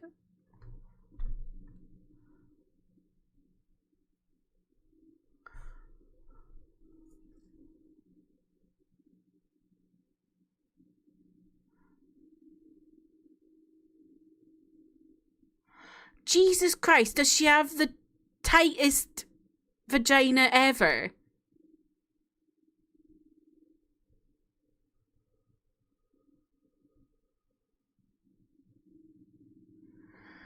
Like, what is he saying?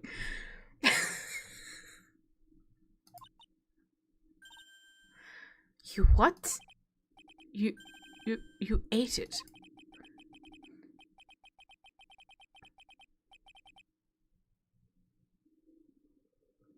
It was too big to swallow, so I had to chew it into little bits first, but yeah. What is he doing now? Your Honor, you've got to stop the trial. Mr. Wright, are you feeling okay? Does your stomach hurt? That bottle you swallowed may have had some poison left in it.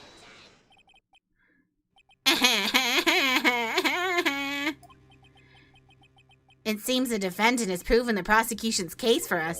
Clearly, that bottle did not contain a deadly poison. How can you be so sure? I think that's obvious. As you can see, the defendant is still very much alive. As for the poison, more like a fledgling defense attorney's overactive imagination. So it would seem. No, there must be some mistake. The bottle must not have had any poison left in it. Either that or the poison must have lost its potency. There, it's all right, rookie. Trusting your client is the most noble thing a defense attorney can do. And it's heartwarming to see that you place this much faith in Mr. Wright. But that's how it is for us on the prosecution side, too. For example, I would trust the witness, Miss Hawthorne, with my very life. You're a fucking moron. Which is why I can state that your assessment of her is completely wrong. He's like a toddler you just told what he did is bad. Literally. Like, what? That's enough. Unfortunately, Miss Fay, I cannot accept your explanation of the events. But why? This may be impossible for a beginner like you to understand, but in a court of law, evidence is everything. Even after I proved so much, is she going to get away with everything? Well, now that the suspicion surrounding Miss Hawthorne has been cleaned up, I'd like to he's gonna, like, fall over, isn't he?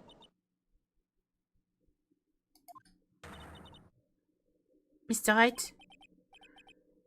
I'm sorry, Miss Fay. It totally slipped my mind. I'm really, really sorry. I know you believed in me, and I feel like I really let you down. Mr. Wright, what are you trying to say? There's something I forgot to tell you. What is it? That day, the day I met Doug Swallow. Okay, Tetris.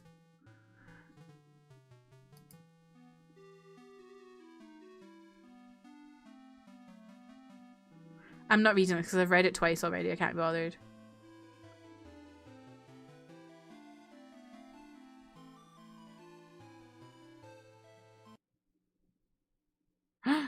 Last night, someone stole poison from our lab.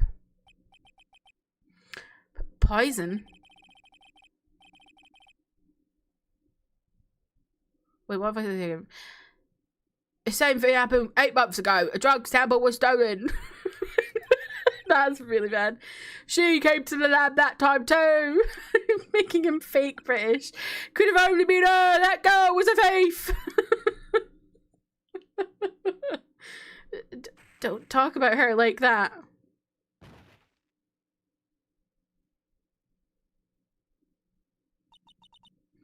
Is it true? Did he really say that? That's ridiculous. There's one more thing. After I pushed him that day, I got worried and came back to have a look.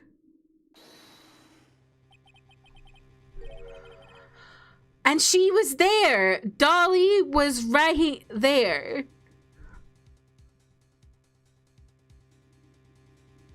How is this man a lawyer in the future?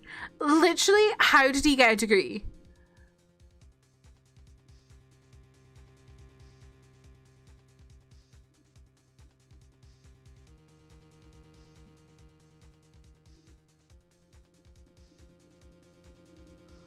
He's dumb as rocks.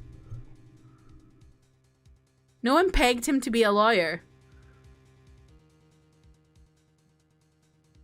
Did he peg someone else to be a lawyer? She was crouched down next to him. What? Someone might have pegged him. She told me not to ever tell anyone about it, but I'm sorry, Dolly. Your Honor, the defendant is... Miss Faye, you tell them. Dolly didn't do it. She's innocent. You think he's pegging? I don't think he's pegging. I think someone's pegging him. The Peggy.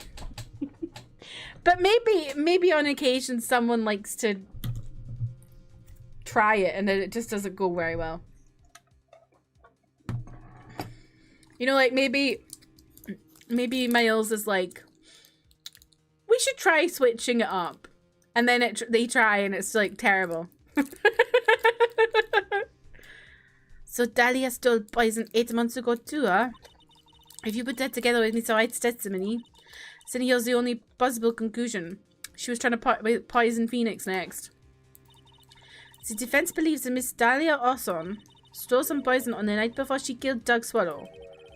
The night before? Naturally, her motive for stealing it was to kill someone. Miss Faye.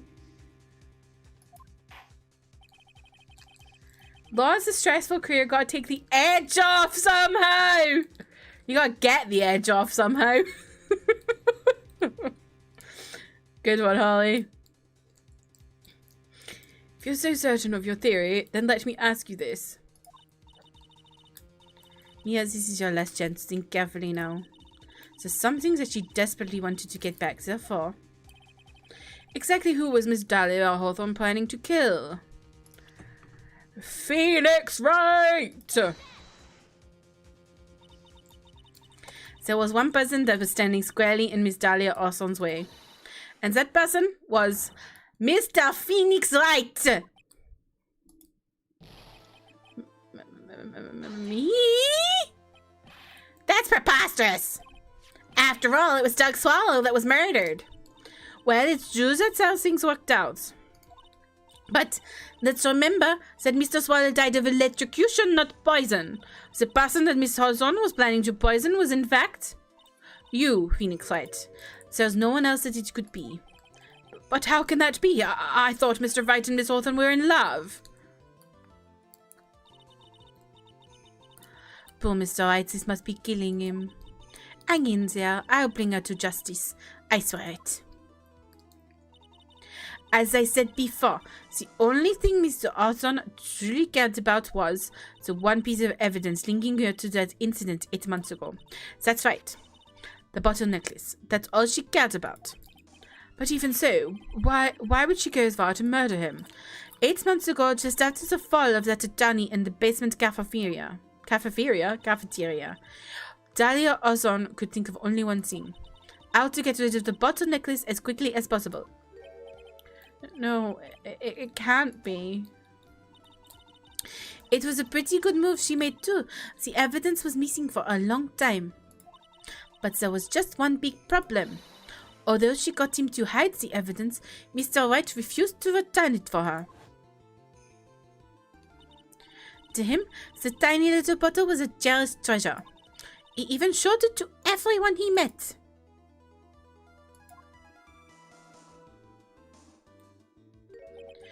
You mean, that's why she tried to kill Mr. Wright? Correct, Your Honor. It was to retrieve that piece of evidence. That can't be true! Fanny, what a joke you are.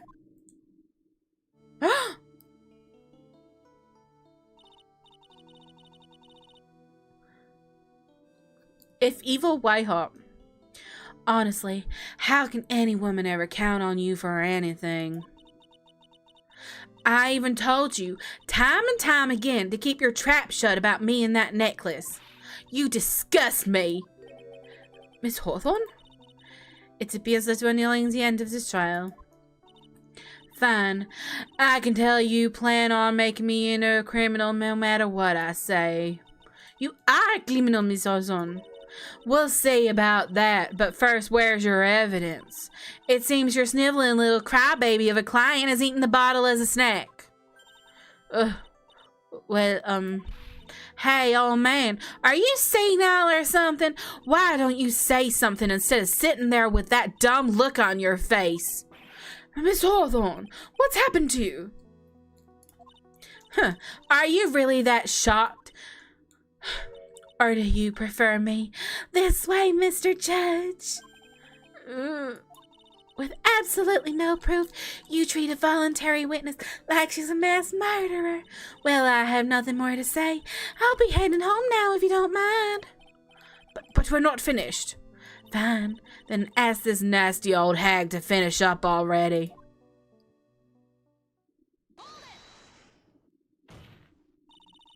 I can't let her get away this time.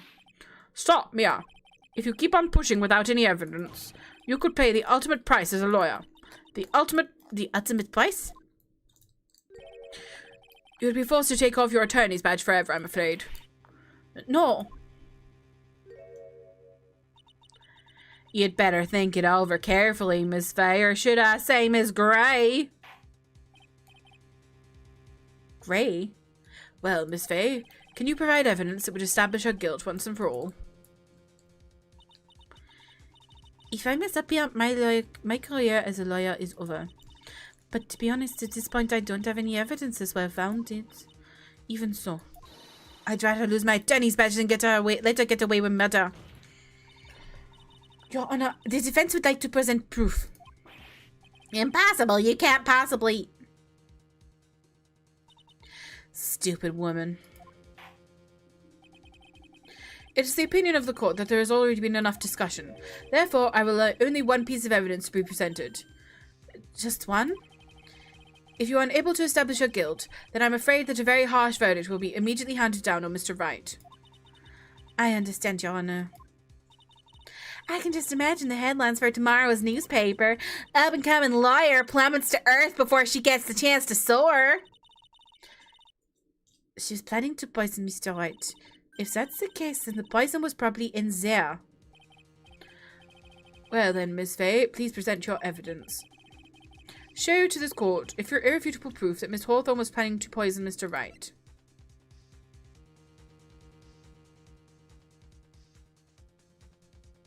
I think it's the pills. Hell yeah! Hell yeah! Yeah! It feels so good when you get it bang on. Here it is, Your Honor. The evidence that will prove our guilt once and for all. Cold Killer X, Phoenix Wright's beloved's cold medicine. Does our rookie defense attorney have a bit of a cold? If I did, I still wouldn't take this cold medicine. After all, it's been poisoned. What? Remember what the defendant said in his testimony? But I lost my bottle around lunchtime on the day of the accident. I always eat with Dolly, just the two of us. She was the one who took his bottle of Cold Killer X. Then she poisoned it, knowing that Mr. Wright was going to take some. Now you're really grasping at straws. After all, it was the victim, Doug Swallow, that was holding the medicine. I would like to recall the crime that happened here 8 months ago. Where did Miss Hawthorne hide the evidence? Huh, what are you talking about? 8 months ago, the poison was eaten in a bottle necklace, which she then gave to someone else for safekeeping. Someone she had accidentally run into in the reading room, my client, Mr. Phoenix Wright. Yes, that's right. She did the same thing this time as well. After shoving the victim, Mr. Phoenix Wright left the scene of the crime. That is when the murderer, Dahlia Orson, appeared. With her, she was carrying the poison bottle of Cold Killer X.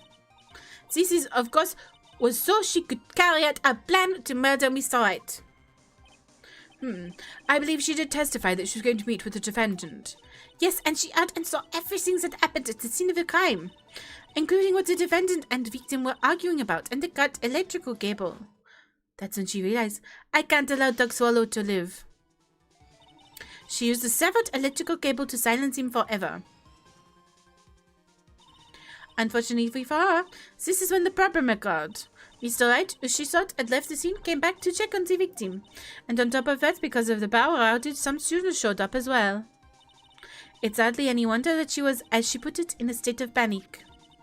Recall that she was carrying that bottle of poisoned cold medicine. She must have thought, what if they search me like they did 8 months ago? 8 months ago?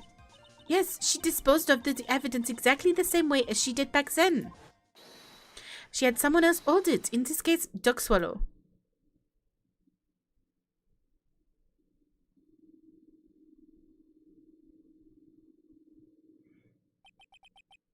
Holy flashbang. Oh, come on now, everyone. Surely you aren't fooled, are you? This stupid woman, she's nothing but a filthy, stinking liar. Right, Mr. Prosecutor? Huh? Yeah, that's exactly right. It's just pure desperation. I wonder which one of us is the desperate one. So, Mizo-san. This cold medicine. I wonder if you wouldn't mind taking some. Well, Mr. Wright, it's a necklace of yours, right? Now it's your turn to prove your innocence. What do you say? If I'm just a filthy, stinking liar, then there's no need to worry. So come on, show us. I dare you to take some of this medicine right now. Mia Fey! Mia Fey! Oh my god. Do you think you've won? Well, do you, Mia Fey? Jesus. Ha, ha, ha, ha. That's just fine. For the time being. Victory is yours. For the time being. Well, I have a very long memory, you know. You and I will meet again. I'm certain of it. Well then, Mr. Judge, I'll see you later too, okay? Huh? What? Yes? I'm gonna go spend a little quality time with the man in blue now. I wish you all the best. She's crazy.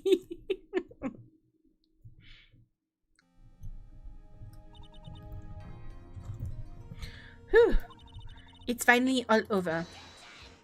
I can finally go to bed. I refuse to accept this. The defense hasn't shown a scrap of evidence to support their outrageous claim. But even so, your witness seems to have accepted it. I don't care. I'm Winston Payne. I don't believe one word that this rookie lawyer has said. Well then, Mr. Payne, let me ask you this. Yes. Would you care to try this cold medicine? What? Just a little earlier, I could have sworn you said.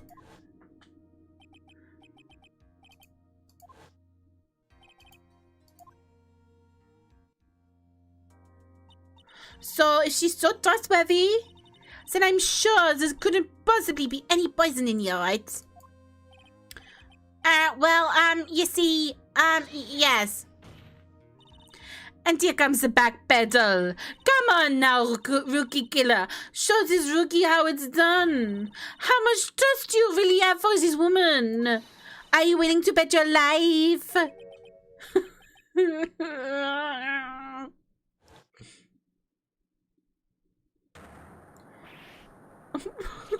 My hair! My beautiful... Oh my god! Oh my god!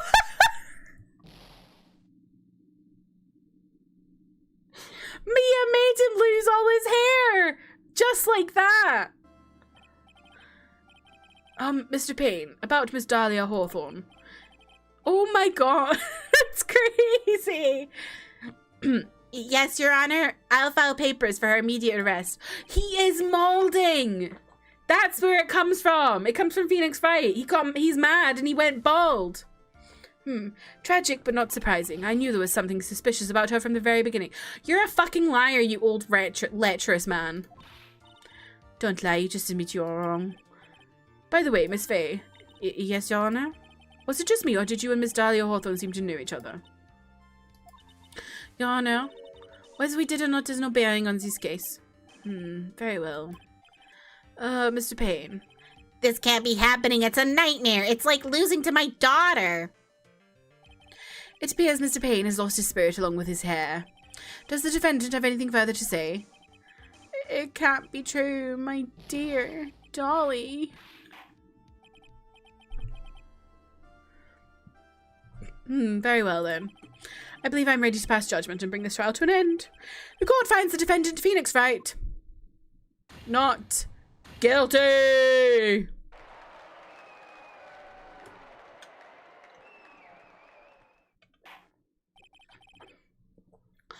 This court is adjourned.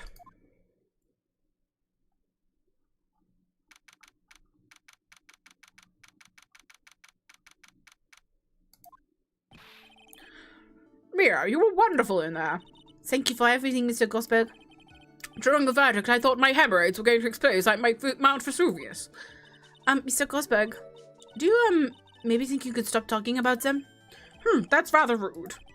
Anyway, this case really made me think. What does it really mean to have a good relationship of mutual trust with the client? Perhaps it is we veteran lawyers who have lost sight of things. Oh, Mr. Wright. Congratulations! Thanks. You know, I was thinking. Go on. The dolly that I saw up there on the witness stand, I don't think that was really her. What? Yeah, the dolly I know could never have said those kinds of terrible things. Maybe she was, I don't know, a fake or something. Psh, psh, psh, psh. Boy, this bucket still hasn't got a clue. You need to forget about her, Mr. Wright, for your own sake. Yeah, you're right. That's probably for the best. Also, you need to relax a little bit more. Try to grow up a little. But out of all my friends, everyone says I'm the most grown up. What kind of company does this guy keep? Maybe he does like women. Yeah. Maybe he's bi. Or pan.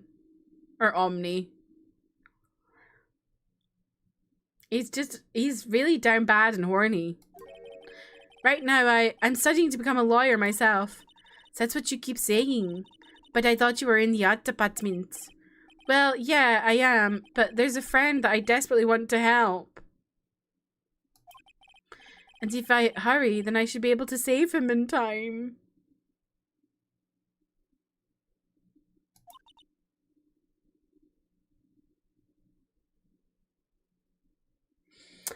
Oh, I see.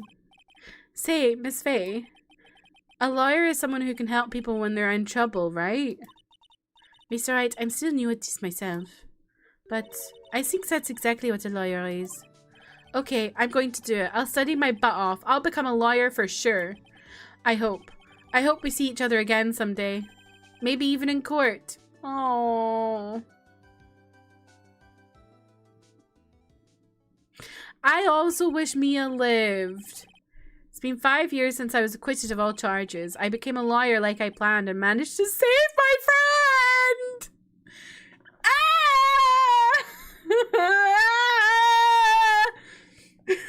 Friend!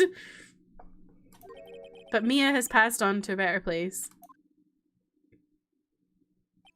For me, this trial brings up a lot of painful memories. But it also brings up some very precious ones. And memories that I thought I would never rise to the surface again. Mia is gone now, but even so, I can hear her in my mind. Phoenix, no matter what, I always believe in your client. In a court of law, your greatest weapon is your belief. 5 long years. Something has happened that's made me think back to her words of wisdom, but that is a story for another day. Episode 1 done.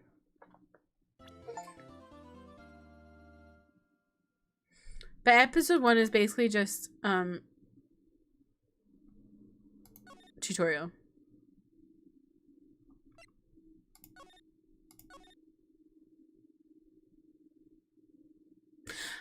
Okie dokie, I'm going to go to bed now. It's after 12:30. This is ridiculous. That was going on longer than I expected it to.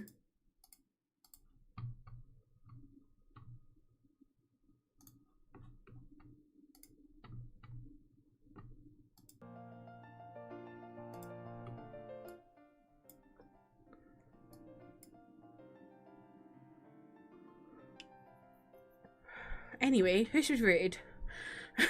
I need to go to bed. That was fun though. That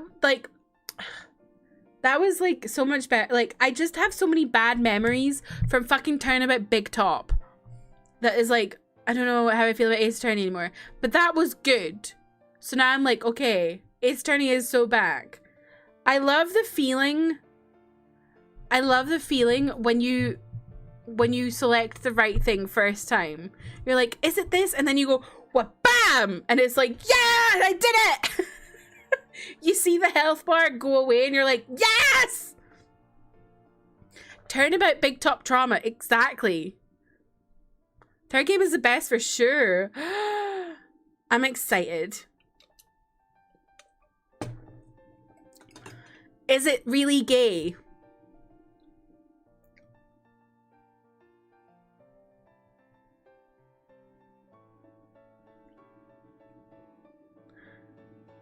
Because 1-4 was really gay. So I need them to up the gay. And also, game 2 barely had any fucking Edgeworth, and I want to refund. That's also why game 2 is shite, because there's no Edgeworth. Well, there is Edgeworth, but not very much Edgeworth.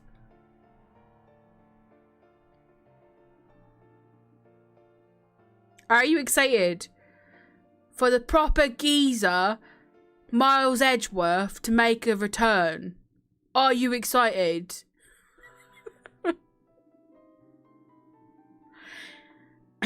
It was gay though when Edward told...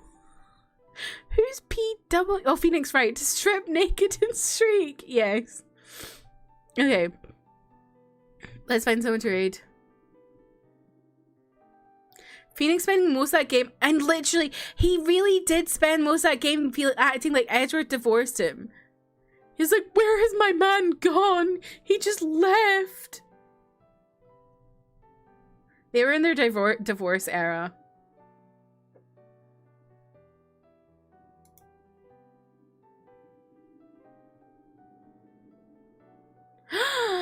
Let's read Notice, who's playing some Final Fantasy VII.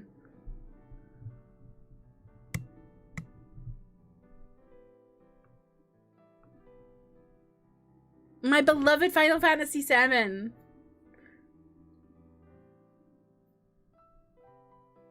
She's right at the beginning as well. This is exciting. Okay. I will be live again tomorrow. Why is my button not working? Where I'll be finishing Ghost of Yote. Big finale Ghost of Yote moment. I'm excited.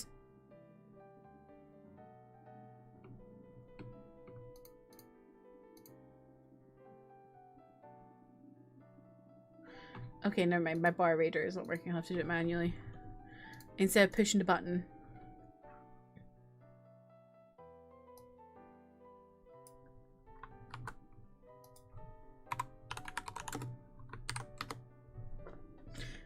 There we go. We're going to read Notice, playing some Final Fantasy VII. My beloved Final Fantasy VII. I'm excited. Thank you for putting in the raid command, James. If you're joining in the raid, I really appreciate you taking one of these messages with you. And I would appreciate you joining the raid. Here is my Discord if you want to talk off stream. It's where I will roast you for your K-drama choices.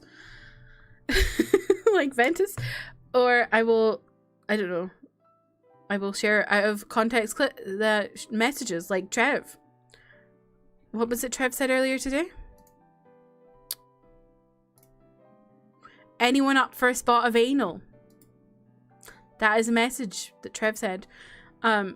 Yeah, there's also my YouTube where I post K-pop and K-drama reactions. And tomorrow a video is going live that literally emotionally destroyed me. So keep an eye out for that. And here is my gaming channel. But yeah, I would appreciate y'all. Not appreciate y'all. I appreciate y'all for hanging out with me today. I hope you have a lovely rest of your Thursday. And I will hopefully see you again soon. Also, thank you for hanging out during Ace Attorney. I know it's quite like a heavy kind of... It's very voiced. Like, there's not a lot of action or anything. It's because it's a visual novel. It's a lot. So I appreciate y'all hanging out and being with me as I experience that trial. But yeah, thank you all. Goodbye, everybody.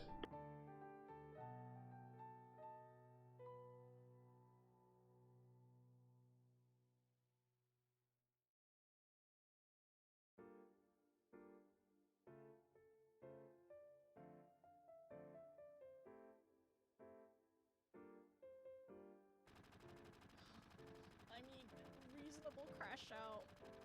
He thinks everyone he's